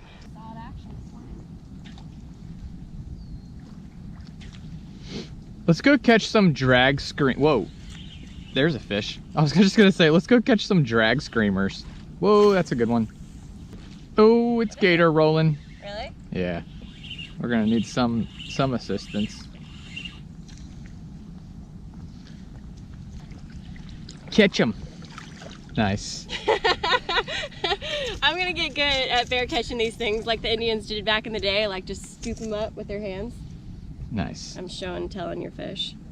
This is Jeff's fish, y'all. Beautiful speckled lips. Dang, these trout are like gold. Oh wow, I have a fish on? Dang it. What is going on? Probably pulled my pants down. Oh, I have a fish on. Shut up. Shut up that whole time? Babe, oh, it's a nice one. Oh, that is a nice trout. All right, here's your thing. You got it? That was so crazy. And that is a solid trout. Christie's killing it. We are into them, y'all. We are in a thick school of specks and redfish. There is the biomass over here. It's just where all the life is. And yeah, anyway, just dialing in some solid trout this morning. Woo! Okay, he was ready. There. Oh my word! Did he break me off? That was like a big hit. Yeah, he did. That was like a big hit. Ha! Fish on. Oh yeah. Okay. Hello. That feels like a nice red. What's that, babe? You're looking for some drag screwing fish? We up in the spot now. He's running. He's gonna run you all around. He is going wild. He's a wily red. He is definitely not tired. No, he ain't. That's a bigger. Look at that. And you wanted to leave to go get your pumpkin spice. All right. Is he nice? Yeah, here, I'll land. Here, I get one. Ooh. Give me a little probably school of them. bicep workout. Well, I'll try and keep him over here so he doesn't spook his school. Jeff, you're gonna, here, give me your pole. Do you want to bear hug him since you're so good at it? Okay. Here, I got him. Get your fish. He's wily. I got him. Wow, he's a nice size one. Here you go. He's right there. Ah! Hold on, don't spook the school. Just grab him. I can't. Hold on. Oh. Shoot, Mother Teresa. All right, y'all, now we're talking. Just getting on some drag screamers here. Beautiful Hatteras redfish. Man, this guy took me for a ride. Huh? Wade fishing. Wade fishing. Whew. Dang, that's awesome. Yeah, this is so fun. Absolutely epic. Oh my gosh. Right there. So many fish in here, people. Okay, all right. There's gonna be a big trout in here so too. Pretty. All right, people, so this morning actually turned out to be a really awesome morning of wade fishing. Christy and I have this area all to ourselves. This is awesome, and Christy is actually killing it. She's getting some pro here right now. But you guys, so we've been catching some dink trout in the mix. We've been catching some like 8-inchers, some 10-inchers, and I know that there's a theory amongst inshore, like trout fishermen and everything, if you're catching the little ones, then you're not going to catch the big ones around that. Well, that's true to some extent. Maybe, not today. Well, not today. We have a ton of submerged grass around here as well. Whoa, dang, that was crazy, right on the pop, just got blowed up. Yeah, so there's like a ton of like submerged grass. Everything that I know about Texas, this resembles everything that I've heard about Texas right here. Shallow, wade fishing.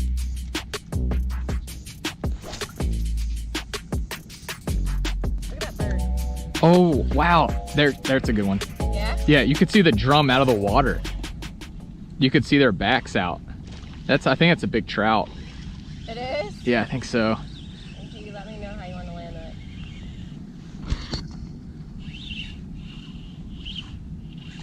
I kind of hope it's a drum. Because if it's a big trout and we're not going to be able to land this guy. All right, here we go, Christy. What do you want me to do? Oh, he's a trout. You want me to get it? You want to get it? Here. He's on my shoe. Nice one, babe. Mm-hmm.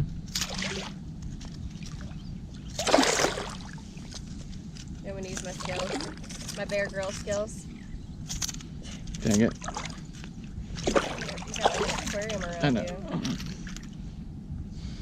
All right, people. There it is. Whoa! All right, y'all, there it is. That is a nice size specklicious right there. We've been catching a lot of dinkfish, but we've also been catching a lot of really nice ones too. So, anyways, y'all, Christy's working her popping cork while filming me. All right, let's let this guy go. Look at all those little fish. Woo! That's cool. It's so hard when it's on It's just crazy how much bait there is around us. Yeah, babe, we ain't going back to the other spot. Right there. I just had something blow up on my cork. It was crazy before though. I could see their trout, or like the drum, their backs out of the water. All right, people, baby redfish. Dang, that's cool. All right, buddy.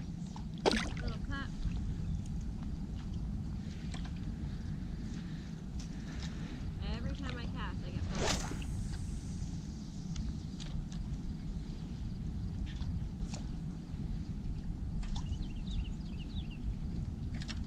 Whoa, hello. Yeah. That's a good one. Wow. Really good one. Red? Gotta be a red. That's a really good one. You guys, we just caught a baby redfish. Now we are on a really nice size redfish. See if we can land this guy. Look at him swirling way out there. All right, Christy. You want me to do my Bear Grill things? My Bear Grill skills? Bear Grill skills right here. All right, I'm gonna put this in your... Hold on. Ready for him. Look at this. He's not ready for me though. No, he's not. He's coming right around you. Wade fishing without a net.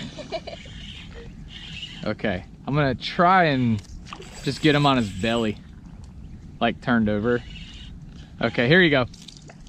Don't grab the line, just grab him. Ah, he's behind you. Grab him. There you go. Wow, he's a nice one, babe. Yeah, he is. Wow, you really can't tell how big they are until you get them out of the water. Epic pan. You look like Legolas with I know. I feel like Legolas. your Look rod how in blue your his back. tail is. That's cool. Here, look Whoa. at that. See how Is blue that a that is? dolphin? Got a big blood behind you. All right. Okay, here we go. We're gonna release this guy. Wake up, buddy. Go home. It's time to go. Be gone with you. See? Just gotta wake him up. Nice job, babe. Y'all, we be slaying it out here. Woo woo! It is absolutely unreal. Fishing this big old grass flat with a little cork action. And Jeff and I, this is like our favorite thing to do ever. Don't need no boat, no kayak. Hold up. All right, now I just got that.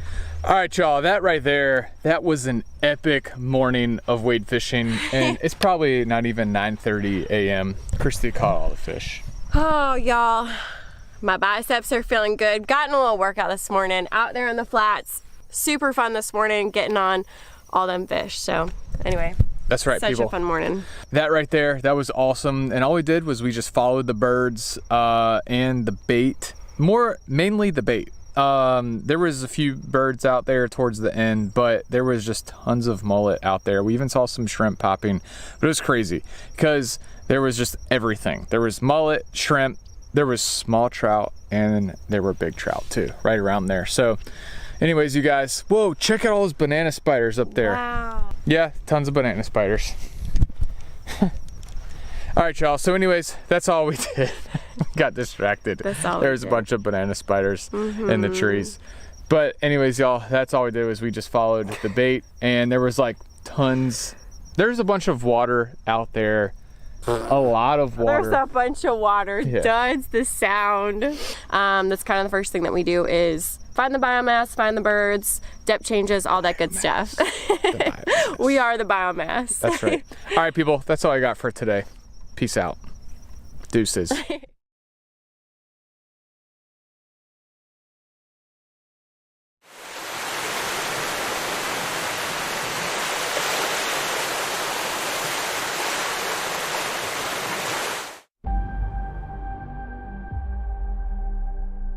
In a world of ordinary vacations,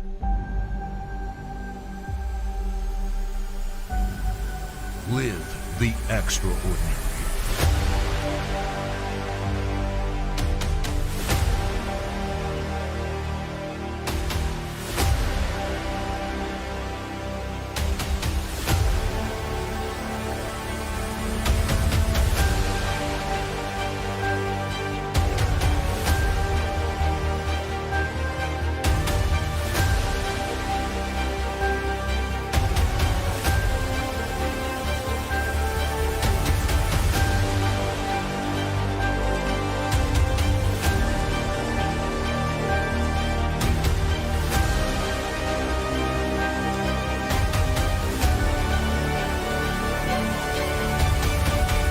Book the real Outer Banks.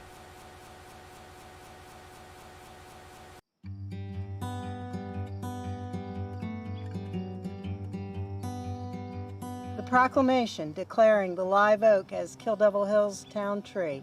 Whereas Quercus virginiana, commonly known as the live oak, is symbolic of the Deep South and is common on the Outer Banks of North Carolina. And whereas the live oak is salt, sand, and wind tolerant, and whereas the live oak is considered an evergreen, shedding its leaves in the spring when new foliage is forming, and whereas the live oak provides great habitat and food for wildlife, as do all our native oaks, and whereas the live oak is the stalwart of the southern trees and has long been revered owing to its draping, twisted limbs, to get the most fortuitous sunlight, to find its place on this sometimes harsh and unpredictable environment, and rugged ridged bark and dense shipworthy wood, and whereas trees prevent erosion of the soil, as well as provide a home for a variety of animals, of critical importance to humans, they also play a major role in producing the oxygen we breathe and cleaning carbon dioxide out of the air. Now, therefore, be it resolved that the Kill Devil Hills Board of Commissioners has the distinct honor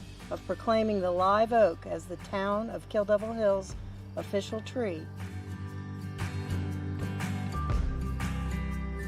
Well, today is Arbor Day, and Arbor Day is celebrated in all 50 states in the United States, but it all goes back to the 1870s to this gentleman, Sterling Morton, who was a news editor in Nebraska, and he started talking about the importance of trees, and ultimately they planted that year, 1878, 1 million trees in Nebraska. So the word began to spread, and he proposed the concept of an Arbor Day. So by the 1920s, 45 states had adopted an Arbor Day, and today all 50 states have one. There's some really gorgeous examples of old, mature, incredible live oaks in this town, and it just really hurts my heart when I see people cut them down. And sometimes it has to happen, but sometimes with a little tender loving care you can preserve. So during the month of May, the town will be conducting a community initiative, Love Your Live Oak. by placing a blue ribbon on their trees. The ribbons can be picked up from Town Hall. In order to spread word further, we hope citizens will take a picture of their tree. You can email them to info@kdhnc.com. So we all know how important live oaks are. And one of the things that the Board of Commissioners wanted to do is dedicate the live oak tree this year. And it was really important to some of the Community Appearance Commission members, and they came forward with a proclamation, and we wholeheartedly adopted it, and we're glad to dedicate it and have a town tree.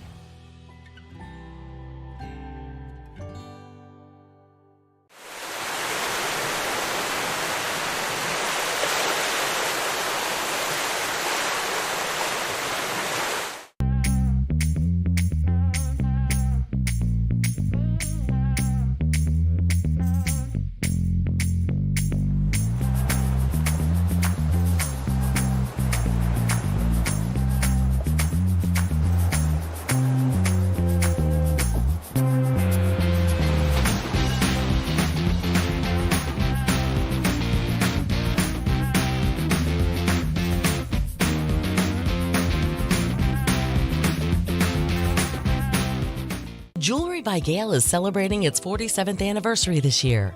In loving memory of Gail Kowalski, this hidden gem is open Tuesday through Saturday from 10 to 5. A shop that has something for everyone, featuring Gail's signature styles, all types of gorgeous jewelry, men's rings, a unique bridal section where you can build your own engagement ring, the Outer Banks' largest pearl selection, and so much more. Come find the perfect look for that special someone at Jewelry by Gail in Nags Head. Discover the Dovetail Collection by Vaughn Bassett exclusively at Outer Banks Furniture. Made in the Virginia mountains using solid American white oak, Dovetail wood joinery dates back thousands of years. The collection is designed for those who appreciate the natural look of reclaimed wood with its cracks, knots, and bold grain patterns. Each piece is available in 3 finishes and is meticulously crafted for exceptional strength to give you long-lasting beauty. Find the Dovetail Collection from Vaughn Bassett exclusively at Outer Banks Furniture, Milepost 1 in Kitty Hawk.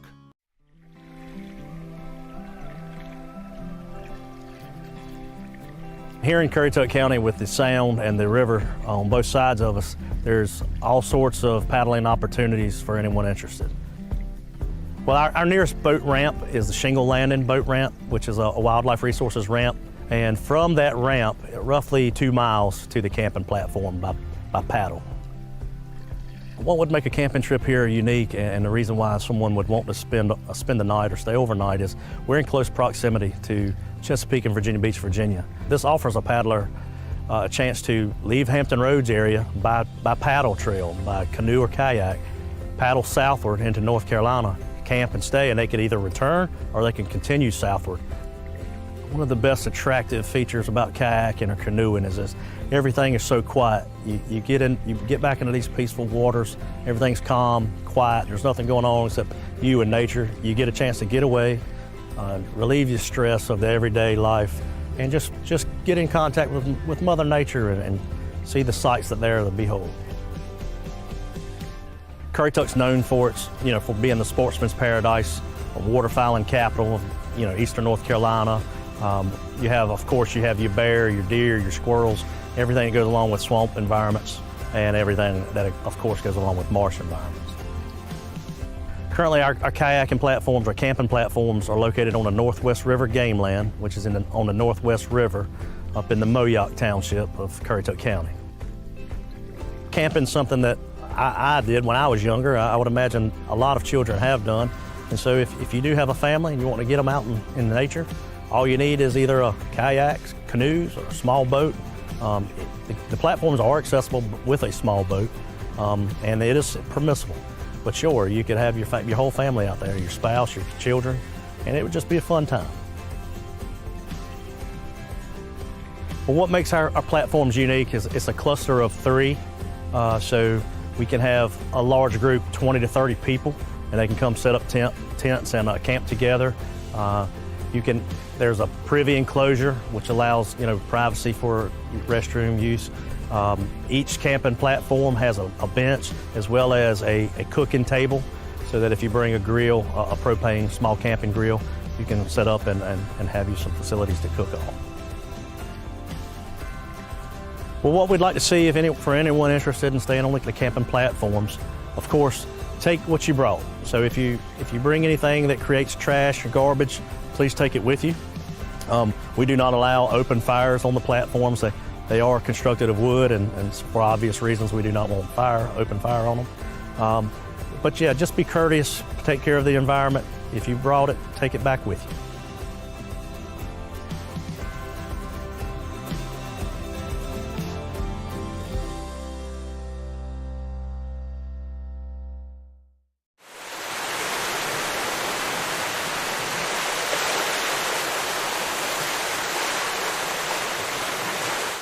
Just across the Wright Memorial Bridge on the Currituck mainland, you'll find one-of-a-kind shopping, dining, and recreational experiences await you. Don't let memories you'll treasure pass you by on the road to the Outer Banks. Find your treasure at visitcurrituck.com.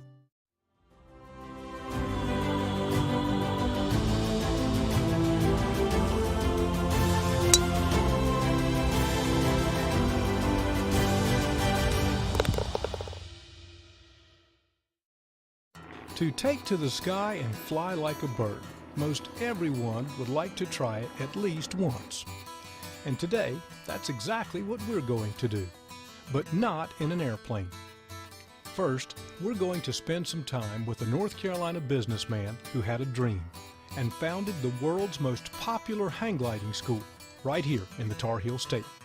Then, we're going to learn a little history about hang gliding from the man they say started it all, in his own words. And in the middle of all this, we're going back to school to learn to fly, this time free like a bird. Our destination is Jockey's Ridge State Park. After attending ground school, we'll climb to the top of the hill for our first ever solo flight in a hang glider. Now you may be surprised to find out that you can teach an old dog a new trick. All of that and more on this edition of My Heart Will Always Be in Carolina.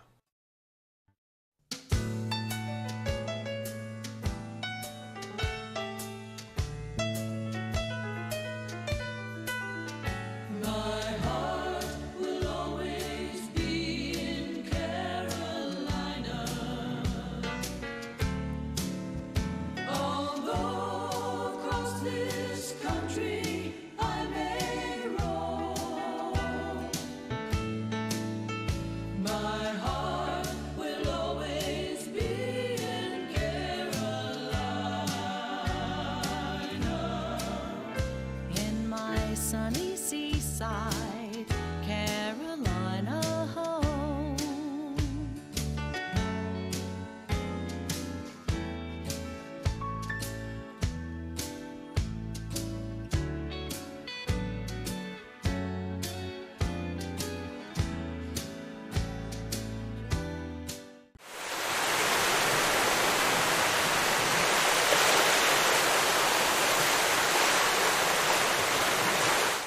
Despite what you've heard, 911 cannot locate you immediately when calling from a cell phone. Do you know the street address of your location in the event of an emergency? When you call 911, we don't either, unless you can tell us.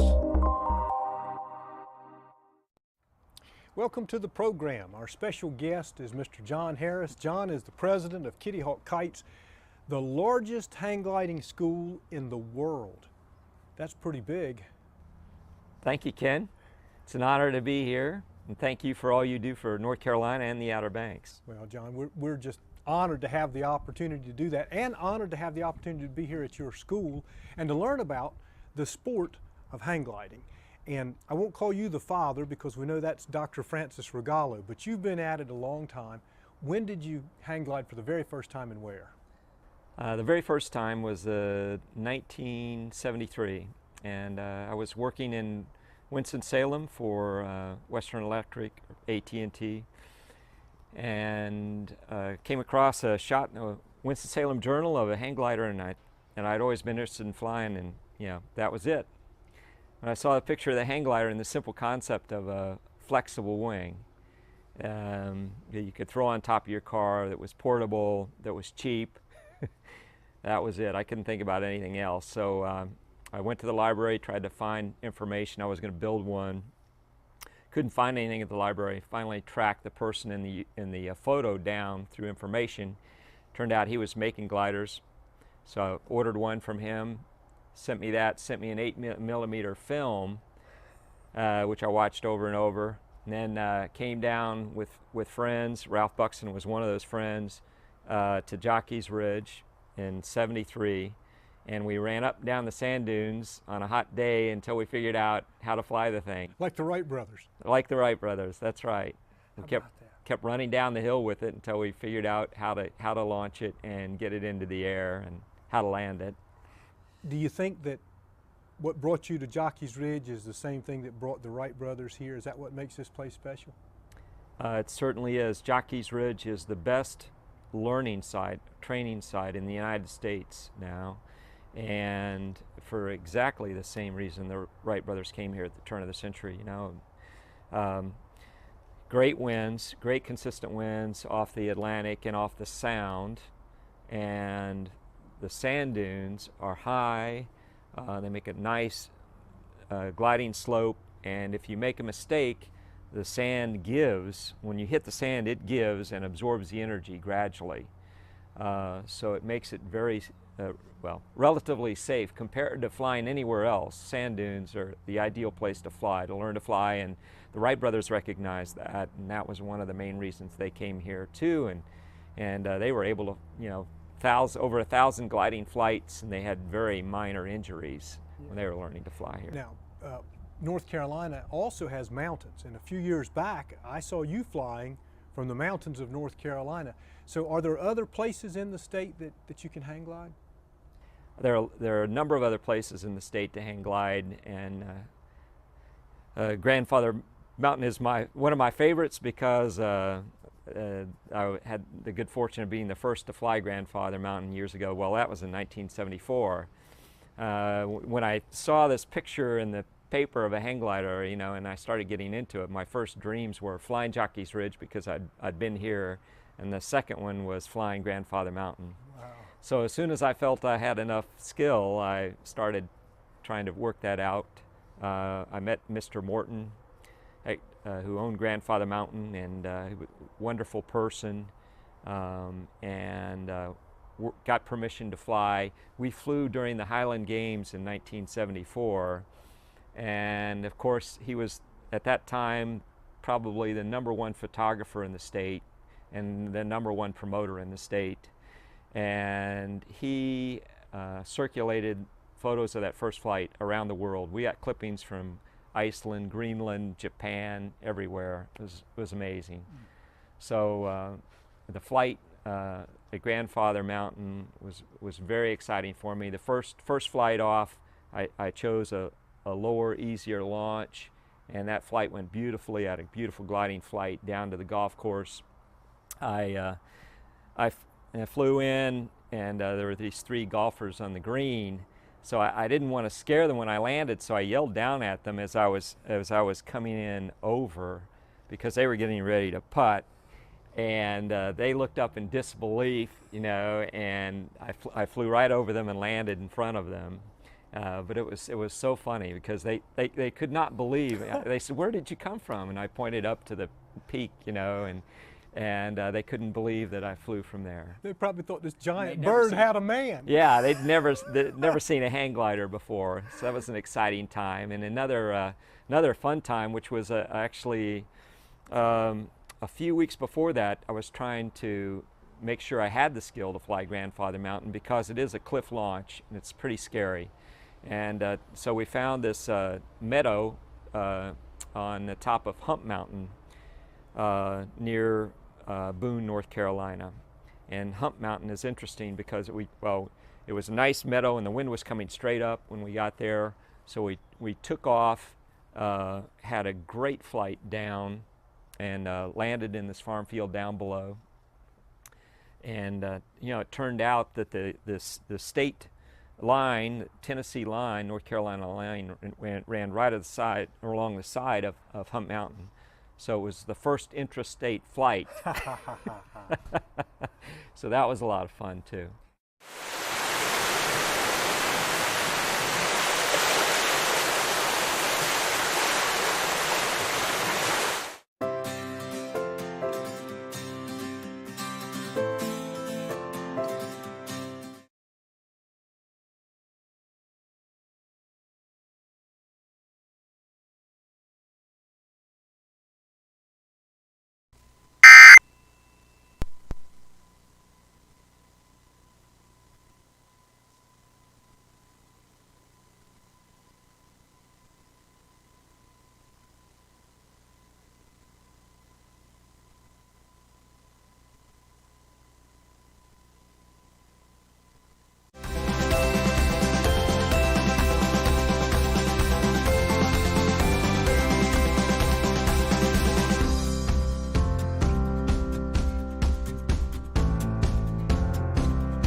word is out, and people are coming from all over the world to fly at Jockey's Ridge State Park. Some, like myself, for the first time, but others are true professional athletes in this popular growing sport. And all seem to like testing their skills against the hill and each other.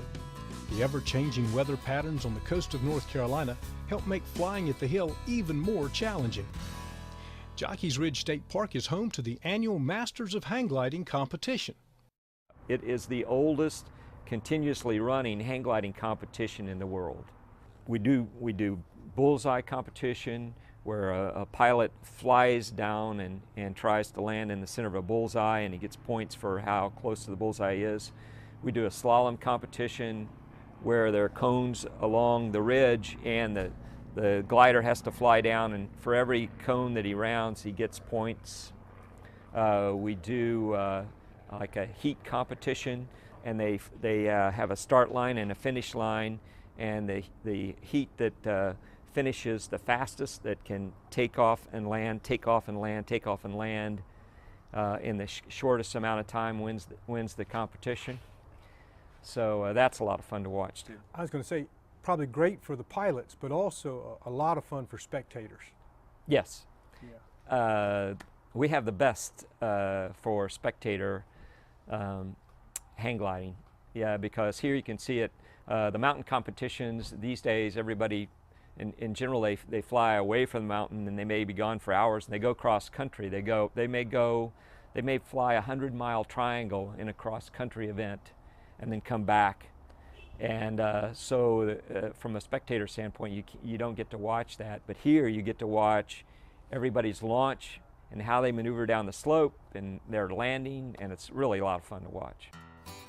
I actually hold a private pilot's license and have many hours of flying time, but none in a hang glider. I could hardly wait to get started. This is something that I've wanted to do for a long, long time. Sure looks easy enough. I signed up for ground school, and there I found out it really isn't too difficult, and most anyone can learn to hang glide. There were future pilots in my class from all over, Georgia, Maryland, Virginia, and North Carolina. Matt was our lead instructor, and I paid careful attention, not wanting to miss anything, like how to land on 2 feet.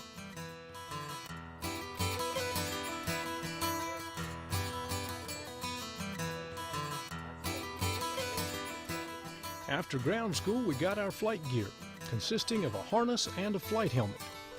And then we took a short walk from the classroom up to the top of the hill. It was another beautiful day in Carolina. Jockey's Ridge State Park does have rules and regulations that govern hang gliding on the ridge, so be sure to check in when you arrive. You are required to have a permit. The staff at the school can help you with that.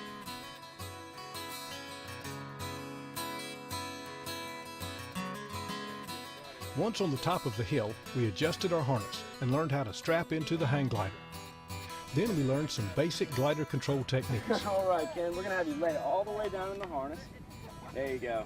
That is a little bit higher, is that okay? 1 to 2 fists is perfect, so that's actually perfect. Okay.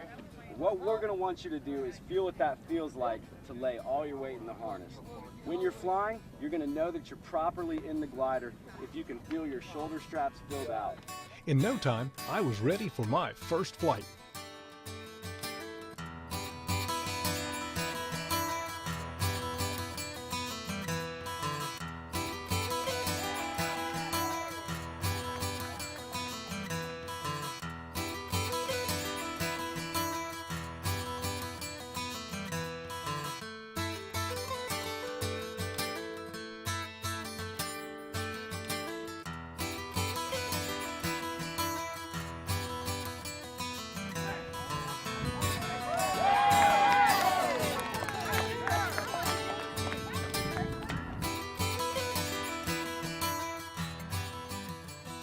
Well, what did you think about that?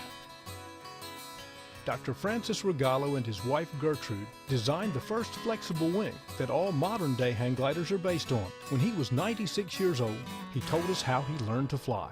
When I saw my first airplane fly over my town when I was 5 years old, I decided that that was what I wanted to do. So I tried to get in the Army, the Navy, and the Marines, but none of them would take me in because I had a couple of toes chopped off when I was 5 years old. So I had to do my flying at my own expense, and I did that. I couldn't afford to own or rent a powered aircraft, so I did all my solo flying on hang gliders and paragliders, and flew those for many years, mostly on Jockey's Ridge. I started flying flexible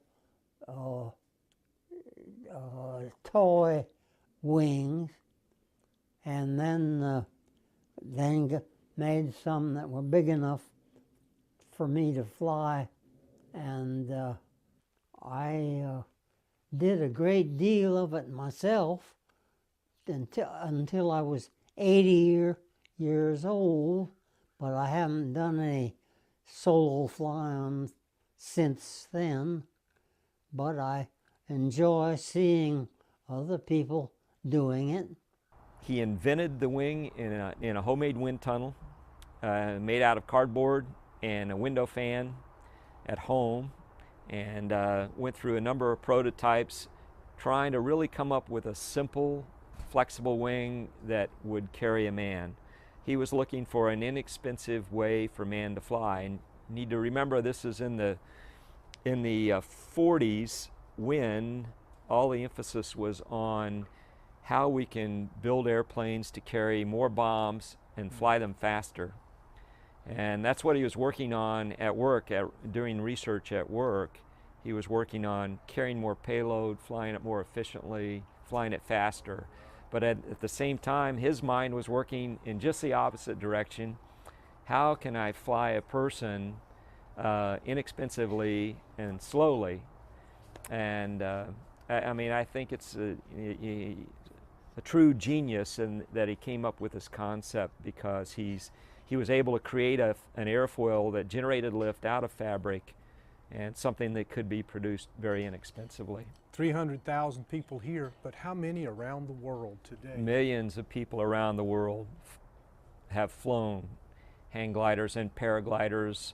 The regalos have given people a way to personal flight, to personal recreational flight, which just didn't exist before they came up with this invention.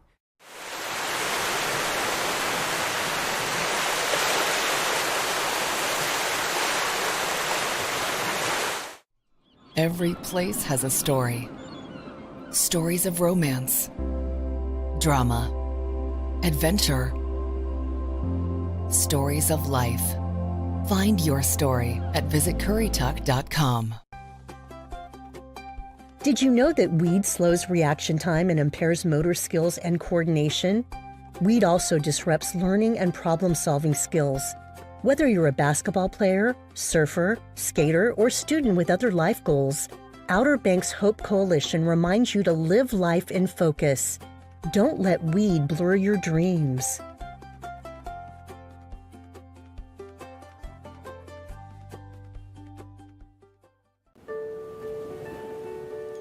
What lies beneath the surface? The waters of the Outer Banks share their secrets, one cast at a time. Total relaxation, absolute exhilaration. The Outer Banks of North Carolina, a chain of barrier islands shaped by wind and water, connected by the elements, just open spaces and endless possibilities.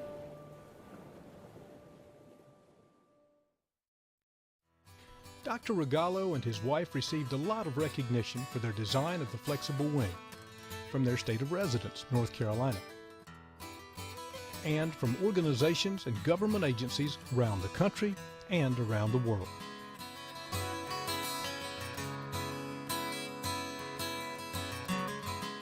You might be interested in knowing the first prototype for the hang glider was made from the curtains that hung in his and Gertrude's kitchen. How does North Carolina compare in the world of hang gliding? Is it a good state to fly in because of Jockey's Ridge in the mountains? Yes, the best learning site at Jockey's Ridge, and then there are a number of mountains. Tater Mountain is a popular site near Boone, North Carolina, where there's a lot of flying. Whiteside's near the North Carolina-South Carolina border, near Cashiers, North Carolina. So a number of good mountain sites in North Carolina. How did something that was a dream to begin with and then became a hobby turn into a very successful business? A lot of luck. And passion. And fortunately, it was truly a passion for me. I went to school to be an engineer, and that's what I was doing with AT&T. I was an ocean engineer for AT&T, and but this was so much fun for me and so exciting to me, the concept of the hang glider, that it was a good time for me to try something in my life, and so decided to open up a school and open up shop and try it out. And it was a struggle, but it was always fun. So we just kept on going, and eventually, after a long time, we finally became profitable after a number of years. And it's the largest school. How many students have learned to fly at Kitty Hawk Kites? Over 300,000 people now. Wow. And we teach around roughly around 10,000 people a year to fly hang gliders. College. And some of these go on and become professional. They're masters at this sport, aren't they? Yes. And they started with you? Yes. We have, a number of national champions have learned here, have become instructors here, and have honed their skills and gone on to become national champions. Now, I've seen other aircraft that appear to be hang gliders. Some are powered, some are towed, that have grown from hang gliders. I mean, that's what it appears to me to be. And I see them flying at airports and things. So are there any rules or regulations or governing agencies? Can you get a license to be a hang glider pilot? How does it work? Yes. Well, anything with power on it now is regulated and licensed by the FAA. And there's a new classification, light sport pilot, which covers all of those, what they look like hang gliders, but they have motors on them, and they perform and fly very well. So you need pilot training. You have to attend class and ground school, and you have to have the flying time in. And is that what we would call an ultralight? Yes. Is that the same aircraft? Same thing as an ultralight. Okay. Yes. So, and then you get your federal pilot's license, and those hours can apply towards a general aviation license too. Flight time. How about hang gliders? Do you have different classes of license for hang gliders or degrees of proficiency, and who governs that? We do. There are up to 5 different classes, and those are governed by the United States Hang Gliding Association, and the association has set the criteria for the instructors and for all the certifications and all the training. And the FAA allows the United States Hang Gliding Association to regulate that. At the same time, for air rules, or flight rules, the FAA has a whole list of flight rules on the books that govern hang gliding in conjunction with general aviation and all other types of flight, gliders, everything. Now, with my 4 or 5 flights, what's my classification? Beginner. Beginner, and with a little more time, so that you could demonstrate good consistent airspeed, good consistent launch, good consistent airspeed, and landing on your feet consistently, you could get your first rating. Oh, wow. And passing the short written test. Now, for the flying that I was doing, the flights were short in a nice area, not too high, but I was wondering, it seemed like, boy, they were all over with quickly. How long can people stay up in a hang glider, just say here on the Outer Banks, for example? On the Outer Banks, well, on the dunes, hours. Hours? Mm-hmm. Conditions are right. How can you get up in the air when you launch from a hill and stay up there for hours? Is it like gliding in the big glider, same principles, thermals and things? It's on the dunes, it's primarily ridge lift. So it's so the wind comes in and hits the ridge, and it forces the air up. So as long as you can stay in that band of air that's being forced up, it actually holds the glider up and holds your weight up. So as long as you're skillful and you fly along the ridge and stay within that lift band, you can stay up as long as you want. Thank you, John. Thank you, Ken. I enjoyed it, and I hope you enjoyed your flying. I had a great time. Good, you got to come back and do it some more. I will do it, I promise. I hope you enjoyed watching this program as much as we did putting it together for you. And you'll join us again next time. I'm Ken Mann. Thank you for watching, and may God bless you richly. My heart will always be in Carolina. Although across this country I may roam, my heart will always be in Carolina. In my sunny seaside, Carolina home.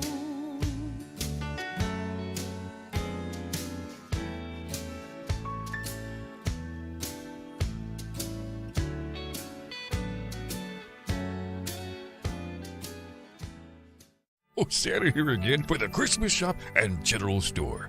You know, the general store has long been a favorite destination within our shop. You'll find favorites like candies and fudge, Heights chocolates, and ready-made Bavarian nuts. Plus, we offer a wide selection of made in North Carolina items, old-time candy, sodas, and more. And our wine section has an even larger selection than last year. With more wine tasting opportunities, it's all part of the experience at the Christmas shop and general store.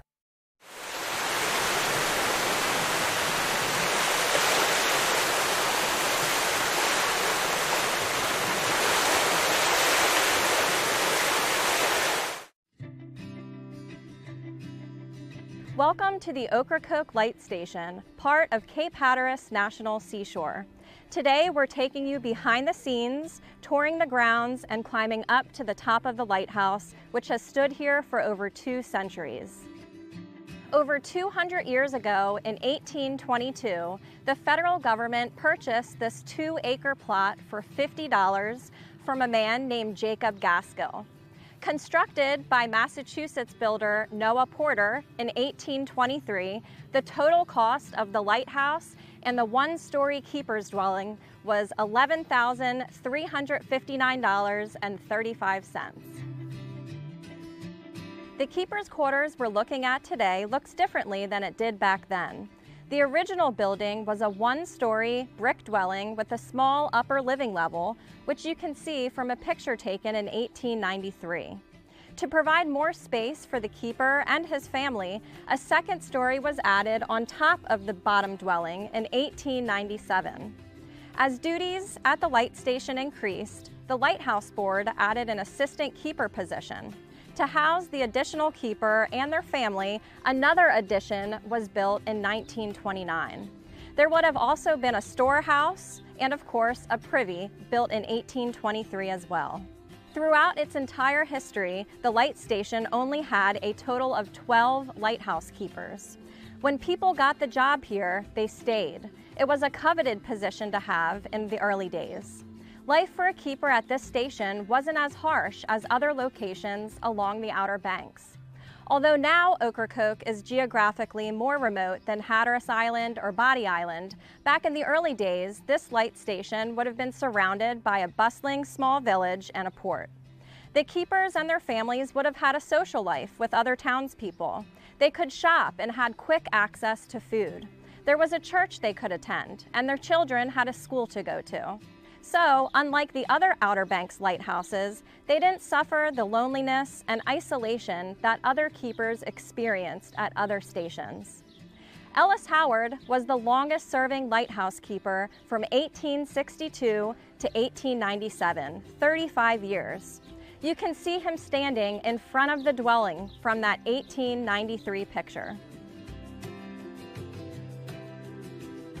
This is the original location of the storehouse. This, of course, is not the original, it's a replica, but some folks would have called it the pump house.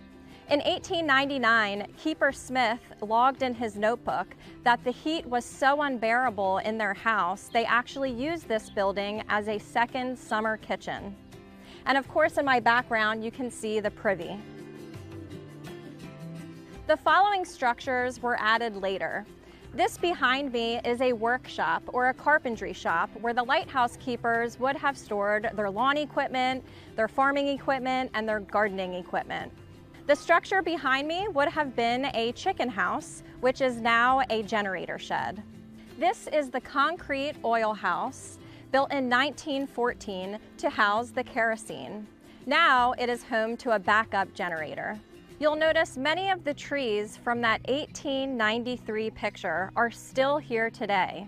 The eastern red cedars and the live oaks are all part of the character-defining features of the cultural landscape here. A common question we're asked here is, why is this lighthouse so short?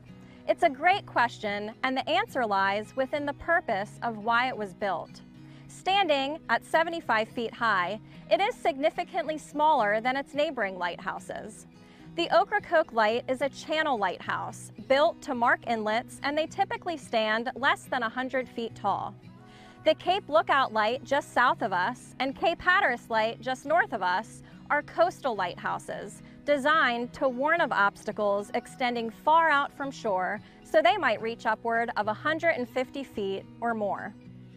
By the early 1800s, Ocracoke Inlet gained importance as the only navigable inlet in this section of the Outer Banks, providing access to the ports of New Bern, Edenton, and Elizabeth City. Neither Hatteras nor Oregon inlets existed until a storm formed them in 1846. Over 2/3 of North Carolina's exports would pass through Ocracoke Inlet, thus the need for a lighthouse in this location. This lighthouse was built to last. Sitting on a stone foundation, the walls are made of solid brick, 5 feet thick at the bottom, tapering to 2 feet thick at the top. The solid white coloring serves as its day mark. Come with me and let's take a look inside. The first thing that may catch your eye is this metal spiral staircase. Around 1950, the United States Coast Guard replaced the original wooden spiral stairs, which were attached to the exterior wall. You can still see the cement patches from where those stairs were anchored all the way up to the top. There are 87 steps to the top, including the ladder rungs that are needed to climb to get all the way up there. They had easily accessible oil at the base of the lighthouse where they would fill their canisters up. They would carry an oil lantern in one hand, their 5-gallon canister of oil in the other, and make their way up the stairs. Originally, we used whale oil. Then it switched to lard oil, and after that, kerosene.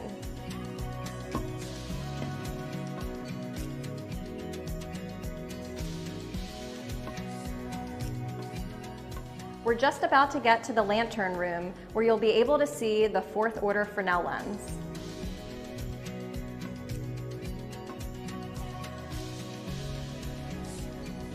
The original lighting source was 15 oil lamps set up in an octagon shape with reflectors behind it. This was really hard for the lighthouse keepers to maintain because they had to make sure all of the wicks were trimmed at the exact same length, and this room got really, really hot, which was hard for them to manage. In 1899 was when this fourth order Fresnel lens was installed. It's made of 500 pounds of glass prisms, and it stands at about 3 feet tall. Now it is sitting on a pedestal. The light was electrified on October 29, 1929. In 1946, the United States Coast Guard automated the lighting process, which really decreased the need for an on-premise lighthouse keeper. In 1999, the United States Coast Guard transferred the light station to National Park Service as part of Cape Hatteras National Seashore. The National Park Service maintains the lighthouse and structures on the grounds.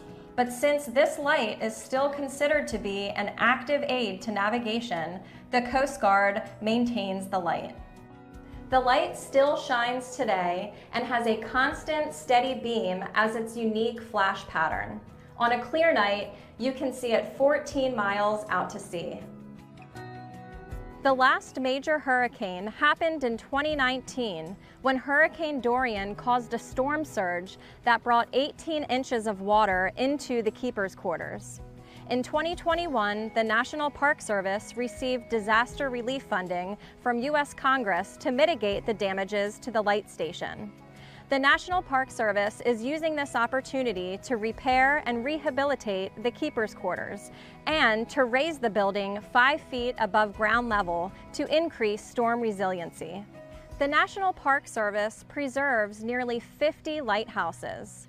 We're protecting a symbol of that chapter in American history when maritime traffic was the lifeblood of the nation. All trade and transportation relied on ships. But here on Ocracoke Island, we're not just preserving a symbol of what was, but a symbol of what still is. Maritime traffic and travel is still the lifeline for this town and island. Although the lighthouse is not open for climbing, the boardwalk is always open, and visitors can enter the base of the lighthouse during designated hours. Visit the Discovery Center near Silver Lake Harbor to check with staff about hours and special programming.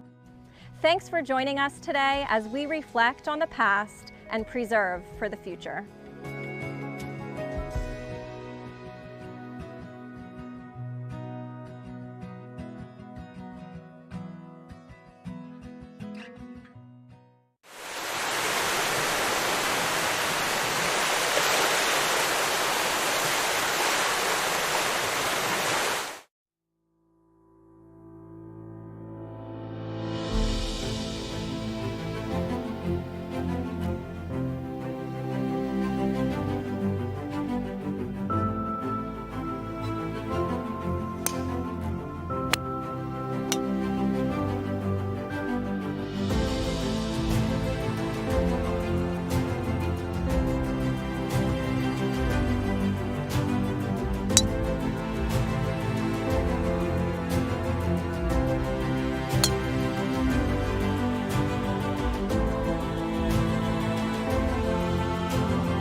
Nothing beats a day at the beach, but the power of the ocean deserves everyone's respect.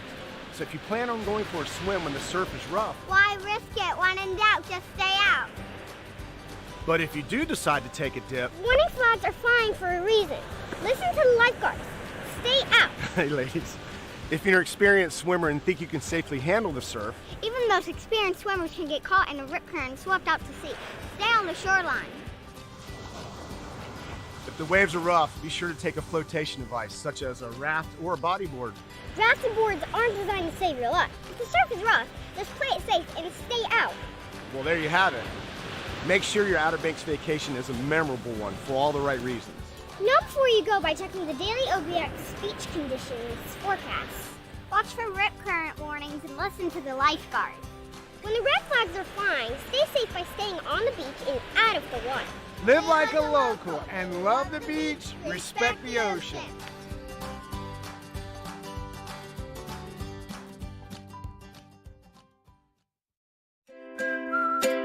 The popularity of electric-assisted bicycles, also known as e-bikes, has recently grown rapidly across the country, and the Outer Banks is certainly no exception.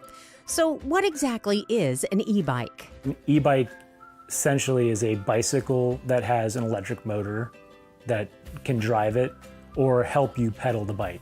They look exactly like a bike, and they more or less function like a bike, but the motor is a major component of it. Unlike a bicycle that you can pedal indefinitely by yourself if you have the fitness, an e-bike does have a limit to how far it can go with the assist or with the battery power. Due to their ability to reach speeds of up to 28 miles per hour, e-bikes are a popular choice for people who are looking for a quick and easy way to commute to and from work, school, grocery stores, restaurants, shopping centers, and other locations all along the Outer Banks, while also avoiding the high cost of fuel and congestion that occurs on roadways during Dare County's peak visitor seasons. The usage of electronic bicycles on the Outer Banks is rising at a rapid rate. They're available at all different locations for purchases, and people are choosing to use that as a mode of transportation, especially during the congested travel months of the summer. Although e-bikes are incredibly convenient and offer a wide array of benefits for everyone, from children and teens to adults, seniors, and commuters, if you don't follow a few basic safety steps and adhere to the rules and regulations that apply to them, they can also be extremely dangerous, both for riders and everyone else around them, including pedestrians, motorists, and those who are riding a non-electric bicycle. The biggest issue with the e-bike safety is that they go really fast. 20 miles an hour with a throttle, and some will go up to 28 miles per hour with a pedal assist. Most cyclists are used to going maybe 10 to 15 miles an hour, like on a good day on their beach cruiser or whatever, but 20 miles an hour starts to require skill in handling a bike going that fast, because it is a skill to handle a bike going 20 miles an hour, let alone 28 miles an hour. Reaction time, stopping the bike, is important, because if something happens and you're going very fast, you have to react properly. And like anything going very quickly, if you fall off it, you have to be able to brace yourself. The injuries can be worse because of that. Dare County ranks number 13 in the state of North Carolina out of 100 counties for serious injuries with bicycle crashes. With electric bicycles, like all bicycles, 41% of all crashes occur between 6 p.m. and midnight. 28% occur between noon and 6 p.m. The same rules of the road apply to both electric bicycles and human-powered bicycles. Driver's licenses are not needed or required to operate an electronic bicycle in the state of North Carolina. When riding an electronic bike, helmets are not required unless you're under the age of 16 years. 16 years and younger must wear a helmet on any bicycle, whether electric or pedal. Although we do recommend that anybody who operates or rides a bicycle or e-bike always wear their helmet. Although you can ride an electric bicycle on the bypass, even under the age of 16, that is strongly discouraged. Electric cyclists should choose roadways that are less traveled by vehicular travel, should ride during the daylight. If you ride at night, make sure you have the required lighting, and always, I stress always, wear a helmet. At nighttime, you must have a white light on the front of your bicycle and a red light on the rear. When riding an electronic bicycle, always ride with traffic and follow all the rules of the road as you would if you were driving a motor vehicle. While riding a bicycle or electronic bicycle in Dare County, just remember that not everyone is here on vacation. Things are going on in their lives and on the roads, so just be cognizant of your surroundings. I think people should ride where they're comfortable. The sidewalk, the side of the road, they have to be very defensive, like looking out for cars, looking out for pedestrians and hazards. That's very important. It's all in your hands at that point, basically, especially at intersections where things can happen very quickly. You just have to be an active rider. Electric bikes are a good way of reducing congestion on our roadways in the summer and visitors being able to get to where they want to go in a timely manner. Just always wear a helmet and be safe when riding. The benefits of an e-bike are, there's a lot of utility with an e-bike. If you wanted to have something that's useful in getting around, doing your chores, making your life a little bit more outdoors, I think it's a great use case for an e-bike.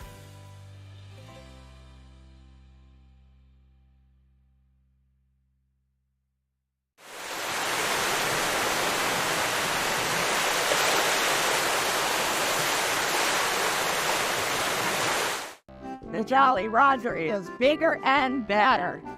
Our incredible new bar is the best venue on the beach for great entertainment, gaming tables, and emptying and ends. No one takes care of locals better than the Jolly Roger, with special discounts every day on breakfast, lunch, and dinner. The menu has it all with huge portions at affordable prices and plenty of room for large parties. Always casual, relaxed, and loads of fun. The bigger and better Jolly Roger. It's classic Outer Banks. Hi, this is Joey the Wine Guy, located in the general store of the Christmas Shop at General Store, located in Manteo, North Carolina, right here on historic Roanoke Island. Join me daily from 11 to 5 for free wine tastings here at the General Store, where you can try it before you buy it. Be sure and try our featured German Christmas wine, just the thing to get you in the Christmas spirit all year long. And don't forget to ask me about special pricing on 6 and 12 bottle cases. Whether you're looking for a Chardonnay, a Cabernet, or your favorite Merlot, we've got it here at the Christmas Shop at General Store. Oh, Santa here. Do you know that the Christmas Shop at General Store has the largest display of Christmas gifts and ornaments in the Outer Banks? Nutcrackers, collectible Santas, snow and Christmas trees, personalized ornaments, and so much more. A room full of gifts that remind you of your pets, a nativity display that'll blow you away. It's surely a destination that brings joy to so many. We can't wait to see you at the Christmas Shop and General Store. Let's talk quality. Benchmade quality from American hardwoods and handcrafted in the USA. That's the Benchmade collection from Bassett, exclusively at Outer Banks Furniture. Each piece is meticulously crafted from Appalachian maple, cherry, or oak, and made to order one at a time by American artisans in Bassett, Virginia. From a live edge table to a sharp modern edge, Benchmade has your look. Find the Benchmade collection from Bassett exclusively at Outer Banks Furniture, Milepost 1 in Kitty Hawk.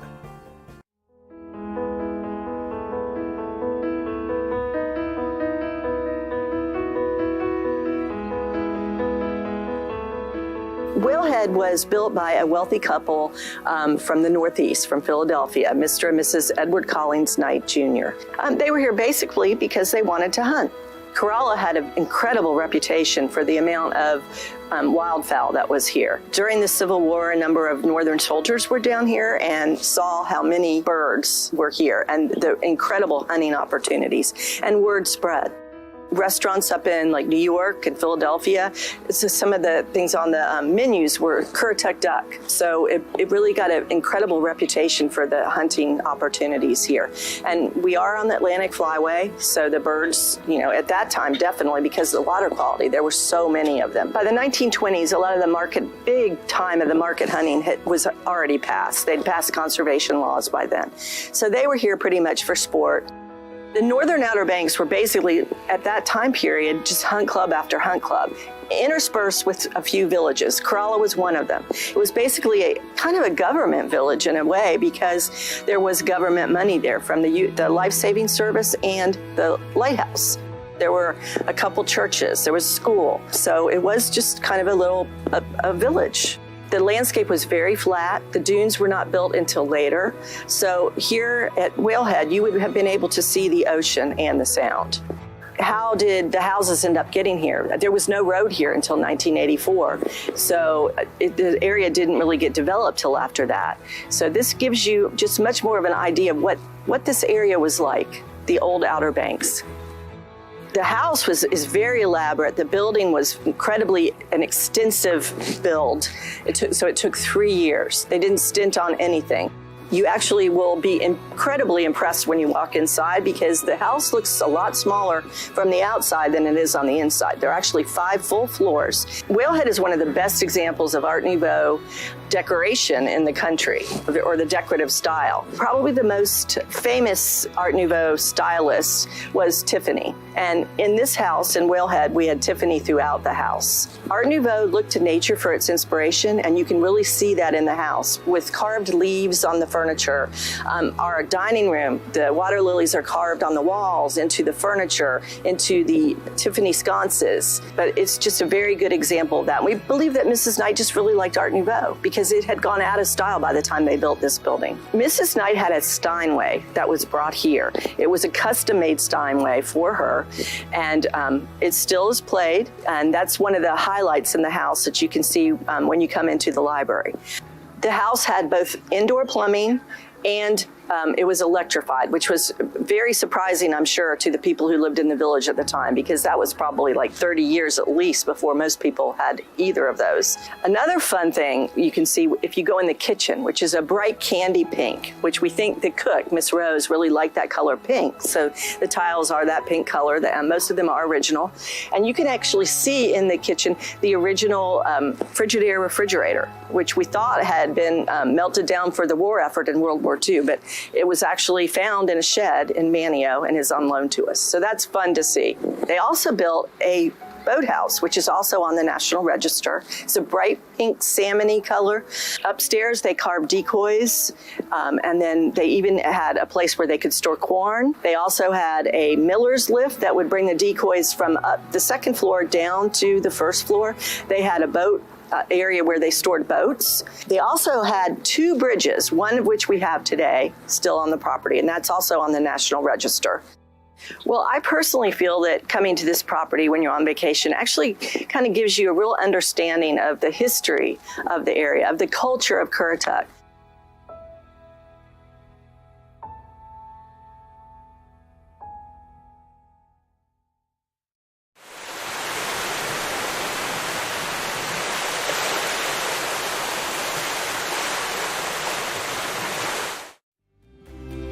Treasure memories in Corolla Outer Banks. Go to CorollaNC.com.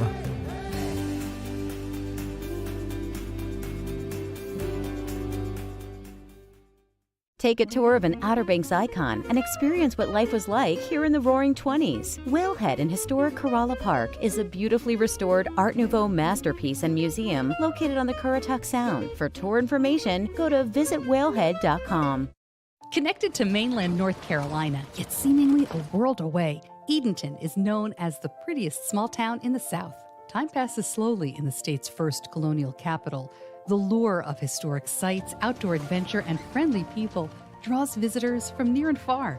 Whether by car or boat, let our lighthouse be your beacon to a relaxing getaway on the Albemarle Sound. Find your Eden in Edenton, North Carolina, the South's prettiest small town.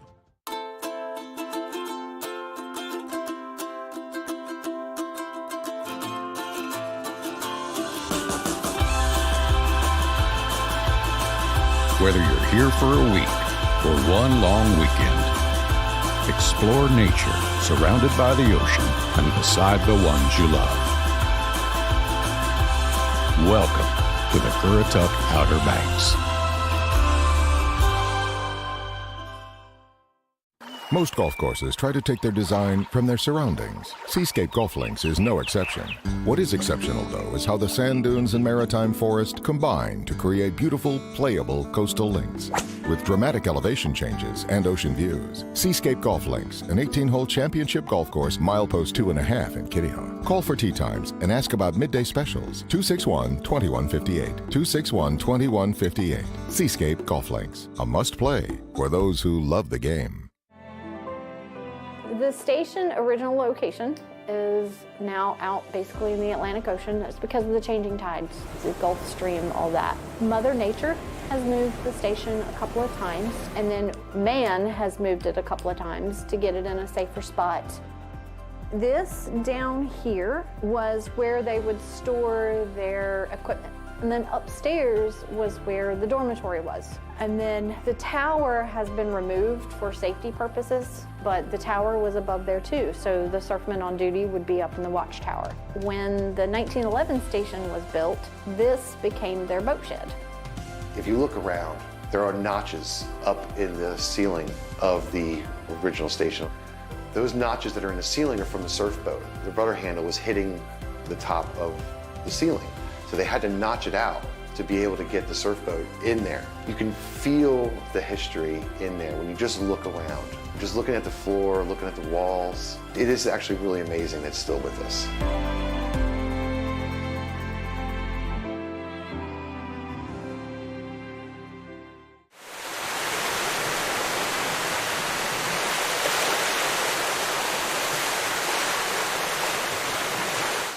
Welcome to Jeanette's Pier, the family fishing spot on the Outer Banks. Make memories for a lifetime while reeling in the catch of the day. From bottom fishing for spot and croaker to jigging for bluefish and Spanish mackerel, experience the thrill of catching a fish from this 1,000-foot-long concrete ocean fishing pier located at milepost 16.5 in Nags Head. Have fun in the sun while fishing with your friends and family.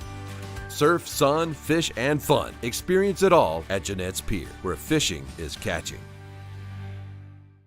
Outer Banks Furniture is the leather expert on the beach and the only furniture store exclusively offering Omnia leather. With almost 200 different colors and styles to choose from, with unmatched design, comfort, and luxury, Omnia Leather only sources hand-picked top-grain hides from the oldest tanneries in the world, then creates the finest chairs, sofas, recliners, and accent pieces right here in the USA. Find the exceptional collection of Omnia Leather exclusively at Outer Banks Furniture, Milepost 1 in Kitty Hawk.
My name is Quentin Turco and I live in Kitty Hawk, North Carolina. And I do everything from surfing to fishing to spearfishing to paddleboarding. I mean, pretty much anything that involves the ocean.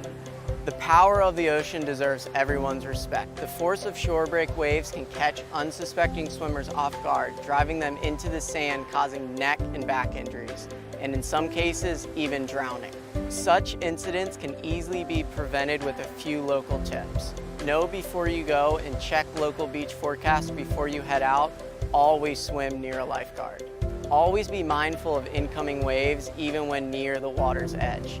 When in the water, play the over-under game. Little waves we go over, larger waves we go under. Live like a local, love the beach, respect the ocean.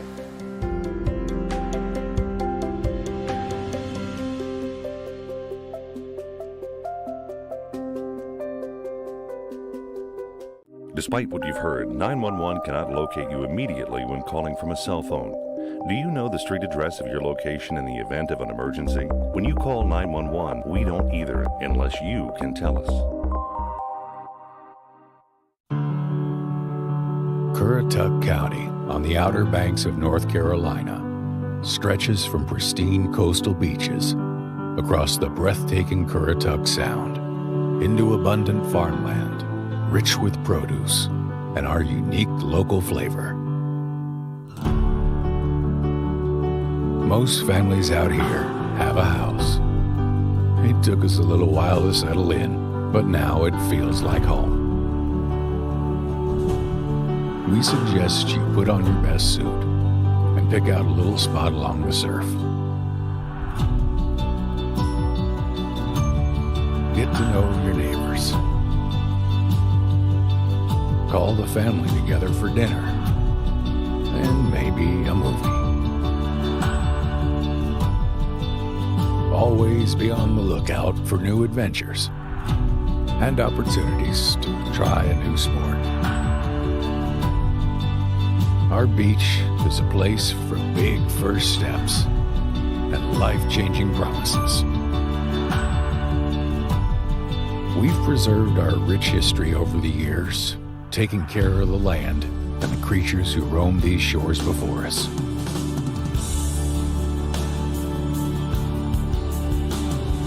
It's always been a good place to let loose, be a kid.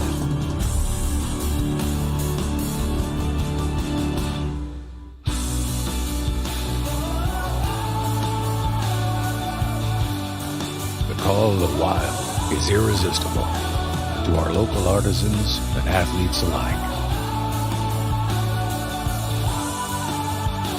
Every kitchen is full of tradition and flavor, with plenty to share. And if you get excited about our fresh seafood, just be careful of the steam.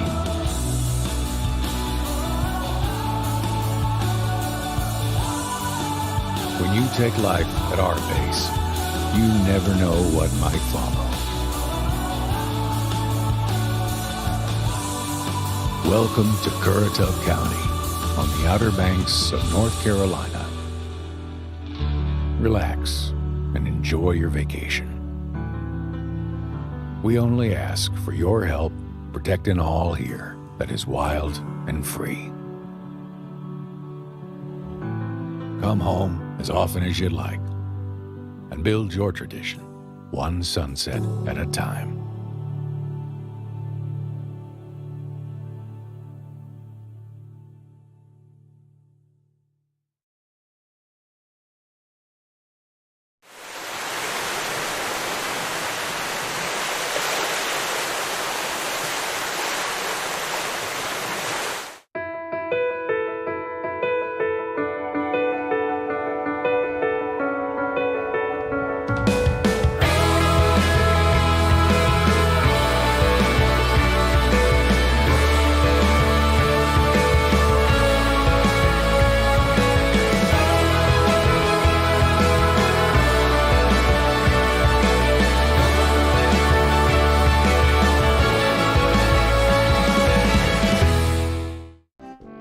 40 years, I've dreamed of building a bigger and better Jolly Roger. And now your dream is a reality. Yay! Carol Ann has transformed the Jolly Roger into the hottest new restaurant and bar that is the best venue on the beach for great entertainment, gaming tables, and NTN games. My dream has come true, and I can't wait to share our new restaurant and bar with you. Come see us at the new Jolly Roger. It's classic Outer Banks. The Jolly Roger Restaurant. Capacity to explore a passion while learning from the greatest to ever do it. Reliability to make those who are far away feel like they never left. Speeds for fueling moments of discovery while sparking curiosity. It's not just internet, it's a gateway to opportunities you never even knew existed. Ripple Fiber, multiplying potential for you, your family, and the community. The Jolly Roger is bigger and better. Our incredible new bar is the best venue on the beach for great entertainment, gaming tables, and NTN games. No one takes care of locals better than the Jolly Roger with special discounts every day on breakfast, lunch, and dinner. The menu has it all with huge portions at affordable prices and plenty of room for large parties. Always casual, relaxed, and loads of fun. The bigger and better Jolly Roger. It's classic Outer Banks.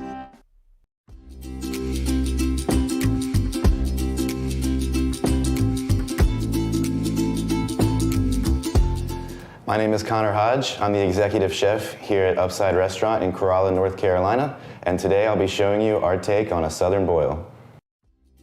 So unlike typical boils, the boil we will be making today will serve one person, and it pairs nicely with seasonal white wines that we have available in the spring, summer, and the fall.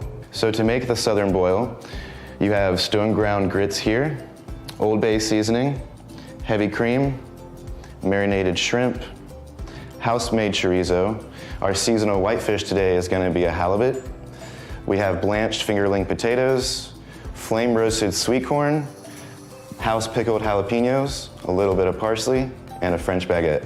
So our southern boil is different in the sense that we don't boil our seafood, and we use grits as the base to pull everything together, and then we finish it off with a cream and Old Bay mixture. To start off the southern boil, you're gonna boil 4 cups of water to 1 cup of grits with a little bit of salt, lemon juice, and bay leaves. After your grits have reached the desired thickness, you are gonna wanna cut the fingerling potatoes long ways and fry them for about 2 minutes.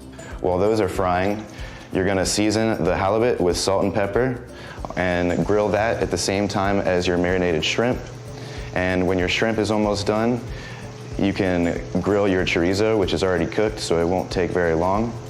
And in a saute pan, you're gonna take 2 cups of heavy cream, 2 tablespoons of Old Bay, and reduce that down by about half.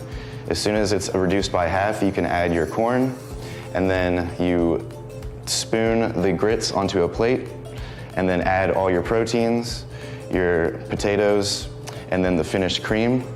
And then you're gonna take about a 2-inch piece of the baguette, finish it off with pickled jalapenos and parsley.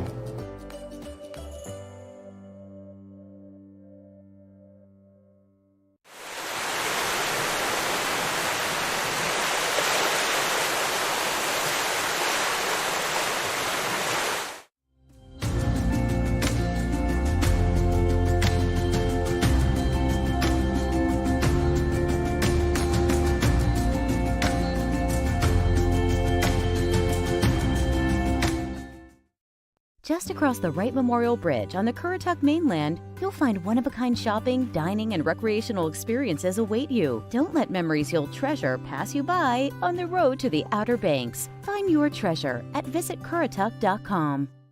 Most golf courses try to take their design from their surroundings. Seascape Golf Links is no exception. What is exceptional, though, is how the sand dunes and maritime forest combine to create beautiful, playable coastal links. With dramatic elevation changes and ocean views. Seascape Golf Links, an 18-hole championship golf course, milepost 2.5 in Kitty Hawk. Call for tee times and ask about midday specials. 261-2158. 261-2158. Seascape Golf Links, a must-play for those who love the game. Better sleep means a better life. That's why Outer Banks Furniture offers Simply Luxe from Mattress Grove. Luxurious handcrafted sleeping comfort that's made in America. Simply Luxe gives you pressure-relieving layers, temperature-regulating airflow, spinal-aligning back support with 5 unique support feels for ultimate comfort. Start sleeping better today. Simply Luxe goes the extra mile to hand-tuft many of its models for unparalleled support and durability. Find the complete collection of Simply Luxe mattresses at Outer Banks Furniture, Milepost 1 in Kitty Hawk.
Every place has a story. Stories of romance, drama, adventure, stories of life. Find your story at visitcurrytuck.com. Treasure memories in Corolla Outer Banks. Go to CorollaNC.com.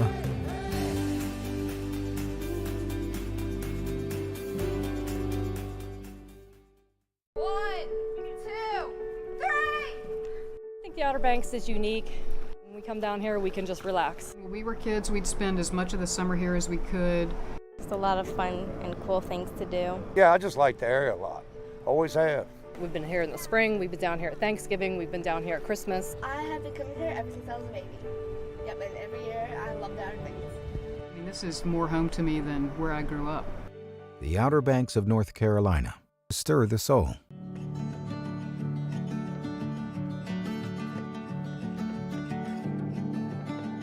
Some people say the Outer Banks has the best fishing spots. Some people talk too much. The Outer Banks of North Carolina. Conveniently located just beyond compare.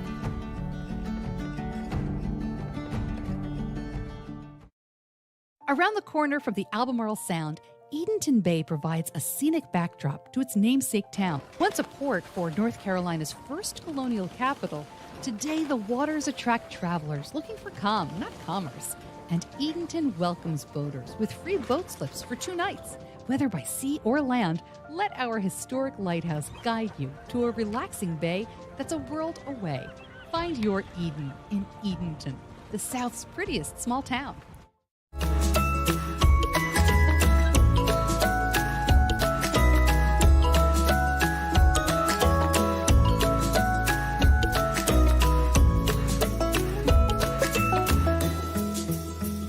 Hello, to the NC Aquarium on Roanoke Island. My name is Dana and I work in the education department here at this beautiful aquarium. And today I have a corn snake, one type of non-venomous snake we have here in North Carolina and on our exhibit. And this is our animal ambassador corn snake. And corn snakes are another type of reptile. And as a reptile, they have scales, they have a backbone, they also have fangs, and their ability to use their tongue to actually sense what's around them. Now, normally, snakes get a bad rap. Some people get a little bit scared of them, but snakes are very important to our ecosystem. They're kind of like a pest control. They allow them to go out to cornfields like a corn snake or anywhere else to get our mice and rodents to reduce the spread of any type of pest or anything diseases. And as a non-venomous snake, they're also known to be constrictors. So when they're going after their prey, they're actually going to strike them with their fangs, and then they're going to squeeze them really tight, all right, and then they are going to engulf them. And there's a myth that they can actually unhinge their jaws, but they actually have more of a flexible ligaments around that area that allows them to open to a degree where if we could do that, we could actually fit a beach ball in our mouth. But we can't, so don't do that at home, only for these snakes right here. In case you're wondering how to tell the difference between a venomous and non-venomous species of snake, what you're gonna do is you're always gonna give it some space, maybe get an expert to take a video or to take a photo. But if you're comfortable, what you'll do is if you find a snake skin, because they'll shed once every couple weeks, some snakes once every year. And when you shed, you're gonna be looking for the back end of their body, and that's their tail. And you're gonna find their cloaca. So that's the opening where they use the bathroom. Once you find that hole, you're going to find if it has a line that goes straight down the middle, that's going to be non-venomous. But if you see there's not really a line and it's only one column instead of two, then that's gonna be your venomous snake. Another way is to tell is their pupils, their eyes. If a snake has more of a rounded spherical eyes, that's gonna be non-venomous. But a venomous snake is gonna have more of a cat eye, more diamond shape. One of the reasons why we call this snake a corn snake is actually their patterns, their variations on their bellies. So their bellies look actually like Indian corn. If you guys have ever been around Thanksgiving and you like to decorate your house with all the yummy food, you might see some Indian corn. So that's another reason how they got their name of a corn snake. But like I said, most of our snakes, they're very important to our ecosystem, and we don't just want to get rid of them because they play a vital role with that pest control, that balance of prey versus predator. So we ask you guys just to kind of give them some space if you see them out in your habitat, in your kind of house. And we thank you guys for watching, and we hope you guys join us at the NC Aquarium on Roanoke Island to learn a lot more about the different species of snakes we have here.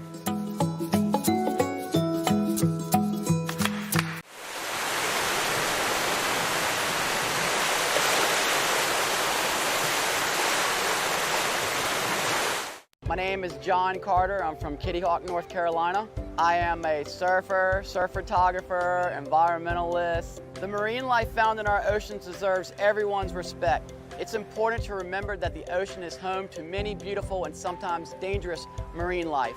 Dangerous interactions with such marine life can be easily prevented with a few local tips. Always swim near a lifeguard. Shuffle your feet as you walk in the water to avoid skates and rays. Don't swim too far from the shore. Avoid water at night, dawn, or dusk. Stay clear of any wildlife swimming in the water. Avoid waters being fished and those with schools of bait fishes. Diving seabirds are a good indicator of such activities. Live like a local, love the beach, and respect the ocean. Text OBX Beach Conditions to 77295 to sign up for daily beach forecast and condition reports. For terms of service and privacy policy, visit obxalerts.com. Surrounded by water, Currituck and the people of the Outer Banks have been shaped and defined by its rich coastal and maritime history. Here in Corolla, on the edge of the Atlantic, where roads give way to endless water, legendary local craftsmen designed and built these boats and taught generations of Northeast North Carolinians how to take to the sea and sound to find prosperity. From duck hunting, to fishing, to guiding, to saving lives off the coast. These hardy people both endured and celebrated life on the water. The Currituck Maritime Museum tells the stories of Currituck's boat-building forefathers, their remarkable craft, and the enduring legacy they left behind on how to live life and thrive on the waters here. Discover the newest addition to historic Corolla Park. Find yourself here.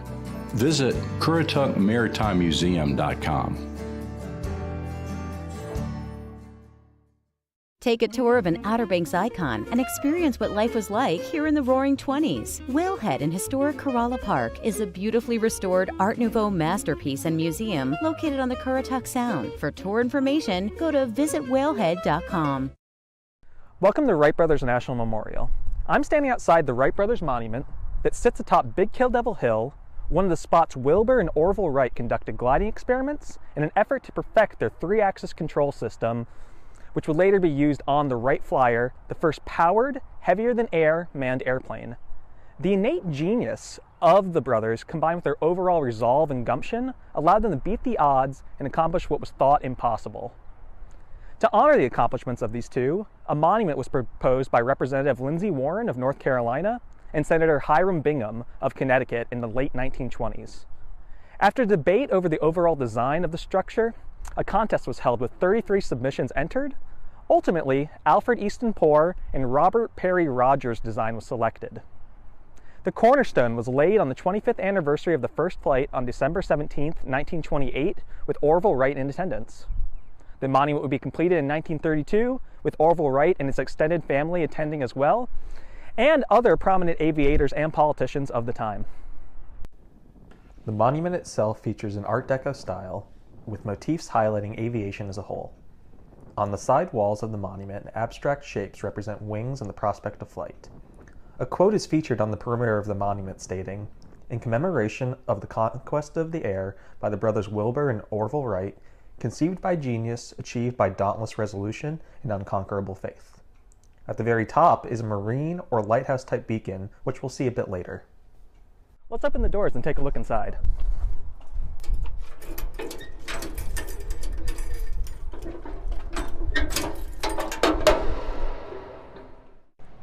Here we are on the inside of the Wright Brothers Monument. As you can see, there's really not much going on. Prior to the Mission 66 Visitor Center being built, the inside of the monument here would have been a place for visitors to speak with a ranger, hear interpretive talks, and view the busts of Wilbur and Orville, which now sit outside and feature Orville looking to the west and Wilbur to the east. As we look around, we can also see 2 quotes on the wall, embodying the accomplishment of the Wright brothers. "The long toil of the brave is not quenched in darkness, nor hath counting the cost fretted away the zeal of their hopes. O'er the fruitful earth and athwart the sea has passed the light of noble deeds, unquenchable forever." Pindar. From a point near the base of this hill, Wilbur and Orville Wright launched the first successful flight of a power-driven airplane, December 17th, 1903. And finally, to cap off your monument experience, you could walk the narrow steps to the very top and take in some of the highest views of the surrounding areas. Let's go up the stairs and take a look.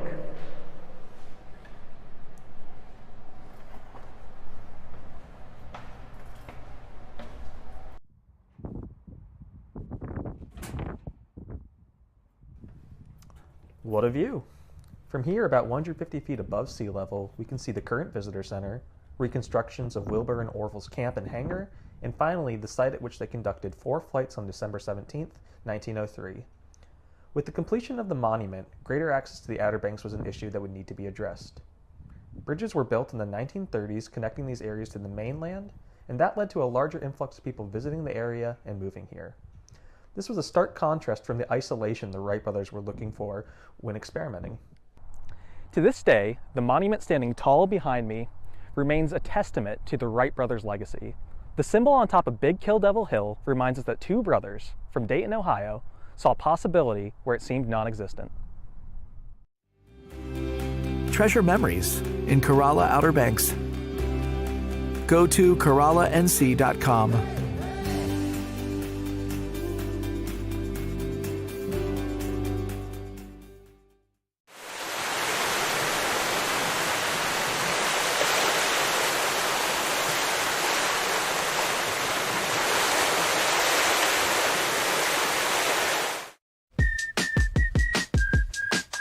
With jet skis, there's no seat belts, no airbags, no nothing to keep you safe, all right? Okay. So if you drive it safe, you'll be safe, all right? Perfect. All right, cool. I can be safe. All right, cool. I can be safe.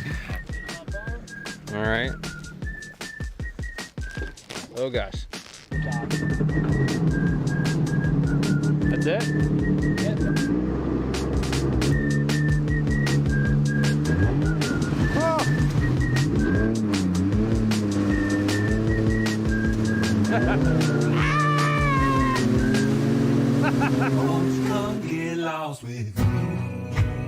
As a lifelong adventurer, I've learned that amazing experiences can be found just about anywhere. Sometimes they're epic, sometimes they're humbling, and almost always they're about the people you meet along the way.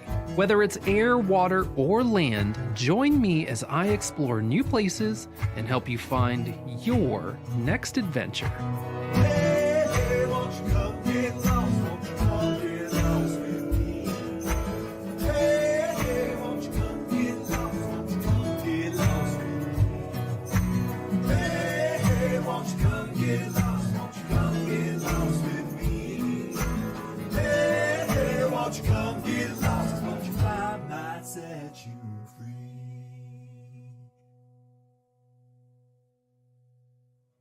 This episode of AWOL is brought to you in part by Visit Currituck, Outer Banks, North Carolina, and our friends at All Trails. All Trails, your guide to the outdoors.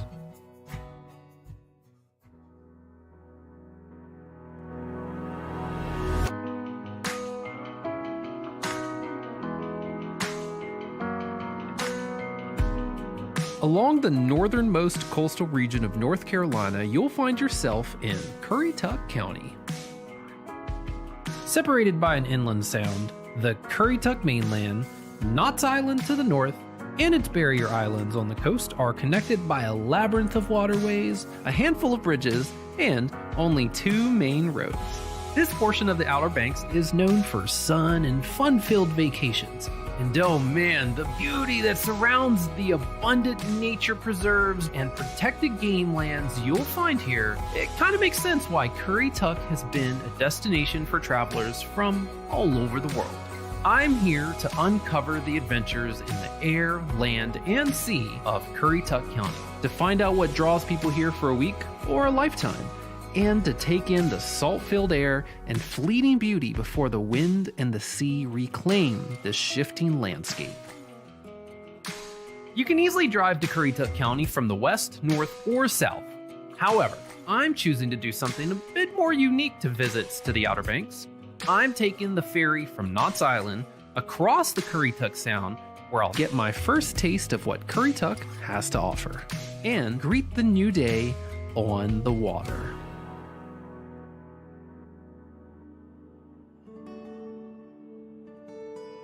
It's a good morning here. We're in Lower Currituck at the Currituck County Rural Center, and I'm meeting up with Ben and some of his friends. We're going to see the sunrise on the water on a kayak, on one of these guys, and it should be pretty.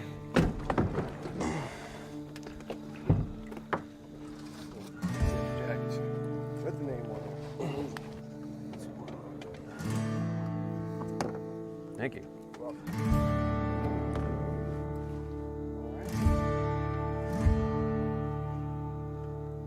See you later, world.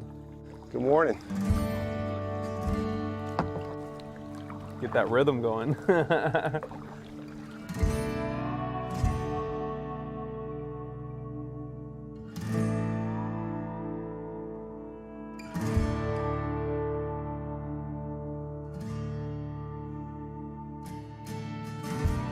So this is a campground for the people who are kayaking the coast. This is a designated point to camp along the way. I would have never thought to like paddle down the coast. Well, it's a thing, you know, just like hiking the Appalachian Trail, there's people that kayak the coast.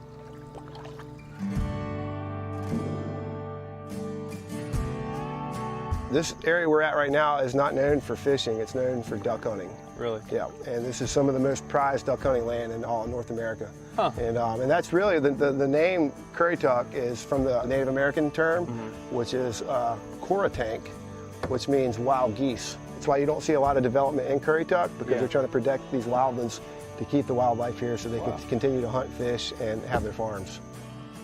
I think it's kind of interesting to like the hunting and fishing is kind of what keeps the interest to preserve the nature and everything like that. Big time, yeah. It's kind of a, it kind of goes hand in hand. Yeah, yeah.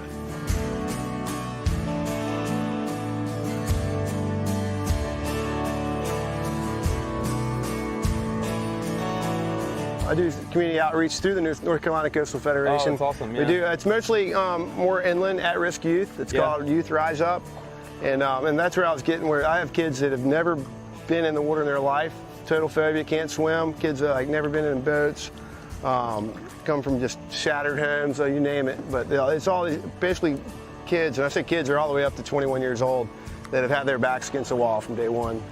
I mean, I hate to like be super biased to like the outdoors, but like that can like change someone's life. Oh, absolutely. You know? So we're gonna cruise this way.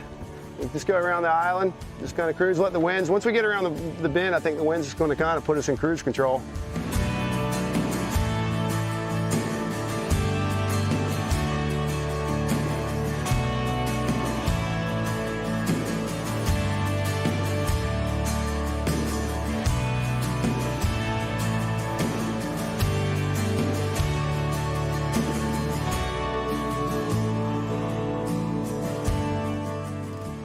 Man, I think we got up at like 4:30 to make it over here. But when you see that sunrise come up over the sound, it's definitely worth it. Beautiful here.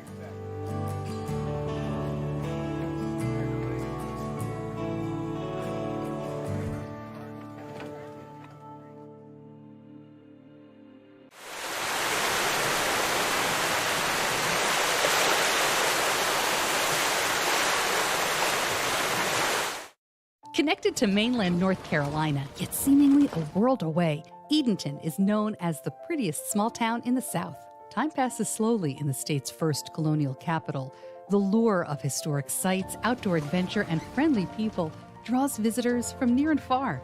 Whether by car or boat, let our lighthouse be your beacon to a relaxing getaway on the Albemarle Sound. Find your Eden in Edenton, North Carolina, the South's prettiest small town. Oh, Santa here. Do you know that the Christmas Shop and General Store has the largest display of Christmas gifts and ornaments in the Outer Banks? Nutcrackers, collectible Santas, snow and Christmas trees, personalized ornaments, and so much more. A room full of gifts that remind you of your pets, a nativity display that'll blow you away. It's surely a destination that brings joy to so many. We can't wait to see you at the Christmas Shop and General Store. The waterways that connect Currituck County bend and twist their ways through the landscape, but it's a bit hard to get a true appreciation for their number and scale from the ground. To get a bird's eye view and finally experience the air in AWOL for the first time, I'm stopping at an open field along Route 158 to meet up with Andy Thompson, a professional hang glider with Kitty Hawk Kites. I started flying hang gliders in 2010, so it's about 9 years I've been flying now. Okay. Pretty much full time. What on earth made you decide to start flying around in this thing? Just a little sense of adventure, I think. Just an escape from the real world to get up in the sky and see things from the bird's eye view. Yeah. So here we're in the flatlands, so we're not running off any mountains. Okay. We do have this ultralight here. It's called a Dragonfly. It's specifically built to tow hang gliders up. And then my job as piloting the hang glider is just to stay behind the airplane. Stretch out and flop right on top of Andy.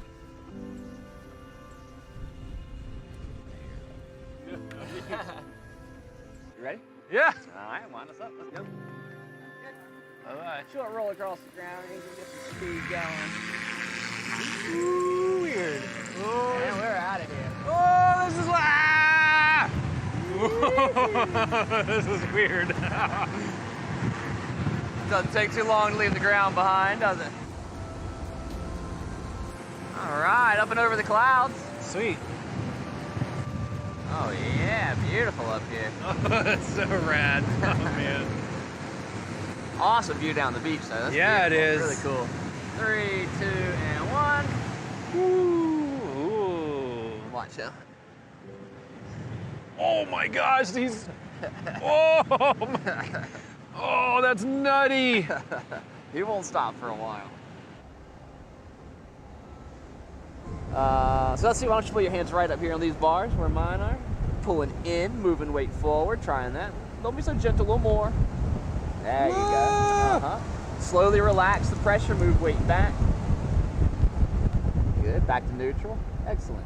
Let's start with a little bit of pulling in, and then pull that right bar towards your right shoulder and relax. Okay. That's it, and that's all it took for a right turn. Oh, weird. Now you totally go to neutral and try to come out of that right turn. So left hand, left shoulder, hold pressure on that until you feel everything start to balance out and level out. So why don't you give me a 360 to the, let's go to the left.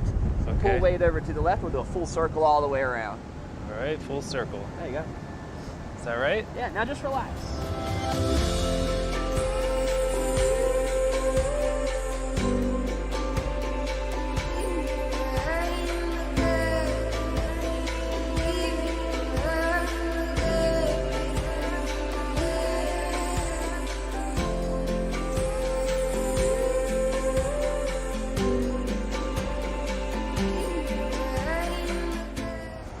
Alright, you ready for a little adventure? Let's go for it. Woo! Oh, God. Woo! Oh,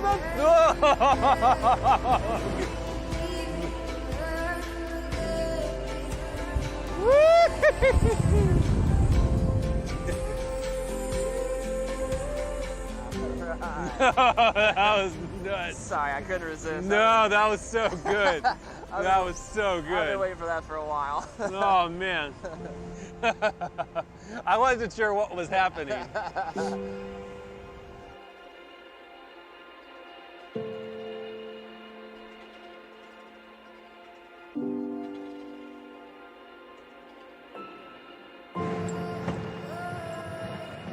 Damn.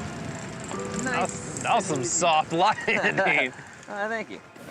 All right, how about that? That was good. Oh, man. Good time? Yeah. Nothing like flying like a bird. Right? Man, it was super surreal, actually. Like, I don't know how to describe it. I don't know how to describe it. It's just, I don't know how to describe it. That was sweet. Yeah, you got to do it. You just have to do it.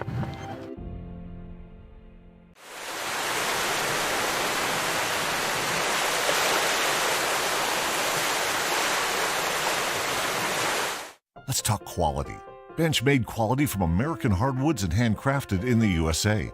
That's the Benchmade collection from Bassett, exclusively at Outer Banks Furniture. Each piece is meticulously crafted from Appalachian maple, cherry, or oak, and made to order one at a time by American artisans in Bassett, Virginia. From a live edge table to a sharp modern edge, Benchmade has your look. Find the Benchmade collection from Bassett exclusively at Outer Banks Furniture, Milepost 1 in Kitty Hawk. Do we mark time by what comes before and after? Or is it this moment and what we do with it that truly matters? The Outer Banks of North Carolina starts every day with an open invitation to explore, to pursue unknown outcomes, and challenge curiosities, to stir the soul with open spaces and endless possibilities.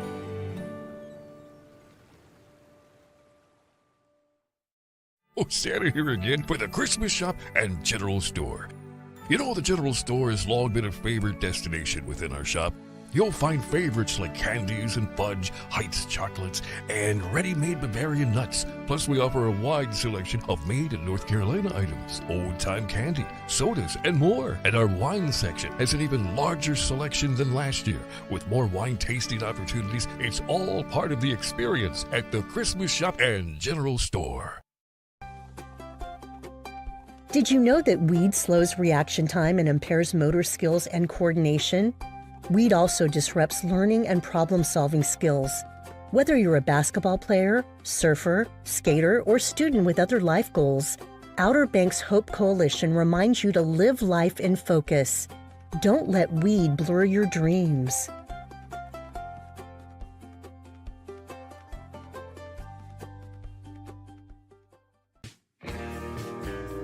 Good morning, world. We're hanging out and we're going to go surfing today on Corolla. I'm just riding over to meet up with my new friend, Phil. He's gonna take us surfing. I think he's bringing some friends along. And yeah, it's a good way to start. Hey, what's up, man? How you doing? What's going on? Not too much. Welcome, welcome. How was the ride in?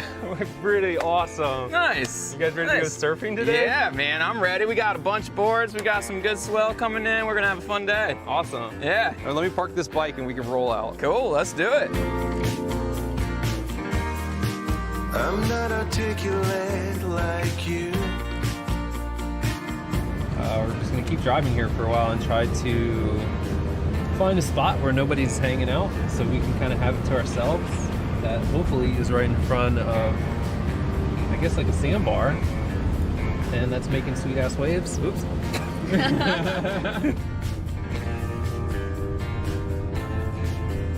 This actually used to be where the sound was. So this was all marshland. No way. Yeah, and because of like the Outer Banks is like shifting barrier island, this is now the ocean. I'm not articulate like you. I swear I know how you value these words, but I cannot make poetry out of feelings like you do.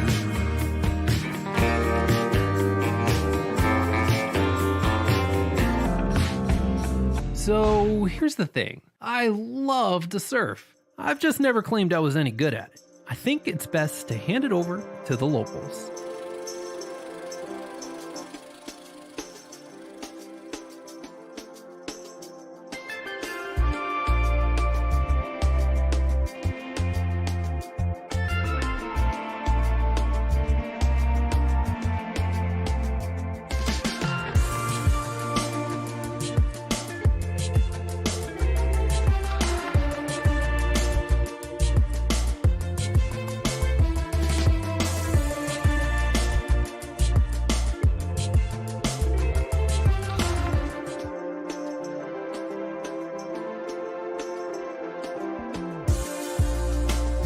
It seems like all the people you guys are hanging out with, they're like transplants too. They came down here and found paradise. They actually call us the Island of Misfit Toys. Everybody in Corolla?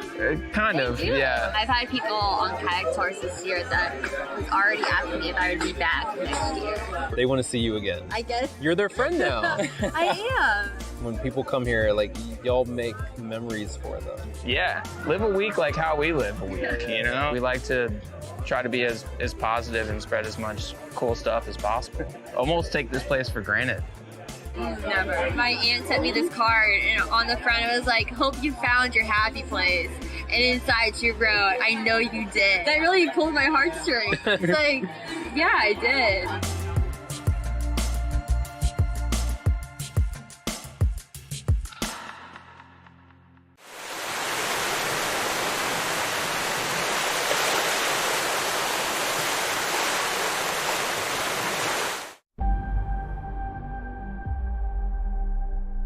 In a world of ordinary vacations,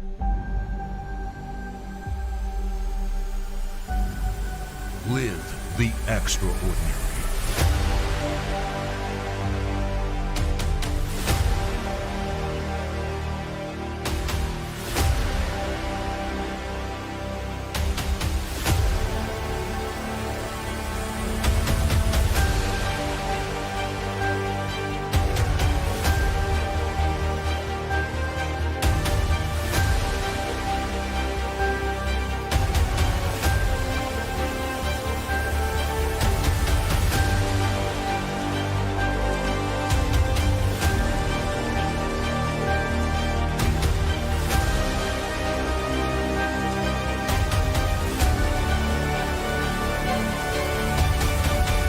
Book the real Outer Banks.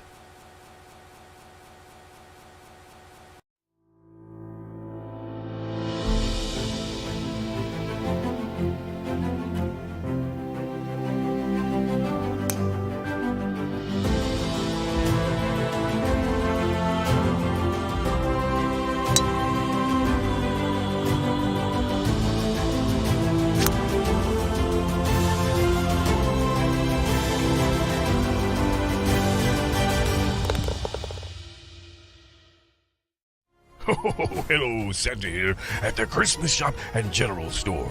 Our elves have been busy again with all kinds of new rooms full of ornaments and gifts, like Whoville, the wondering world of Harry Potter, a new coastal room full of everything coastal like shells and glass ball ornaments, and a new room dedicated to everything Outer Banks, so you can take some of our magic back home with you. You have to come see it for yourself. 25,000 square feet of Christmas magic.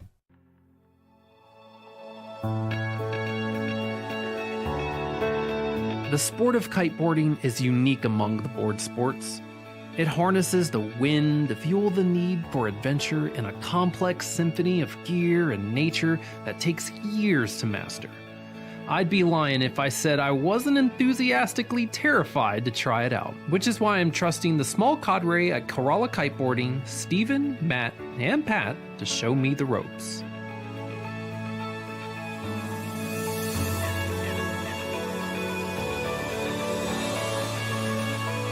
I've never done this before, so I'm excited. I'm actually a little nervous. I'm curious of how many times it's going to take me to try before I can actually stand up and go. I'm going to get three tries, maybe 4. No more than 4.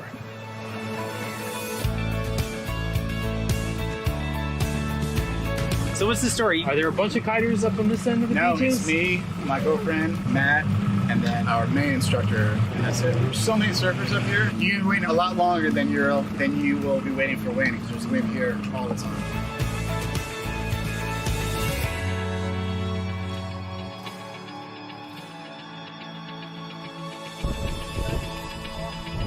I'm actually really nervous still.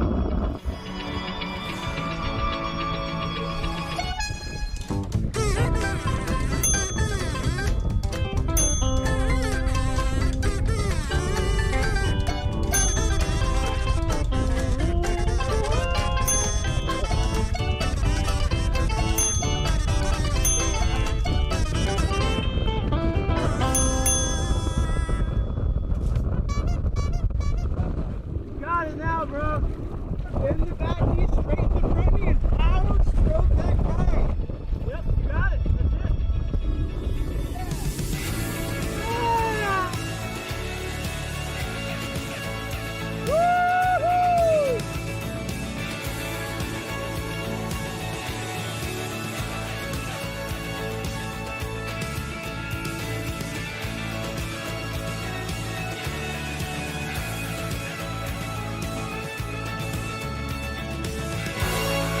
That was the hardest thing I've ever done. In the water, period. That was harder than it all. Super awesome being out here with them though.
PlayOBXGolf.com is your gateway to a great golf vacation on the Outer Banks of North Carolina. Stretched between the Sound and the Atlantic Ocean, the Outer Banks offers a one-of-a-kind coastal golf experience. 5 award-winning courses and well-appointed golf accommodations in a picturesque setting make the Outer Banks the perfect choice for your next golf getaway. And fall is the perfect time to experience the best weather and the best course conditions of the year. Your golf trip to North Carolina's Outer Banks is just a click away at PlayOBXGolf.com.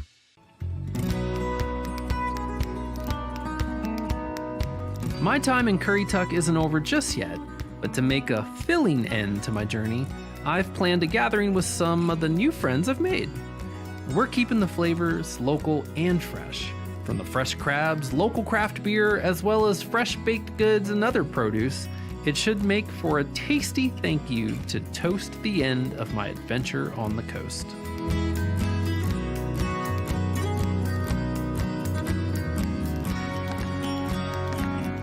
Awesome. And it's fresh. It is still warm.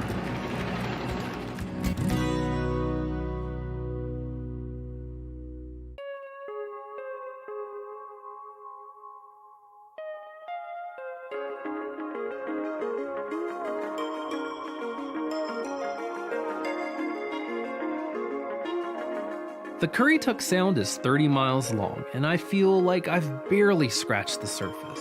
To get the express tour, I'm meeting up with Currituck native Leah Twyford and canine concierge Winnie the Duck Dog at Corolla Water Sports for another first for me.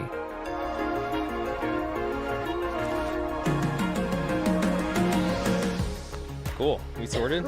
That one yours? That one's mine. That one? Okay, okay. Oh gosh. Ready? Follow me.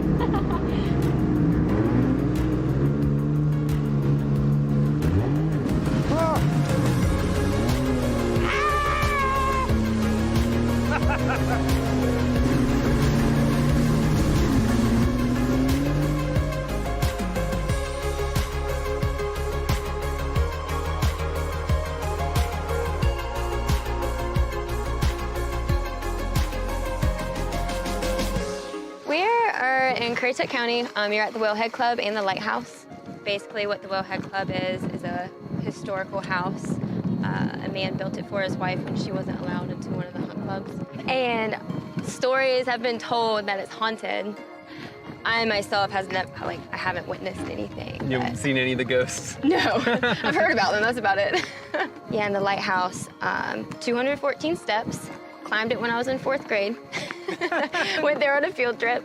But it's really beautiful. Very blessed to grow up in a place like this, for sure. Absolutely. Where can we get it? You want to go to Monkey Island? Let's go to Monkey Island. Cool.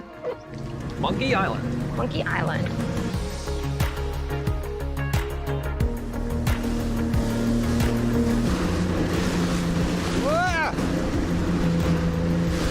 Am I the only one getting soaking wet here? Like I'm getting soaked and you're dry. No, I'm getting soaked. So your family's lived here for a long time? Yeah, my great-grandfather, Roland Twyford, came over here with my great-granddaddy George Twyford and his wife. But they were basically the caretakers of the island.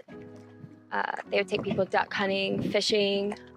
They took care of the houses, the land, everything. And like I said, the land used to come all the way out to the bulkheads. You can see, like, when we go back around the island, there's still a house there. All of it's coming down, and basically the water is washing the whole island away. Do you think this is kind of like a picture of that life out here is kind of like short-lived? Like, you know, you may not have this forever? Yeah. It makes me sad talking about it, but definitely over the next 25 years, this isn't going to be here anymore. Yeah.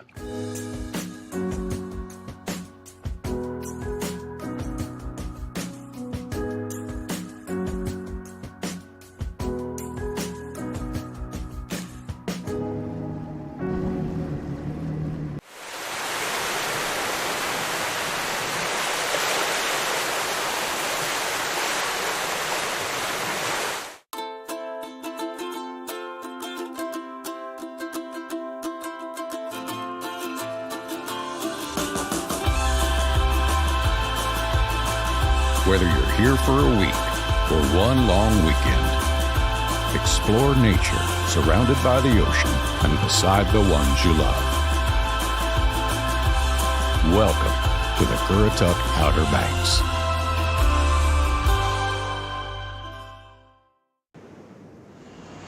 Yo, what's up?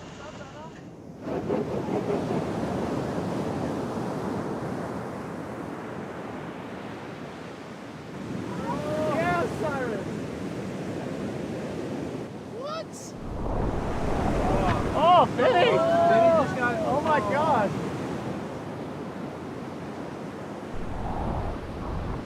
There's more to the story at rawobx.com. Speeding across the waves was frightening and fun. But to end my adventure here in Currituck, I'm doing something more my speed and joining Corolla Water Sports owner Michael Meredith for a downwind sunset paddleboard excursion. We're going to go see sunset on paddleboards. We're going to downwind it. We're going to go upwind. Come on back. Goodbye.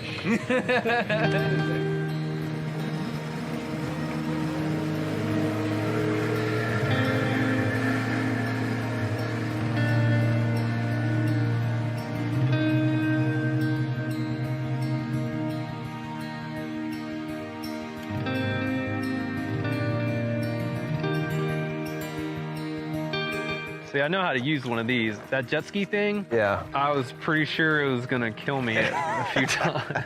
Did good though. So your dad started a water sports company out here? Yeah, well, we started one at Sandbridge when I was 6 years old, and then we came down here in the late 80s. I think it was 89. And that just kind of turned into Corolla Water Sports? Yep, that's it, yep. My family pioneered it. I was lucky enough to be a part of it. Right.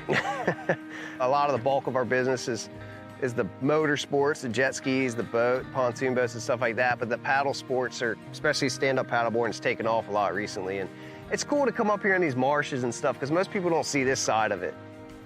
So no one's hunting in this right now? No, not really. It's all in the wintertime. Okay. The ospreys nest in it in the spring and summer. You can see them sitting up on there. Yeah, I see them. Are they gonna buzz us if we get too close? They might get a little upset. Yeah, there he goes. So you know we're coming? Oh yeah, he was talking to you. I don't speak Osprey. I don't either, but I think he said turn around. Man, that's a pretty sunset. Isn't it? It really is. That's really pretty, daggone. It's all about moments, man. All about moments.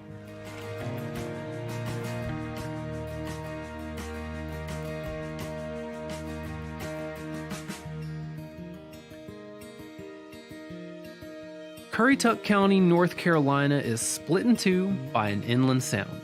And yeah, the mainland and its barrier islands are connected by a labyrinth of waterways, a handful of bridges, and 2 main highways. But it's more than that. It's a gathering place. It's a place where people connect. Maybe you drifted south across the state line and never looked back. Maybe you were born amongst Currituck's abundance of nature and could never imagine living anywhere else. Or maybe the serene ocean breeze drew you in and you just call it home for now, until the winds of life blow you on to your next journey. It's the moments you share from sunrise over the Atlantic to sundown over the Sound.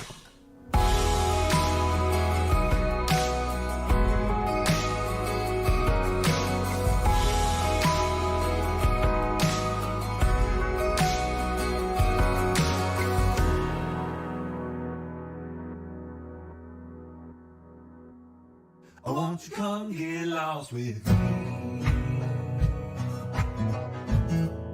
This episode of AWOL is brought to you in part by our friends at All Trails, your guide to the outdoors.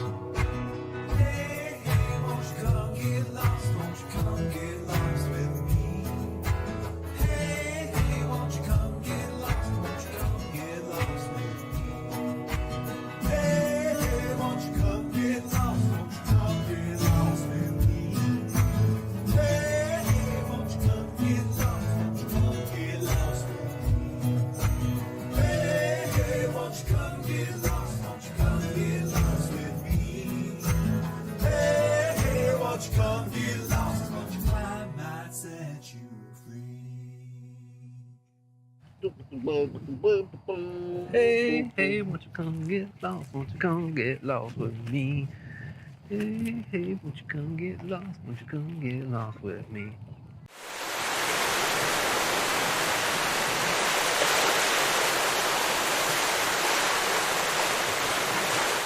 Outer Banks Furniture is the leather expert on the beach and the only furniture store exclusively offering Omnia leather, with almost 200 different colors and styles to choose from. With unmatched design, comfort, and luxury, Omnia leather only sources hand-picked top-grain hides from the oldest tanneries in the world, then creates the finest chairs, sofas, recliners, and accent pieces right here in the USA. Find the exceptional collection of Omnia leather exclusively at Outer Banks Furniture, Milepost 1 in Kitty Hawk. Welcome to Jeanette's Pier, the family fishing spot on the Outer Banks. Make memories for a lifetime while reeling in the catch of the day. From bottom fishing for spot and croaker to jigging for bluefish and Spanish mackerel, experience the thrill of catching a fish from this 1,000-foot-long concrete ocean fishing pier located at milepost 16.5 in Nags Head. Have fun in the sun while fishing with your friends and family. Surf, sun, fish, and fun. Experience it all at Jeanette's Pier, where fishing is catching. Hi, this is Joey the Wine Guy, located in the general store of the Christmas Shop at General Store, located in Manteo, North Carolina, right here on historic Roanoke Island. Join me daily from 11 to 5 for free wine tastings here at the general store, where you can try it before you buy it. Be sure and try our featured German Christmas wine, just the thing to get you in the Christmas spirit all year long. And don't forget to ask me about special pricing on 6 and 12 bottle cases. Whether you're looking for a Chardonnay, a Cabernet, or your favorite Merlot, we've got it here at the Christmas Shop at General Store.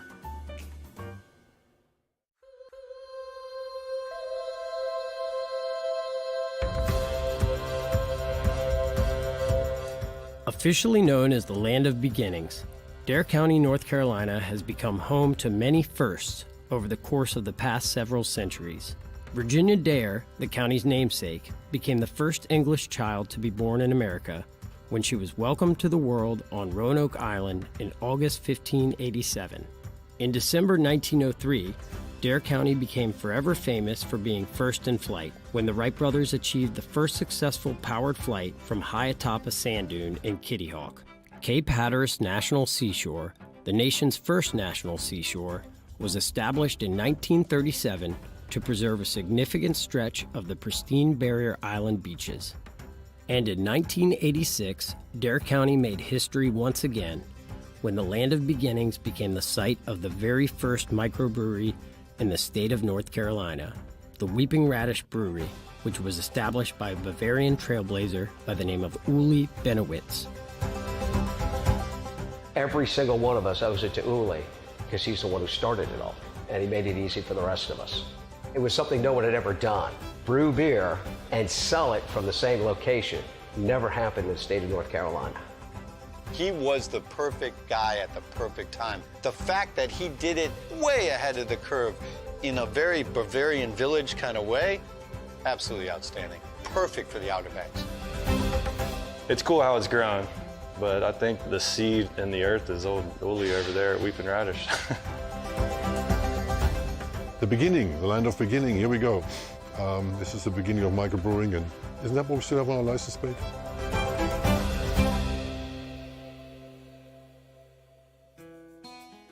I came to America in 1980, came from Germany. In 1985, my brother called me one day and said, a friend of mine has a brewery, I can sell it to you cheap, and you can make real beer in America. I actually got up with Eddie Green from the Christmas Shop. I met with ABC in Raleigh, and they were very nice and listened to what we wanted to do down here. And they said, wow, this is a great idea, never heard of it, but we hate to tell you this, but it's illegal. Before I left the commission with a very sad face, the chairman of the commission said, why don't you go ahead and change the law, and we'll help you do it.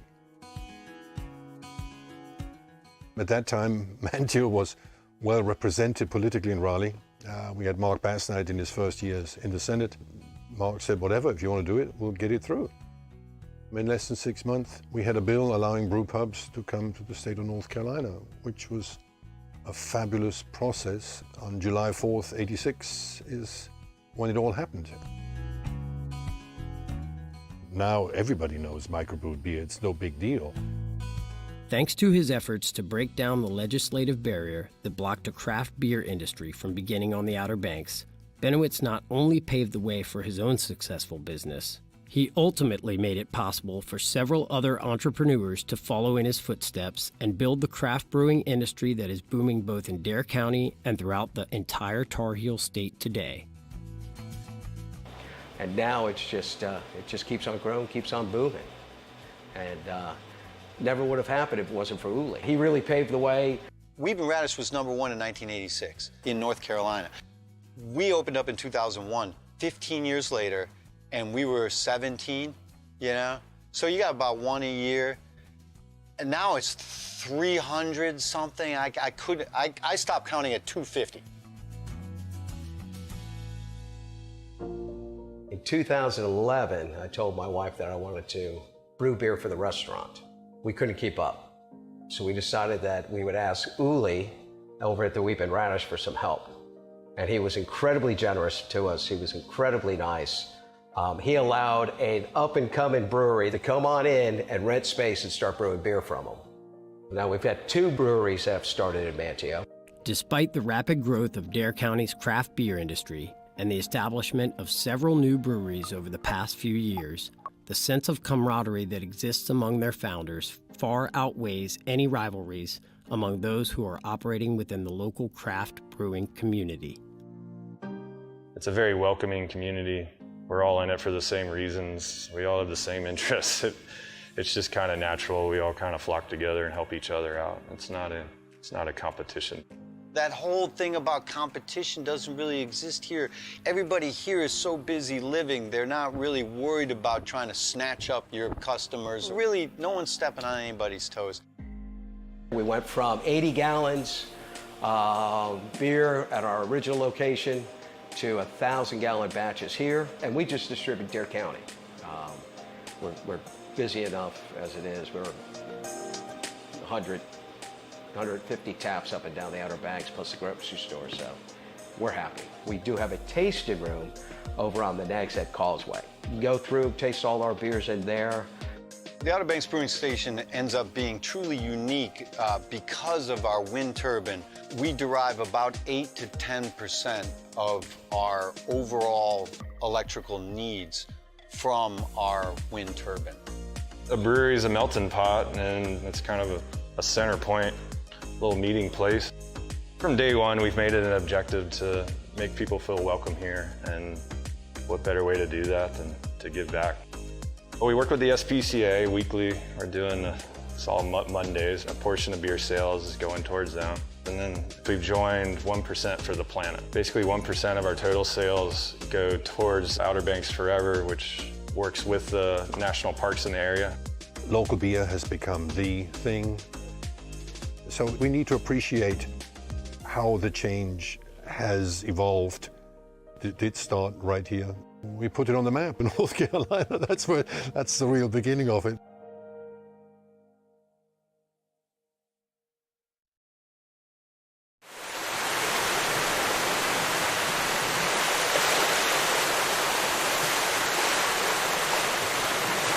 Jewelry by Gail is celebrating its 47th anniversary this year. In loving memory of Gail Kowalski, this hidden gem is open Tuesday through Saturday from 10 to 5. A shop that has something for everyone, featuring Gail's signature styles, all types of gorgeous jewelry, men's rings, a unique bridal section where you can build your own engagement ring, the Outer Banks' largest pearl selection, and so much more. Come find the perfect look for that special someone at Jewelry by Gail in Nags Head.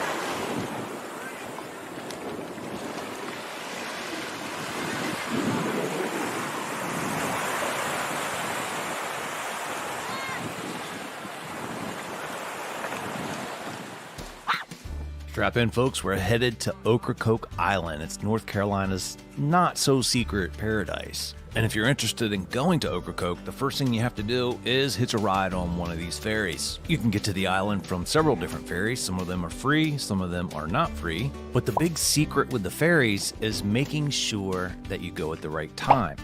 But if you're interested in going on the one that's free, timing is everything. On the ferries you pay for, you kind of reserve a spot and a time. If you're getting on the free ferry, well, you get in line. The ferry itself is an experience all by itself. We chose the Hatteras Ferry, which is a free ferry, but we made sure we got there really early.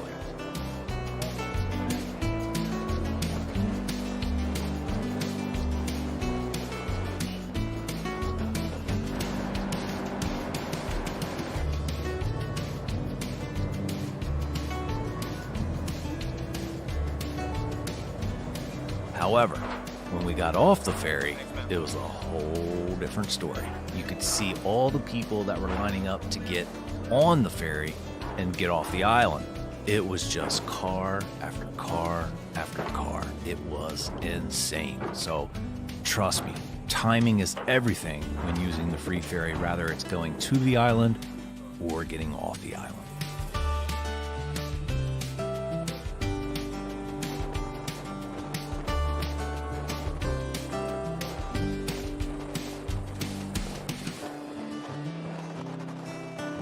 And if you're an entrepreneur, I promise you, if you open a little coffee shop of some kind right at the ferry terminal on the island, you're gonna make a lot of money.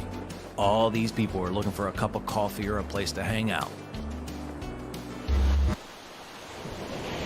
I think the main reason people go to Ocracoke is the sand and the shoreline and everything that comes with that.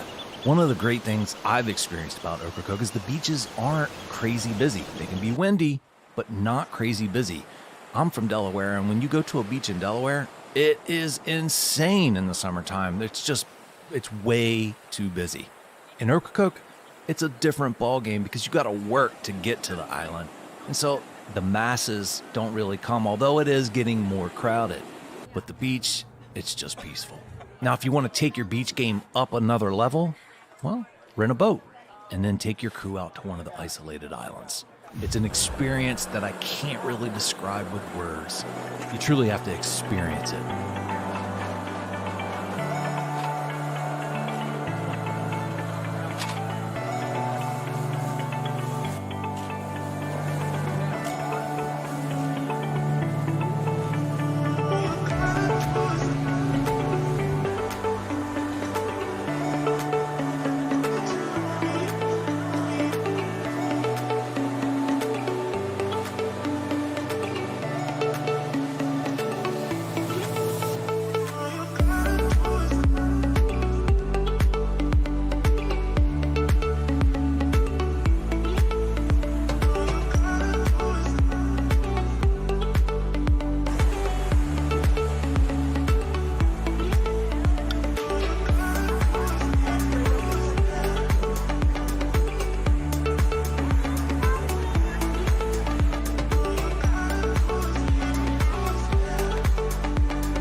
Of my trips to Ocracoke, I think some of the best moments were the days we rented a boat and we just went and explored.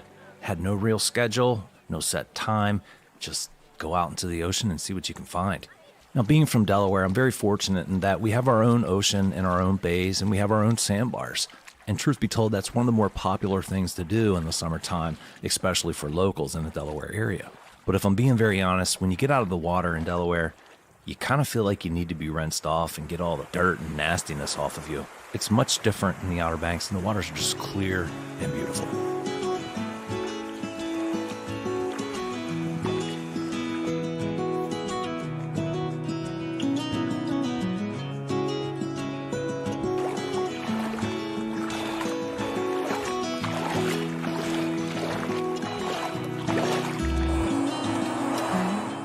island just has this wonderful vibe. There's a lot of historic charm. It's a quaint area. And there's some pretty famous places that you have to go if you ever make it to Ocracoke, like Howard's Pub. If you're into books, there's books to be read. For the artsy folks out there, you got Deepwater Pottery and Craft Gallery. And if you need to get your caffeine or sweet fix, Ocracoke Coffee Company is mandatory. But let's talk a little bit more about the historic side, specifically in regards to pirates. There's a beautiful part of Ocracoke called Springer's Point. It's like stepping into a different world. It's shrouded in legends from pirates to hidden treasures, you name it. It's said to be the notorious pirate Blackbeard's hangout when he was on the island. There's ghost stories about how the pirates can be seen hanging in their hammocks on the trees that line the edge of the beach. There's just this air of mystery that kind of hangs over the place. When you go to Springer's Point, you're not just exploring a place, you're exploring history, nature, and maybe even a little bit of the unknown. Springer's Point starts with just a little parking lot outside the main trail. The main trail to Springer's Point is part of the adventure. It's surrounded by awesome scenery. There's signs that give you an idea of the history, but when you reach the beach, well, that's what it's all about today. It's just a beautiful spot on Ocracoke Island.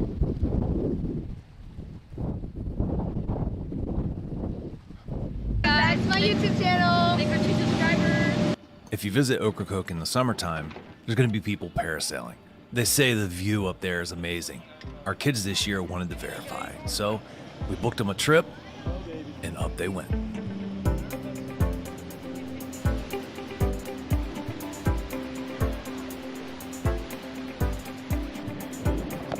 Say hi to the camera. Bye.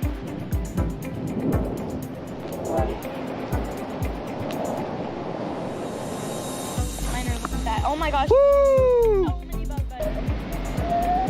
All right, we're starting to descend. Ah. Oh! We dropped so fast. There we go.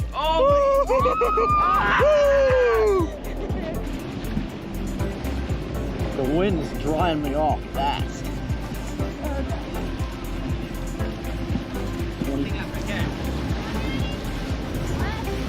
How was that?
If you're not into parasailing, you can hang out at Smackin' Alleys right on the water, have some amazing mimosas and a nice brunch. It's a perfect spot to wait for those that did go parasailing.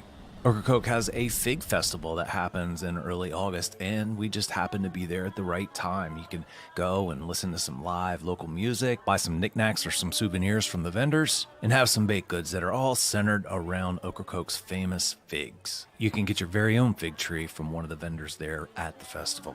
I think the festival embodies what Ocracoke is all about, and it's truly just a wonderful experience. I hope you guys enjoyed the video. I'd appreciate it if you share the video. It helps me reach more people and grow the channel and bring you more content just like this. Have a great day, and I can't wait to see you on the next video.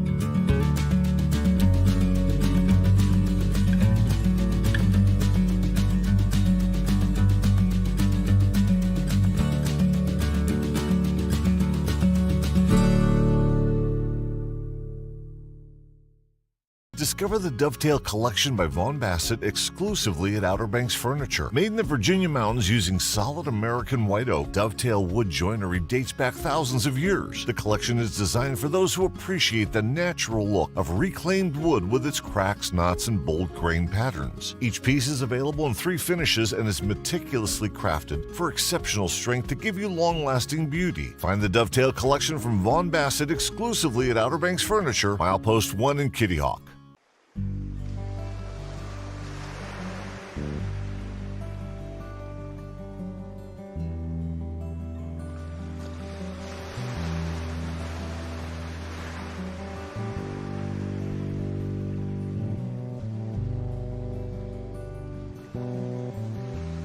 My hope is that people can always experience the awe of the sea, finding peace in its majesty and the unceasing rhythm of its waves. It's a forever hope for a forever place.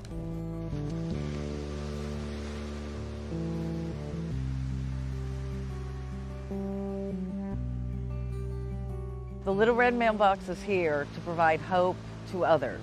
People can come here and write their dreams, their wishes, their fears, and other people respond to them, and they're never alone.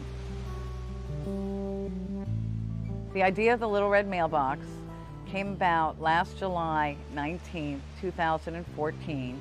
I had been coming here after my daily workouts with a cup of coffee, just to think after I lost my mom. And I decided to call the town about my thought about placing a Little Red Mailbox here and keep a journal inside for people to write a note of hope. The sign artist actually drew a picture and made a card of the Little Red Mailbox, and Sue asked us if we could have it transferred into a sign, and with the artist's permission, I had a local sign maker develop the sign for us. On June 8, 2015, the sign was presented to the Board of Commissioners for their approval, and Sue Goodrich was there with the artist, and everybody approved. At first, people didn't know how this would work, and so far it has worked beautifully. People come here on a daily basis to write notes, sit at the bench, and enjoy the ocean. The Little Red Mailbox is another great example of what makes Cordova Hills special. Special people, residents, citizens that come up with really unique ideas to give people the flavor of our town. And this mailbox, where you can leave messages of hope or inspiration, is just a great testament to the people that are here in our town. We have so many different types of notes. People that have been married here, a couple that just found out they were pregnant. I believe this red mailbox is making people actually come together through writing and feeling less alone in this world.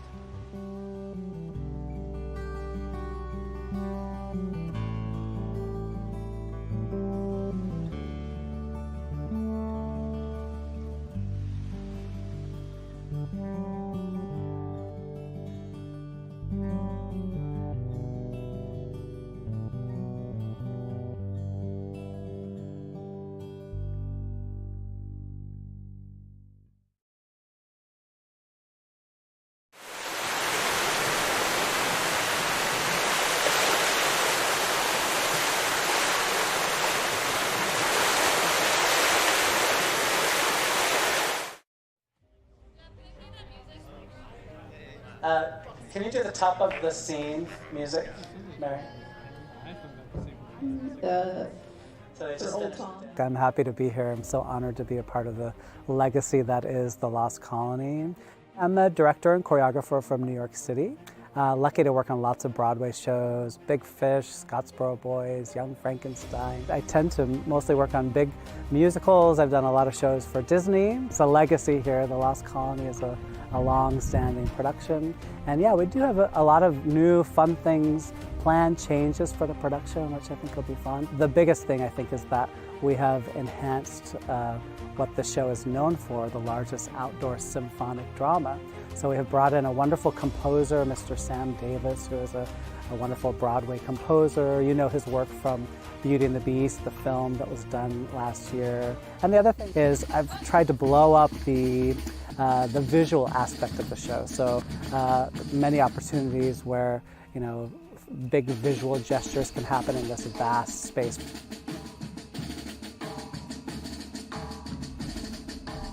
It's really a bringing to life of this real-life mystery. The first colonists that came over to Roanoke, and they landed here. They left a group of people here. They went back for more supplies. They finally made it back 3 years later, and that colony had disappeared. And to this day, nobody really knows what happened to them. And so the Lost Colony is the retelling of that story. Well, what I'd like to try is go up a little tighter. Well, this is the 84th season of the Lost Colony, and as you can imagine, in 84 years, many things change. You know, audience expectation is different than it was 84 years ago. As a result, you know, the reimagination of the show right now really keeps that in mind. You know, we're making sure that we deliver this wonderful mystery to today's audience. And let's try this idea, guys. I've really made a very strong effort to be authentic to time period, to casting choices. We throw, we turn, we shoot, bang. Great. So everything that I've designed and directed is really geared to honoring this legacy that's here, but telling it in a brand new and interesting way, so that audiences, when they come, they really get the real experience, as real as it possibly can be, and at the same time, they get a wonderful evening of entertainment.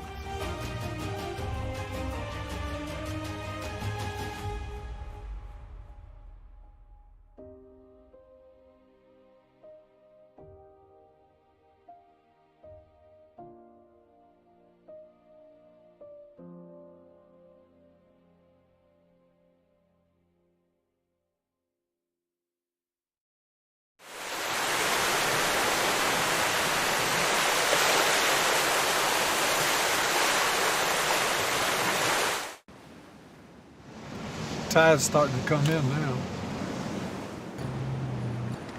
What's up, guys? Looks like you found a good spot for us.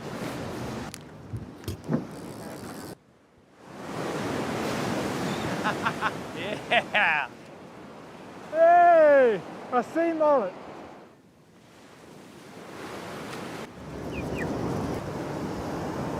There's more to the story at rawobx.com. What lies beneath the surface? The waters of the Outer Banks share their secrets, one cast at a time. Total relaxation. Absolute exhilaration. The Outer Banks of North Carolina, a chain of barrier islands shaped by wind and water. Connected by the elements. Just open spaces and endless possibilities.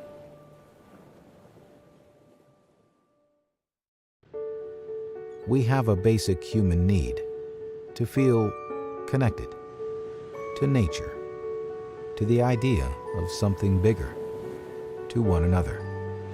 The Outer Banks of North Carolina, a chain of barrier islands shaped by wind and water, connected by the elements, just open spaces and endless possibilities.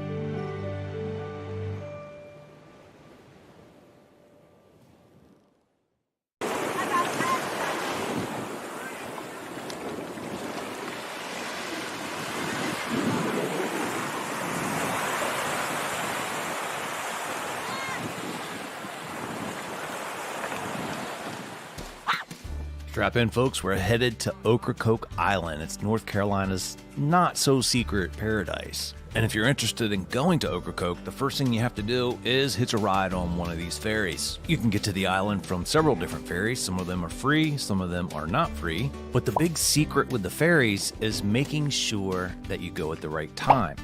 But if you're interested in going on the one that's free, timing is everything. On the ferries you pay for, you kind of reserve a spot and a time. If you're getting on the free ferry, well, you get in line. The ferry itself is an experience all by itself. We chose the Hatteras Ferry, which is a free ferry, but we made sure we got there really early.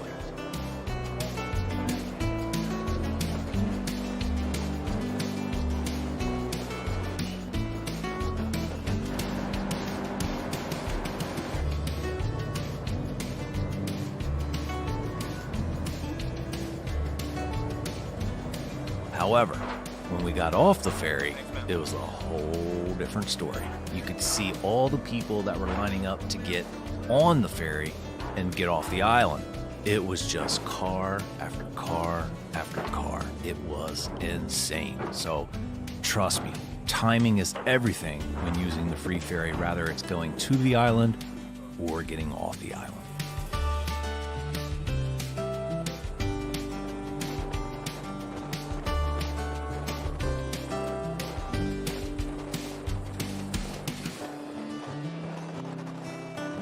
And if you're an entrepreneur, I promise you, if you open a little coffee shop of some kind right at the ferry terminal on the island, you're gonna make a lot of money. All these people are looking for a cup of coffee or a place to hang out. I think the main reason people go to Ocracoke is the sand and the shoreline and everything that comes with that. One of the great things I've experienced about Ocracoke is the beaches aren't crazy busy. They can be windy, but not crazy busy.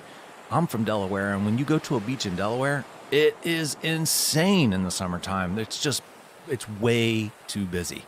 In Ocracoke, it's a different ballgame because you got to work to get to the island. And so the masses don't really come, although it is getting more crowded. But the beach, it's just peaceful. Now, if you want to take your beach game up another level, well, rent a boat and then take your crew out to one of the isolated islands. It's an experience that I can't really describe with words. You truly have to experience it.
Of my trips to Ocracoke, I think some of the best moments were the days we rented a boat and we just went and explored.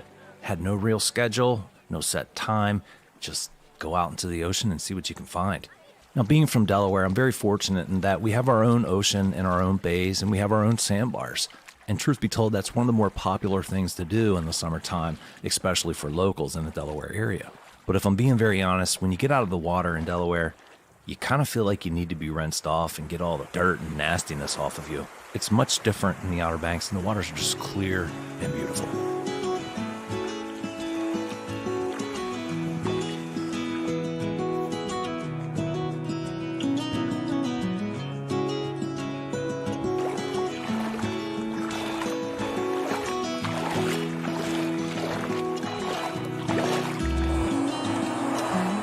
The island just has this wonderful vibe. There's a lot of historic charm.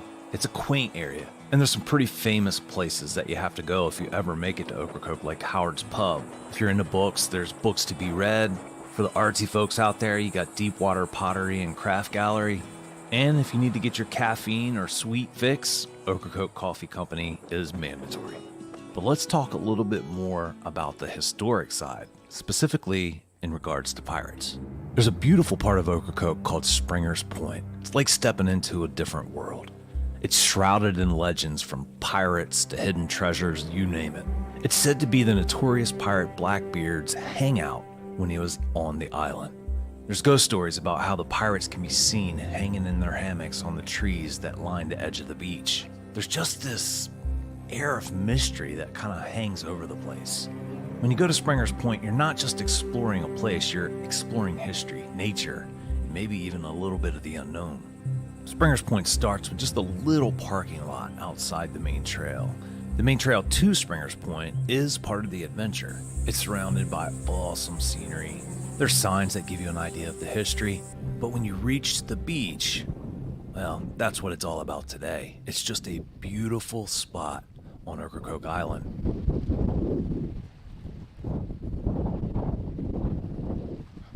Back to my YouTube channel. Thanks for 2 subscribers. If you visit Ocracoke in the summertime, there's going to be people parasailing. They say the view up there is amazing. Our kids this year wanted to verify, so we booked them a trip, and up they went.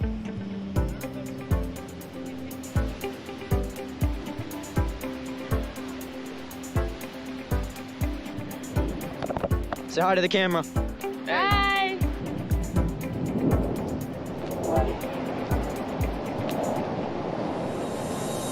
Minor, look at that. Oh my gosh. Woo! So many bug bites. All right, we're starting to descend. Ah. Oh! We dropped so fast. I just got pulled over. There we go.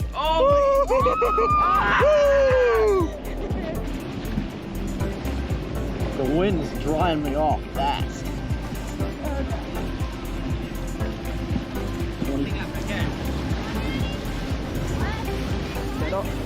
How was that?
If you're not into parasailing, you can hang out at Smackin' Alleys right on the water, have some amazing mimosas and a nice brunch. It's a perfect spot to wait for those that did go parasailing.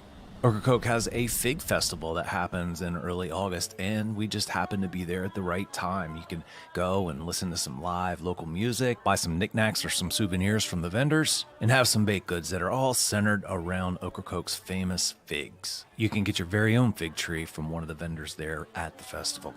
I think the festival embodies what Ocracoke is all about, and it's truly just a wonderful experience. I hope you guys enjoyed the video. I'd appreciate it if you share the video. It helps me reach more people and grow the channel and bring you more content just like this. Have a great day, and I can't wait to see you on the next video.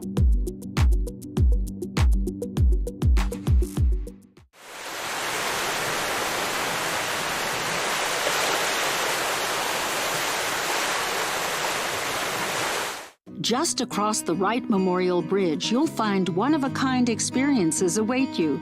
Don't let memories you'll treasure pass you by on the road to the Outer Banks. Take a day and find yourself on the Currituck mainland. I'm Bree Voivich. I am a surfer, a surf instructor, and a lifeguard here in Kill Devil Hills. The power of the ocean deserves everyone's respect. Even on tranquil days, hard to see, powerful rip currents are present up and down the coast. Every year, unsuspected swimmers find themselves in the grip of the rip. Many lose their lives. Such tragic events can be easily prevented with a few local tips. Know before you go and check the local beach forecast before heading out. Always swim near a lifeguard. And if you find yourself caught in a rip current, don't panic, float, wave and shout until help can arrive. If you're a good swimmer, don't fight the rip. Swim parallel to the beach to break free of the current's hold. Live like a local, love the beach, respect the ocean.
Every lifeguard stand, you'll find a rip current sign with some information. Every public access should have those rip current signs as well.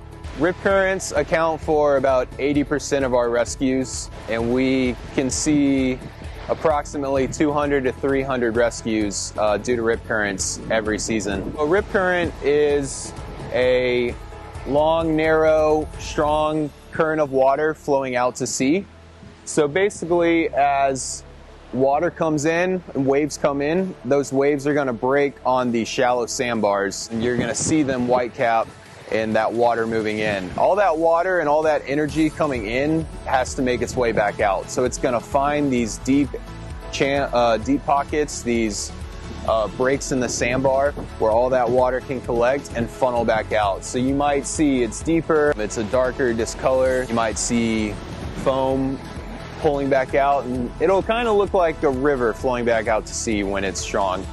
A big thing we can say is talk to your lifeguard, ask them where the rip currents are that day, let them show you where they are, how you spot them, and then having flotation is one of the biggest things. Always kind of have something with you out when you're in the ocean that you can float on. A boogie board, a life vest, a surfboard, anything that could float you if you find yourself in trouble. Yeah, so if you find yourself in a rip current, biggest thing is don't panic. A lot of rescues become worse when people start to panic. They try to fight the current back in and they overexhaust themselves. So back to flotation, that's the biggest thing we try to harp on, having something you can float on, and you could sit out there as long as you need until we can come help you out of it. A lot of new studies are showing that rip currents often cycle people back in.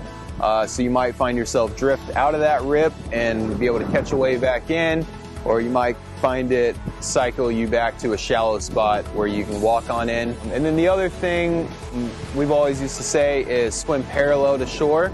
So if you swim laterally parallel along the shore, you can find yourself to one of those shallower sandbars where you can swim or walk in and you're not fighting that rip current.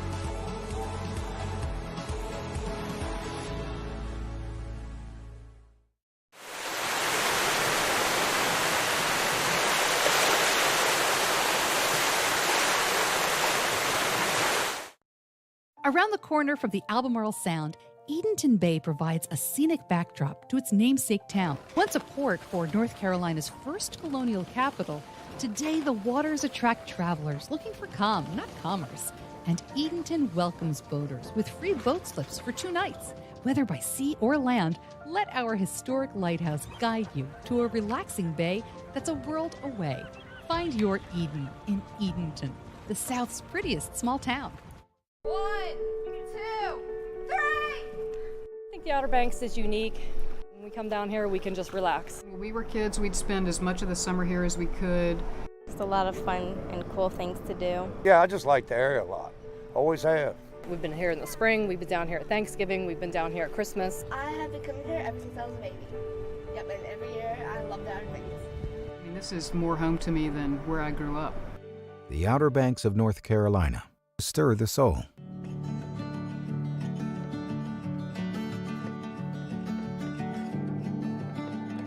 Some people say the Outer Banks has the best fishing spots. Some people talk too much. The Outer Banks of North Carolina, conveniently located just beyond compare.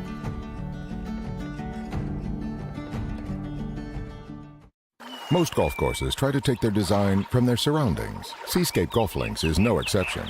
What is exceptional, though, is how the sand dunes and maritime forest combine to create beautiful, playable coastal links.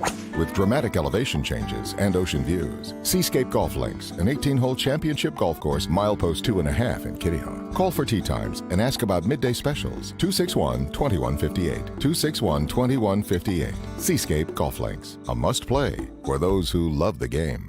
Head up Highway 12 to where the road ends and you'll find the legendary Corolla Wild Horses, iconic historical sites, unique shopping and dining, outdoor events, and more. Take a day and find yourself here.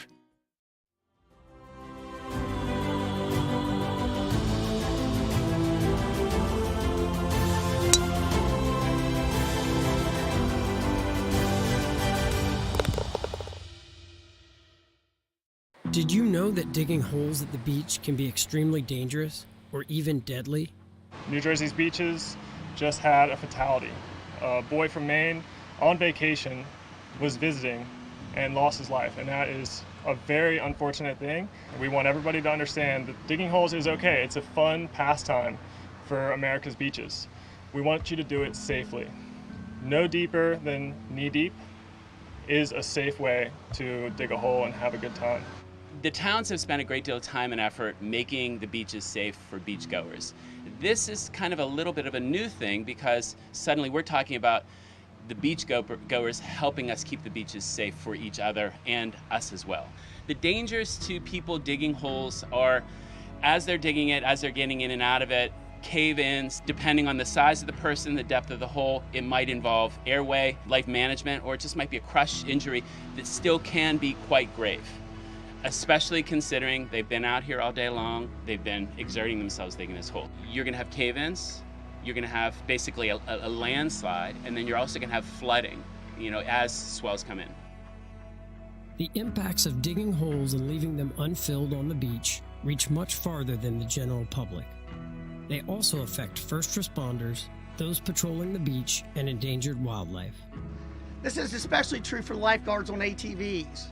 They're out there every day from 10 to 6, and they're patrolling up and down the beach. And anybody who's worked the beach at some point in time has hit a hole, and when we do so, our heart stops for a moment.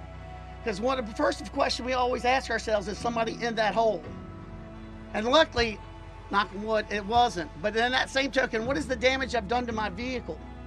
Some of these holes, when I talk about it, you probably get a vision of this child out there, this nice bevel to build a sandcastle. Some of these holes are large enough that I would actually sink my front of my truck in and be a catastrophic failure, no different than any crash, and I could be actually incapacitated as well as the truck and vehicle. Just one other issue that holes present not only to humans, but to brief talk about the wildlife dangers. During the summer months, we have 5 different types of sea turtles that nest here in North Carolina. All those sea turtles are protected by state and federal laws, and all of them are either on the threatened or endangered list. And those holes can present dangers where those turtles coming up to nest can fall in the holes, get trapped, and potentially have fatal outcomes for the sea turtles. How can you help us? Children are entrusting adults to take care of them. We want you as adults to supervise children and young adults when they're digging holes. If you see an unsafe situation on the beach, who do you call? Here in this county, we'd like you to call Dare Central Communications. That number is 252-473-3444. This is if you see somebody in distress in the water. This is if you see somebody that maybe dove in the water. This is also if you see a collapse hazard, a hole that is greater than knee depth, maybe up to chest deep, with children playing in it, with young adults playing in it. This can be life-threatening and was life-threatening recently. So we ask all individuals have a good time on the beach, but be responsible. Leave the beach with only footprints, and always fill in. After you dig it, it's always easier to fill in. Our ultimate goal is for anybody that is coming out to visit one of our beaches to have a safe and enjoyable day. We encourage everyone to stop and check in with your local lifeguards, to visit lovethebeachrespecttheocean.com for information on holes and rip currents and any other beach safety hazards that are out there. You can sign up to receive text alerts on daily beach conditions by texting OBX beach conditions to 77295.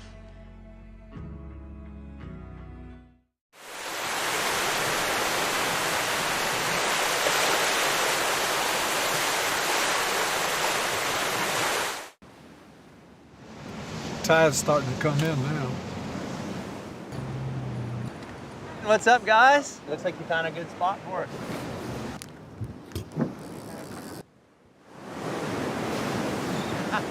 Yeah! Hey! I see mullet.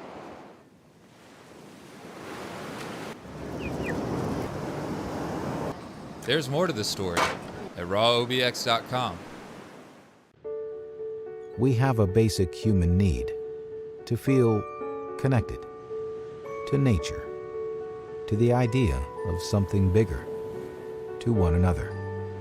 The Outer Banks of North Carolina, a chain of barrier islands shaped by wind and water, connected by the elements, just open spaces and endless possibilities.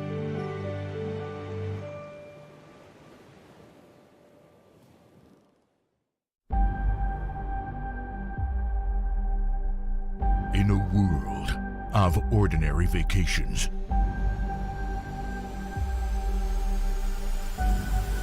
live the extraordinary.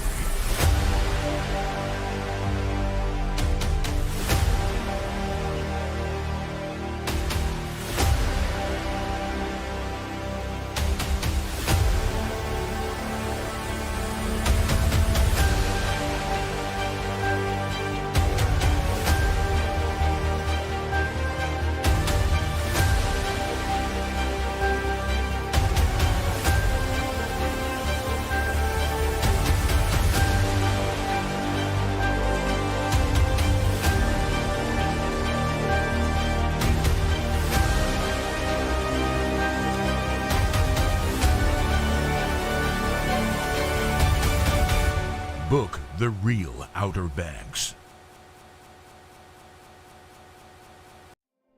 Out of the darkness, it still stands, guiding mariners on their way, a beacon of light for all to see. Find your light at visitcurrituck.com. My name's Daryl Davies. I'm one of the people that started trying to work on getting this disc golf course built many years ago. This is Bob Sanders with Tortugas Lie. He's also been a very key person helping me out for the last couple years. I guess it started 8 years ago, trying to get the town to look at doing something about building a disc golf course. It's obviously trying to get a hold of land is very difficult. It took time. The key feature was the Logan family got word of what we were doing. Their son enjoyed disc golf, and they were looking to do something in memory of their son. We had been looking for something to memorialize our son for some time, and when I read in the paper that the bomb track was being considered as a disc golf course, I showed up at the town meetings and got involved. Our son was like to think out of the box and do certain things that were maybe out of the ordinary a little bit, and disc golf appealed to him in his later teen years and early adult years. So something like this course is going to be a great memory for him. So we're glad the town was able to put it all together, and particularly Daryl Davies, who was basically responsible for most of the coordinating all the volunteer work, putting all these benches together, getting the signs made, and it looks like a great course, a great opportunity to romp through the woods here and enjoy, an hour's worth of fun. They stepped up and said, hey, we'd be interested in help get this kicked off, and with their donation, and that's when the ball really got rolling. From there, we got a committee started, and we had a bunch of ideas from the committee on what's the best use for this land that would be the most beneficial for the people of the town. This was one of the things that was on the list. I think one of the reasons this became successful and got through the list is because of the cost.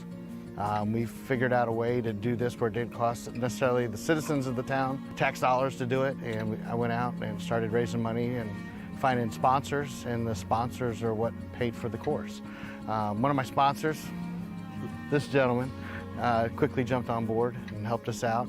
More than just sponsor, I mean, he's been my right-hand man since day one.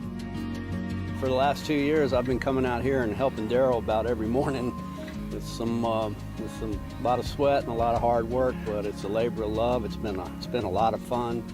And the most exciting thing to me about this, besides being able to play disc golf in Kill Devil Hills, is just how many people are using this course and making new friends out here. So it's really been great. It's been a great experience. It's something that you can do with your friends, and like Daryl said, a lot of families come out here and play together, and people bring their dogs and stuff, so it's just, you know, and it's bonding. People that play disc golf all kind of have similar interests and everything, so everybody gets along and everybody has a good time, and it's fun to just hook up with other people and play. Our son was a very generous person and had a great sense of humor, and he would be well known to be called the gentle giant. He was a big guy. But he loved to do things for his friends. And the really important thing about this disc golf course for me is it's free. It's free for everyone to come out and have a good time for all different age groups. It's like he's treating this community to the game that he loved. My name is Ross Cipriano. I'm the ground supervisor for the town of Kill Devil Hills. I'm here on the Casey R. Logan disc golf course in Kill Devil Hills on the bomb track. The golf course has 18 baskets with a practice and pro tee. To get to the course, it's off of Veterans Drive behind the football stadium at the high school. At the main entrance to the football field, bear right onto a gravel road and follow it all the way around to the parking area for the disc golf course.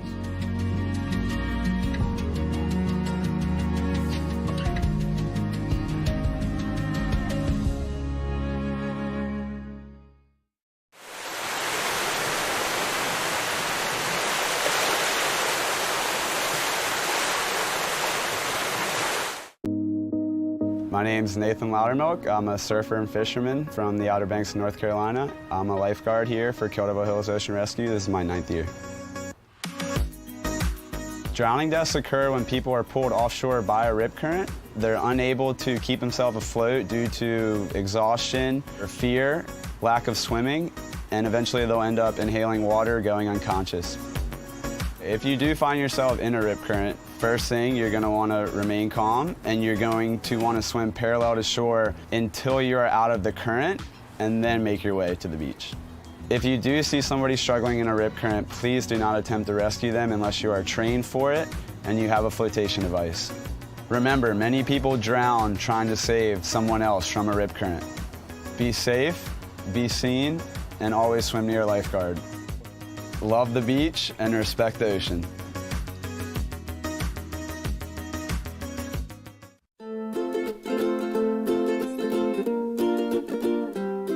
Welcome to the beach. Be sure of yourself and know your swimming limits.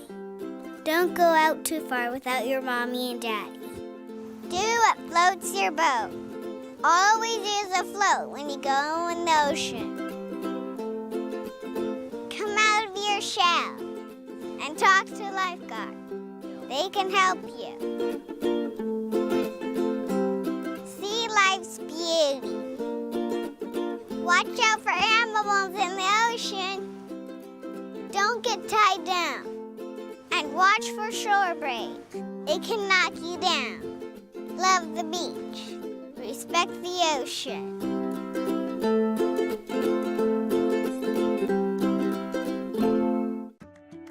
In 1746, during the battles of the Scottish Highlands, there was a drummer boy. His name was Donald MacDonald. And during a battle, Donald MacDonald was shot through and through in the shoulder with an arrow. He was sent, behind the lines to heal up. And when he was healed up, he was placed with his drum on a ship for the New World.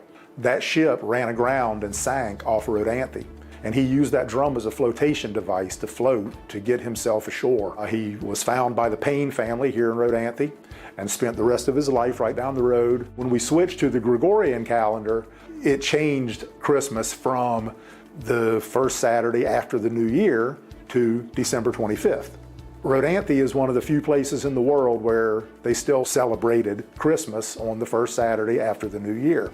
We now call it Old Christmas. We do a whole big celebration. The drum is basically pulled out for posterity's sake. They used to take it over there actually up until like the 50s, and they actually played it, but it got so old that now nobody wants to beat it with a stick or do anything else to it. But we do bring it out, show it to folks, and talk to the kids about it and tell them about it so that they won't forget that important history.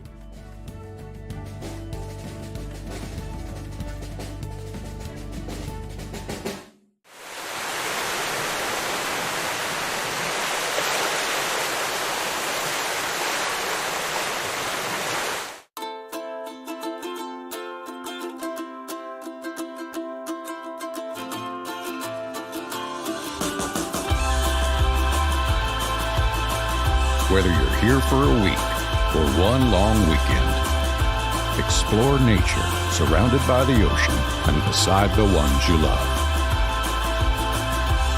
Welcome to the Currituck Outer Banks. Jewelry by Gail is celebrating its 47th anniversary this year. In loving memory of Gail Kowalski, this hidden gem is open Tuesday through Saturday from 10 to 5. A shop that has something for everyone, featuring Gail's signature styles, all types of gorgeous jewelry, men's rings, a unique bridal section where you can build your own engagement ring, the Outer Banks' largest pearl selection, and so much more. Come find the perfect look for that special someone at Jewelry by Gail in Nags Head. Hi, this is Joey the Wine Guy, located in the general store of the Christmas Shop at General Store, located in Manteo, North Carolina, right here on historic Roanoke Island. Join me daily from 11 to 5 for free wine tastings here at the General Store, where you can try it before you buy it. Be sure and try our featured German Christmas wine, just the thing to get you in the Christmas spirit all year long. And don't forget to ask me about special pricing on 6 and 12 bottle cases. Whether you're looking for a Chardonnay, a Cabernet, or your favorite Merlot, we've got it here at the Christmas Shop at General Store.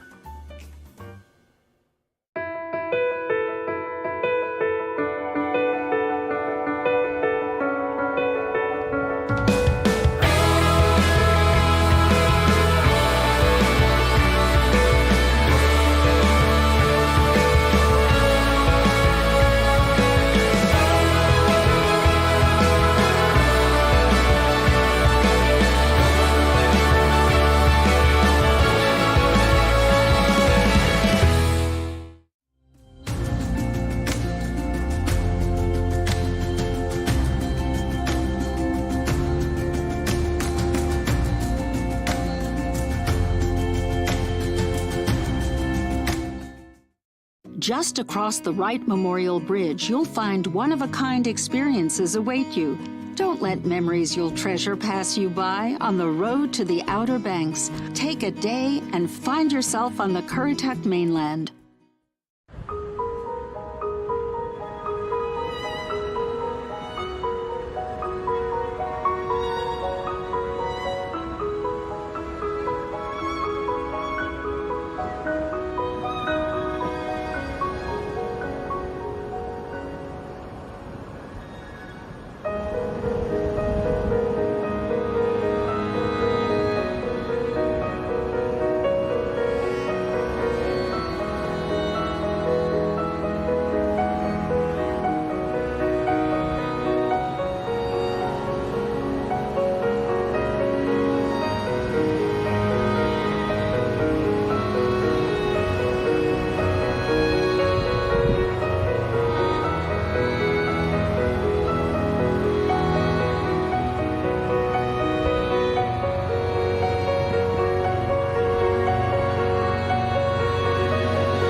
Hello, Santa here.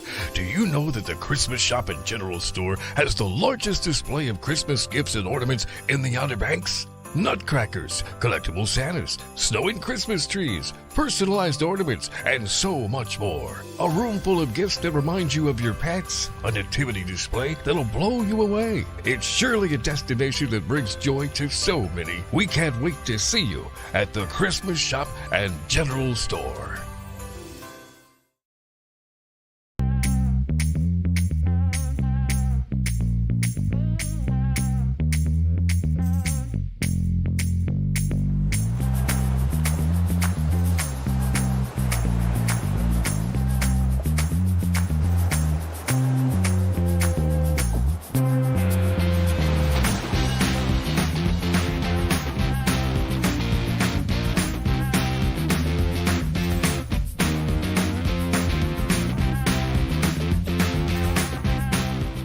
Discover the Dovetail Collection by Vaughn Bassett exclusively at Outer Banks Furniture. Made in the Virginia mountains using solid American white oak, Dovetail wood joinery dates back thousands of years. The collection is designed for those who appreciate the natural look of reclaimed wood with its cracks, knots, and bold grain patterns. Each piece is available in 3 finishes and is meticulously crafted for exceptional strength to give you long-lasting beauty. Find the Dovetail Collection from Vaughn Bassett exclusively at Outer Banks Furniture, Milepost 1 in Kitty Hawk.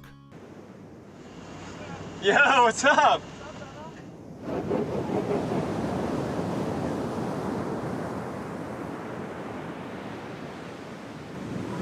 Yeah, Cyrus. What? Oh, Vinny! Vinny just got, oh my God.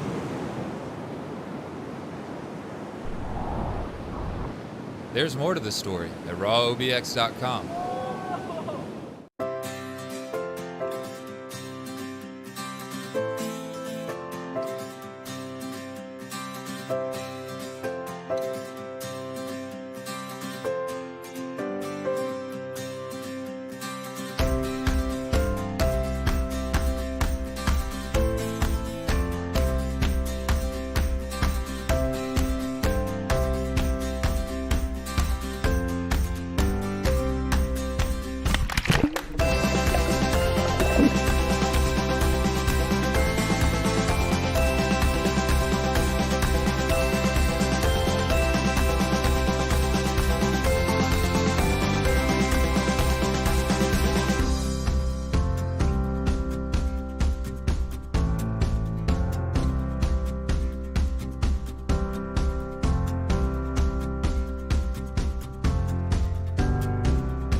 We're a local OBX fan group. We want to tell you about a unique local and tourist attraction called Jockey's Ridge. My favorite place on Jockey's Ridge is probably in the woods. It has a lot of fun places to be. You can play hide and seek with your friends. You can see a lot of different types of wildlife. You can climb trees. It's really fun. I like coming here to the woods at Jockey's Ridge when it gets kind of like windy and cold because the trees make a lot of block from the wind and some of the other weather. My favorite place at Jockey's Ridge is a tree on top of the sand dune. You can hear the leaves in the wind, and you can also take a nap, and it's really nice there to sit in the shade when it's burning hot out.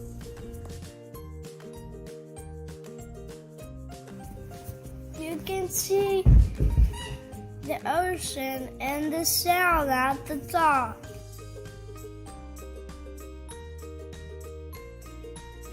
My favorite place is the trail entrance to the dunes by the visitor center. This is my favorite place because it's a really good place to play capture the flag and hide and go seek and a bunch of other games.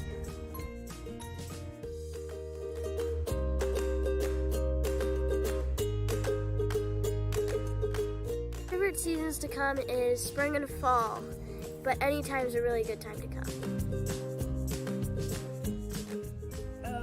My favorite place is the Sound Beach because I like to swim. One time, me and my friend were catching catching minnows and crabs. It was fun. I like coming here to play hide and seek, tag, capture the flag, any game you really want to, as long as I've got friends.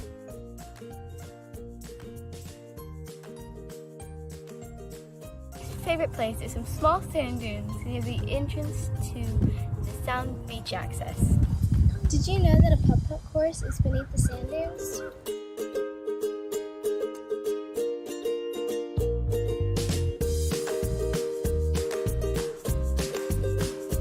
There are 3 different accesses to different parts of Jockey's Ridge. There's the visitor center, there's the going across the highway, most people use that way, and there's coming back to the sound access.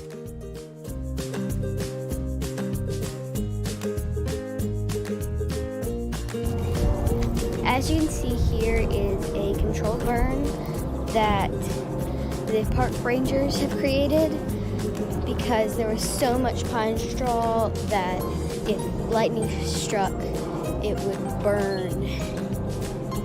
It would catch on fire very fast, and they didn't want that.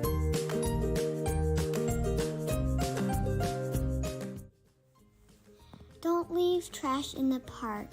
Bring a trash bag so you can bring out everything you brought in. A lot of people just put like trash out on the beach or of the sound access and different places, and it kind of, it's bad for the animals.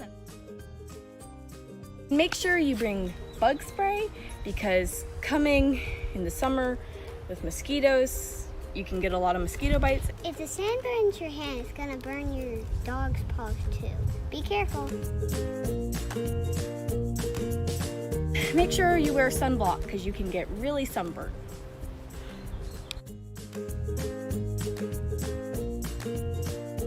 In the summer, you hydrate. Drink a lot of water or juice or Gatorade, but mostly water.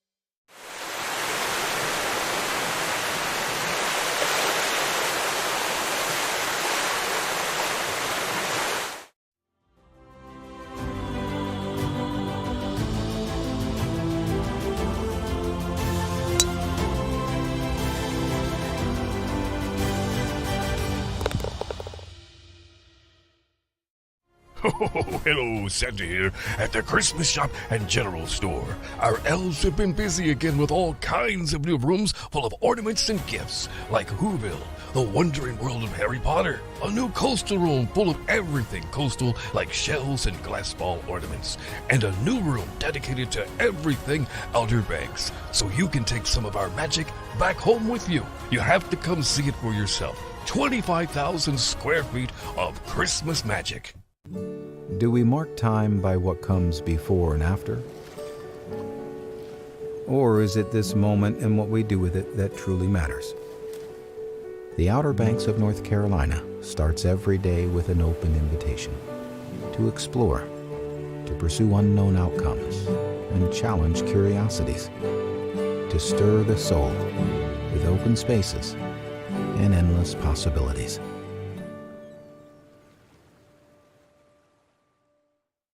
PlayOBXGolf.com is your gateway to a great golf vacation on the Outer Banks of North Carolina. Stretched between the Sound and the Atlantic Ocean, the Outer Banks offers a one-of-a-kind coastal golf experience. 5 award-winning courses and well-appointed golf accommodations in a picturesque setting make the Outer Banks the perfect choice for your next golf getaway. And fall is the perfect time to experience the best weather and the best course conditions of the year. Your golf trip to North Carolina's Outer Banks is just a click away at PlayOBXGolf.com. When you hear the word monument, what do you think of? For many, it's the pylon in Washington, D.C. in honor of our first president, George Washington, or a skyscraper-like bust of Dr. Martin Luther King Jr., or a sculpture of 6 men raising a flag at Iwo Jima, Japan, in Arlington, Virginia.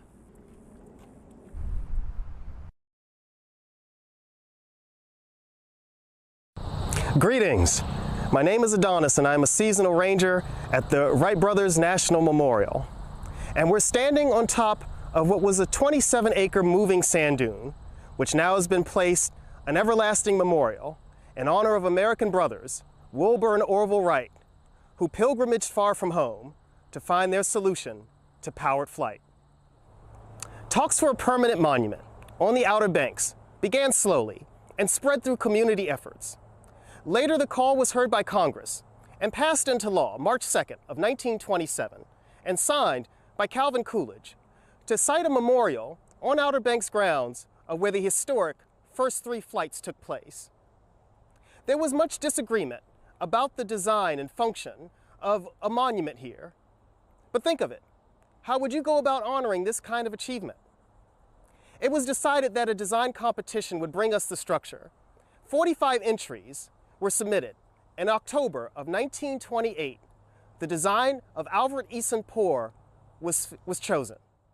It is an engineering and architectural feat, a marvel for the ages, a beautiful blend of smooth and rigid lines, all these lines drawing the eyes up toward the heavens and the immense possibilities. The architectural firm Alfred and Poor was a famous architectural firm, and it would bring us an Art Deco and modern design that would fit the skylines of Chicago, Illinois, or New York City. When you first see the monument, you notice wings on each side. In getting a closer look, they are that of eagle wings, the noblest of birds, symbolizing elevation, swiftness, power, and fearless flight, synonymous with success.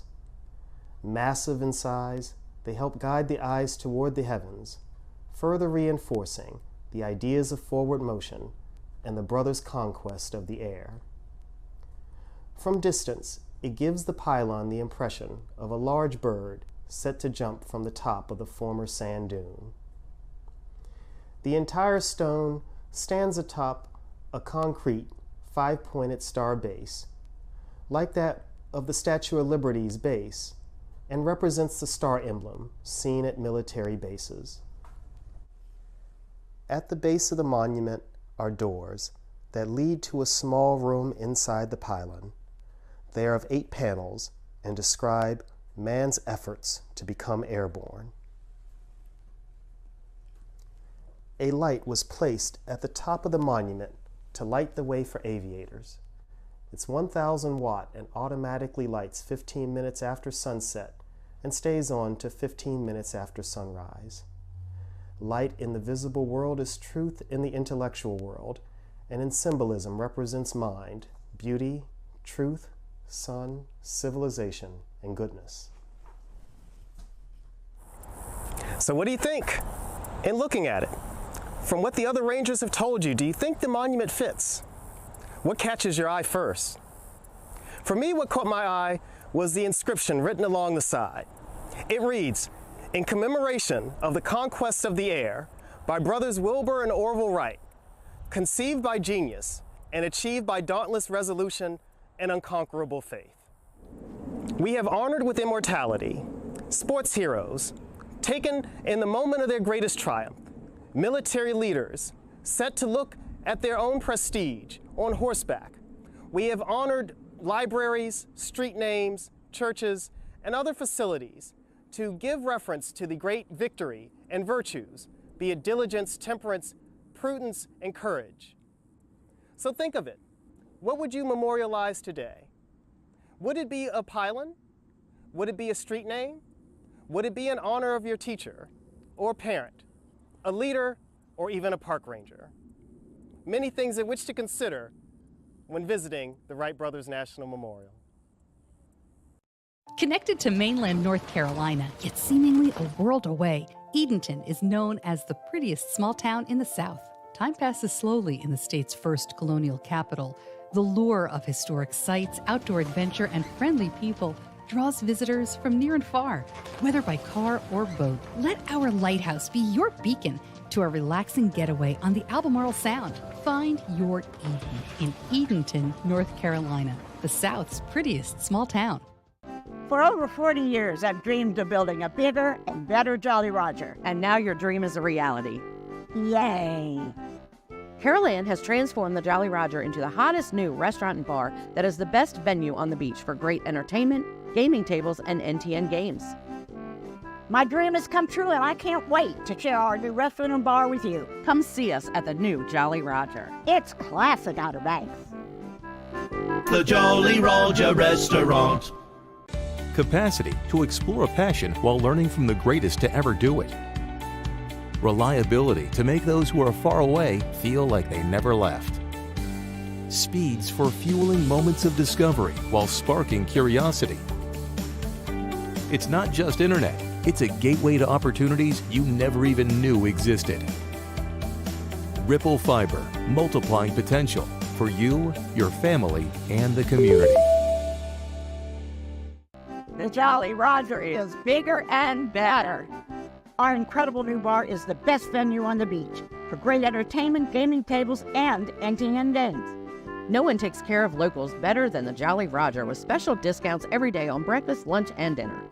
The menu has it all with huge portions at affordable prices and plenty of room for large parties. Always casual, relaxed, and loads of fun. The bigger and better Jolly Roger. It's classic Outer Banks.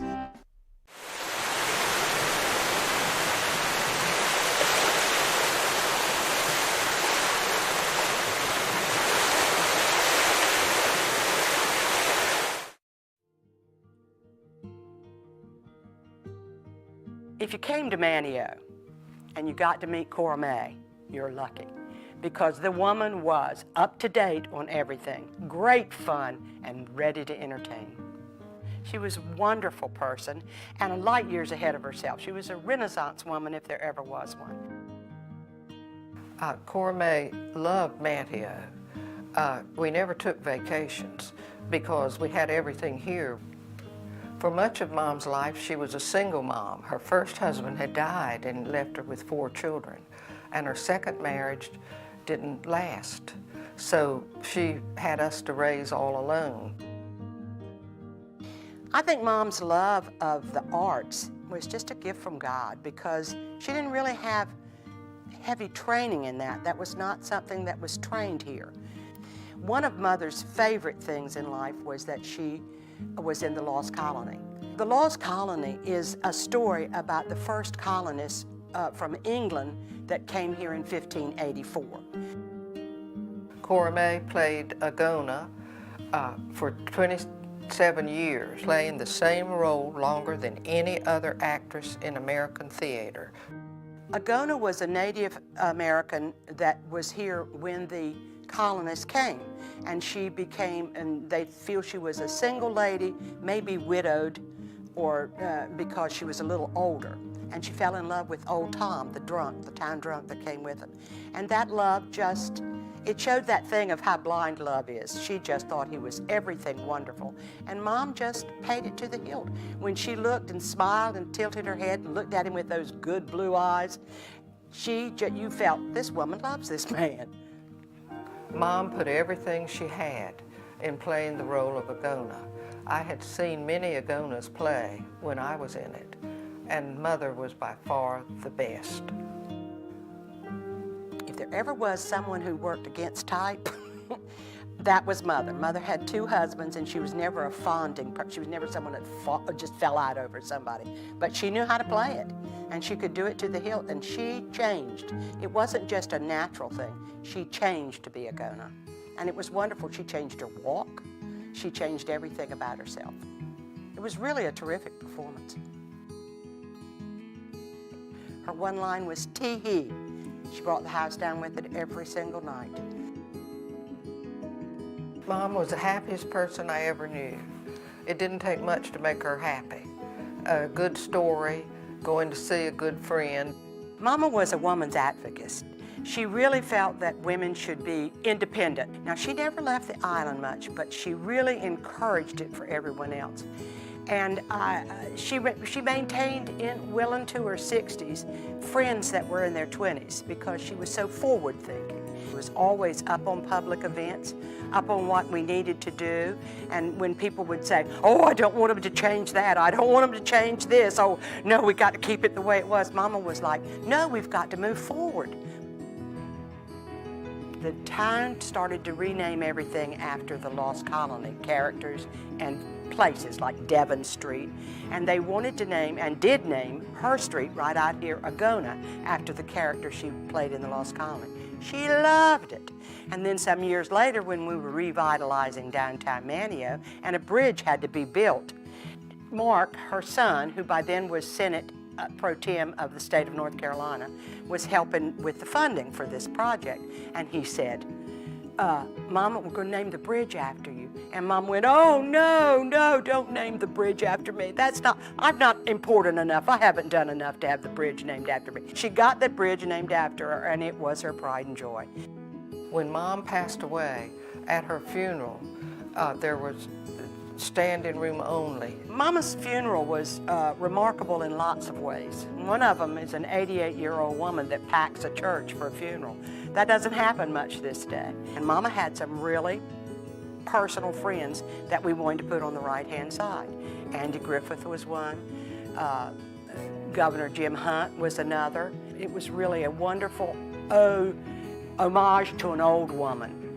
And we had it simple like her, like she liked, and her paw was not flowers. She hated cutting flowers. So we had a local florist do what the forest would look like, just at the bottom with the leaves, a couple of flowers, and 7 birds for her babies.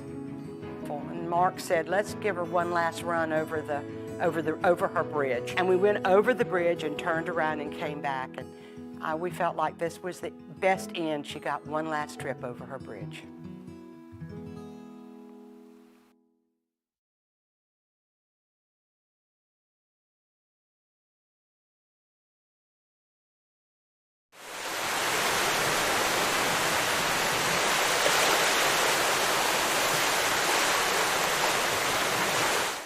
Welcome to Jeanette's Pier, the family fishing spot on the Outer Banks. Make memories for a lifetime while reeling in the catch of the day. From bottom fishing for spot and croaker to jigging for bluefish and Spanish mackerel, experience the thrill of catching a fish from this 1,000-foot-long concrete ocean fishing pier located at milepost 16.5 in Nags Head. Have fun in the sun while fishing with your friends and family.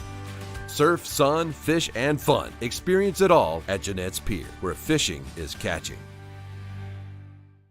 Better sleep means a better life. That's why Outer Banks Furniture offers Simply Luxe from Mattress Grove. Luxurious handcrafted sleeping comfort that's made in America. Simply Luxe gives you pressure-relieving layers, temperature-regulating airflow, spinal-aligning back support with 5 unique support feels for ultimate comfort. Start sleeping better today. Simply Luxe goes the extra mile to hand-tuft many of its models for unparalleled support and durability. Find the complete collection of Simply Luxe mattresses at Outer Banks Furniture, Milepost 1 in Kitty Hawk.